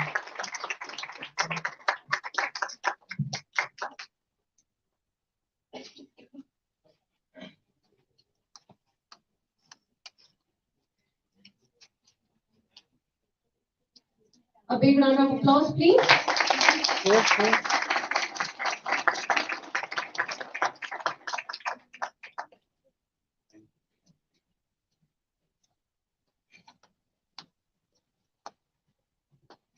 As we near the end of this magnificent event, I would like to again request our revered Vice Chancellor, Registrar, and our convener to come forward and felicitate our brilliant research scholars. First, I would like to call Rikita Khandelwal, who is a research scholar of Vanastali Vidyapeeth. A big round of applause.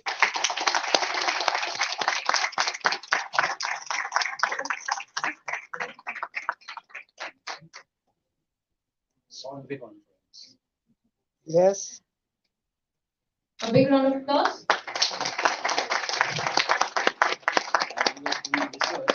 Find some of the best researchers of all times together in one page.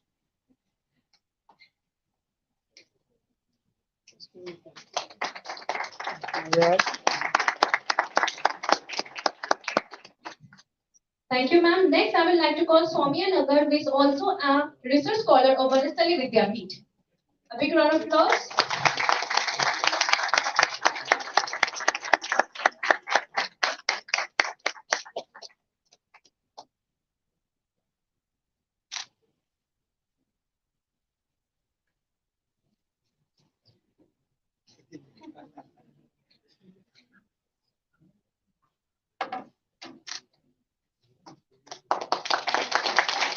Thank you so much, ma'am. Next, we have with us Divya Nagar, who is the research scholar of Vanastali Vidyapeeth.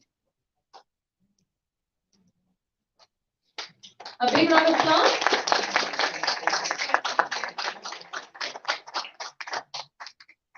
Yes. Okay. Yes. Thank you so much, ma'am.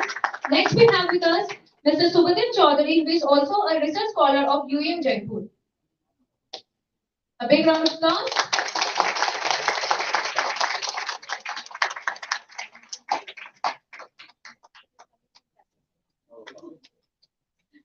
One being an intellect, still the best researcher, and one being the researcher, still the best. That's the value of research. Yes.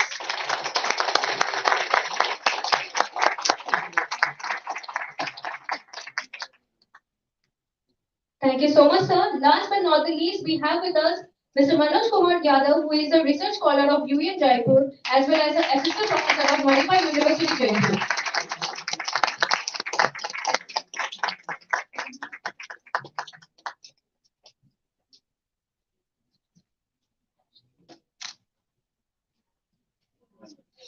Thank you so much, sir. Now it's time to felicitate our brilliant students who have actively participated in this conference.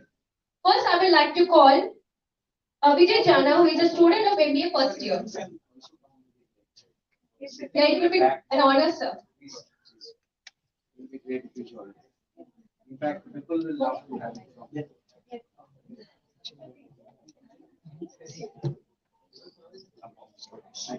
Then we have with us Anik Saha, who is a student of BBA third year.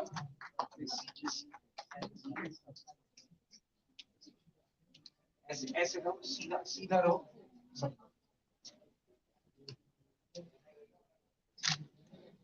Next, we have with us Anjali Kumari, who is a student of MBA second year.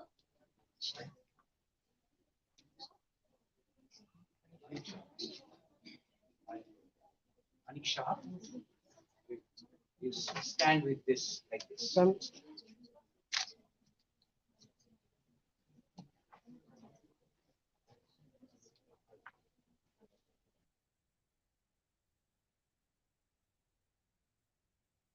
Thank you so much. Moving forward towards our felicitation of Students Committee, without them, we could not possibly organize the wonderful event and make this into a grand success. Thanks for working day and night to organize this conclave. On the behalf of School of Management, UEM Jaipur, we welcome all the students for their felicitation. First, I will like to call our first committee, our welcome committee. The members of the welcome committee are Neelam Kolia from Neelam Kolia. Then we have with us Anu Singh. Then Reshu Jangit. All the committee members, please come. Welcome, committee members. Yes. Then we have with us Arusri Sharma. Ruchika Sharma. And last but not the least, we have with us Shahid Praveen. Let's show your certificates. Yes. Just show the sign. The next committee is technical committee. The member of committee is Rohit Agarwal and Rakesh Garai.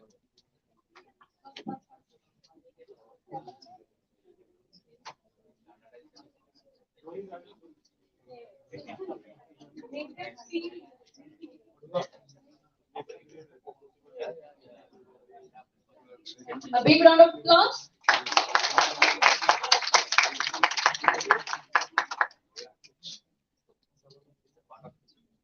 Moving towards the next committee, which is food committee. The members of this committee are Aman Sharma.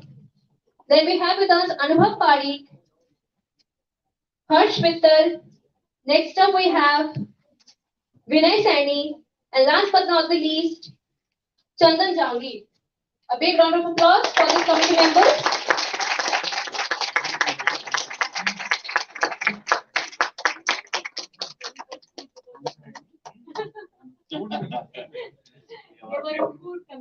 तो ये कहनी क्या नाम है?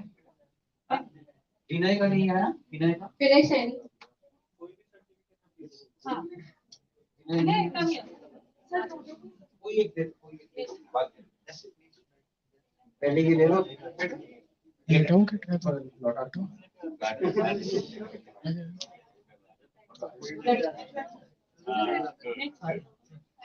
Next we have with us the discipline committee. The members are Anuj Kumawat.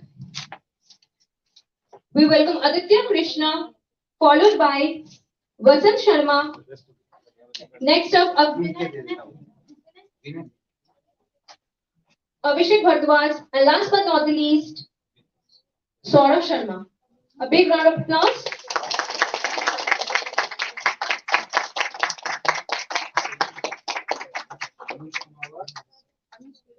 Abhishek, Saurabh, Vasant, and others. नीचे बैठो. Show your certificates.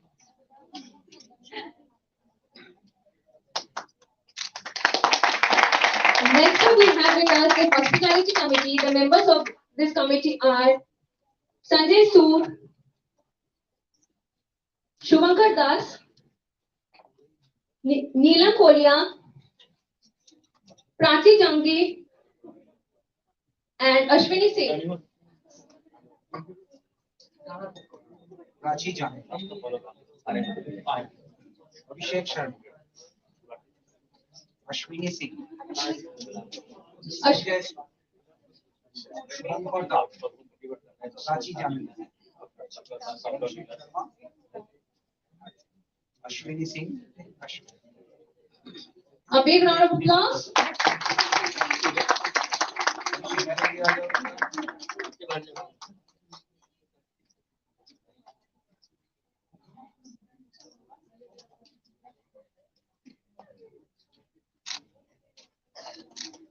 Thank you, everyone. And last but certainly not the least, we have with us the anchoring committee. The members are Rida Mukherjee, Riddhi Agarwal, Rishita Das, and Priyanshi Kuketa. ठीक है आगे ये हो जाए पहले नाम Rishita, how did you like pronouncing your own name? Yanshi.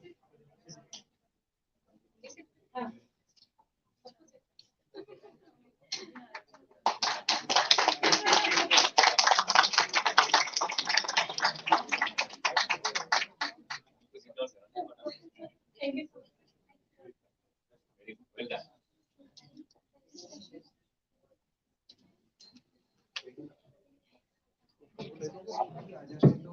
Now moving ahead, I would like to call our registration committee, who is Priya Garai.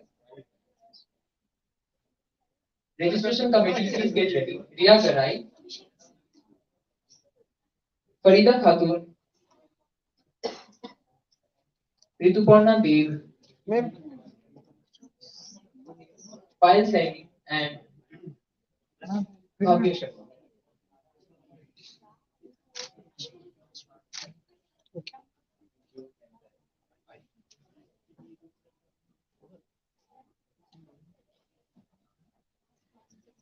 Bhavya Sharma. You are correct. Payal Saini. Farida Khatun.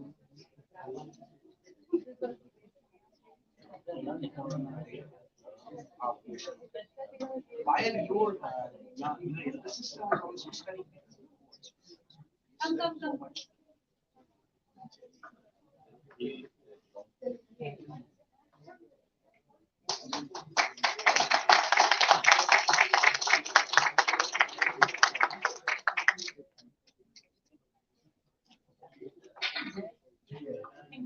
Now it's time to felicitate our student coordinator. Without them, we cannot reach this far. On behalf of School of Management, UEM Jaipur, we would love to felicitate our student coordinators. Firstly, we have Abhishek Sharma, student of MBA final year, who has an active participation in hospitality committee. Very hard from very first day. Abhishek Sharma. Okay, congratulations to Abhishek. Up next, we have Rakesh Garai, student of MBA final year. He has an active participation in technical committee. Congratulations, Rakesh.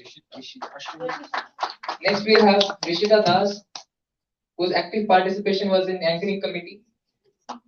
Congratulations, Rishita. Finally, we have with us Ashwini Singh, whose active participation was in hospitality committee. Congratulations to all the student participants, and I would really like to request all the student committee members to have a quick group photograph. Okay. Now it's time to felicitate our organizing members.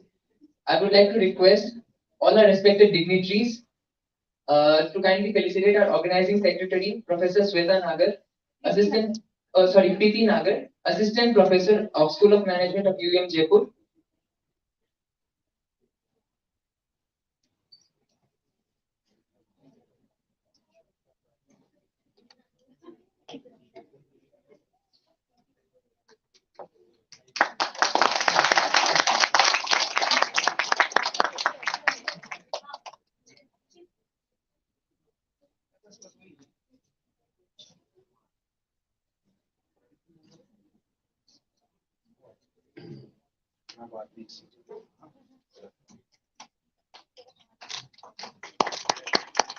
Next, I would like to request Ms. Sweta Parik, Assistant Professor of School of Management, UEM Jaipur.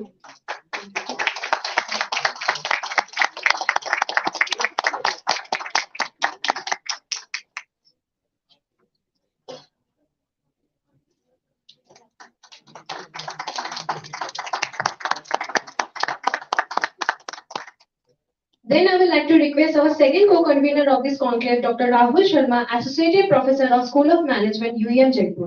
A big round of applause.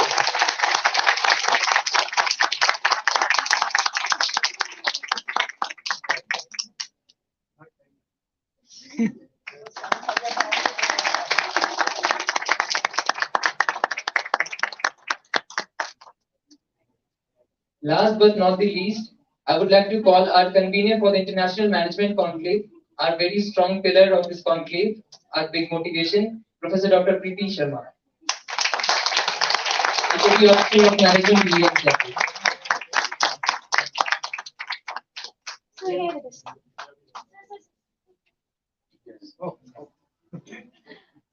Without her constant active motivation and support, this conclave would be a success.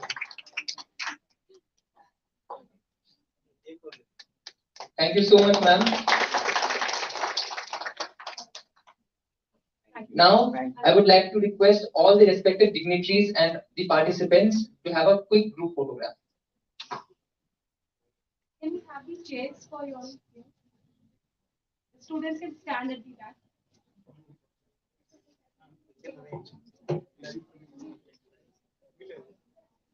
All the committee members, please come.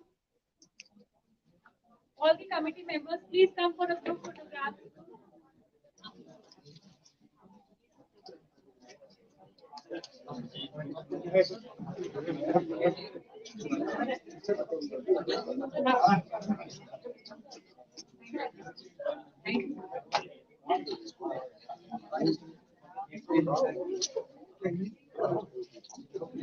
पीछे हटा दो sir please पीछे कर दो यहाँ पे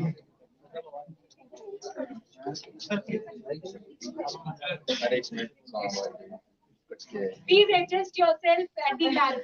First, और आगे बैठ जाओ नीचे भी बैठ आगे भी बैठ आगे भी बैठ सकते आगे भी बैठ सकते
Yes.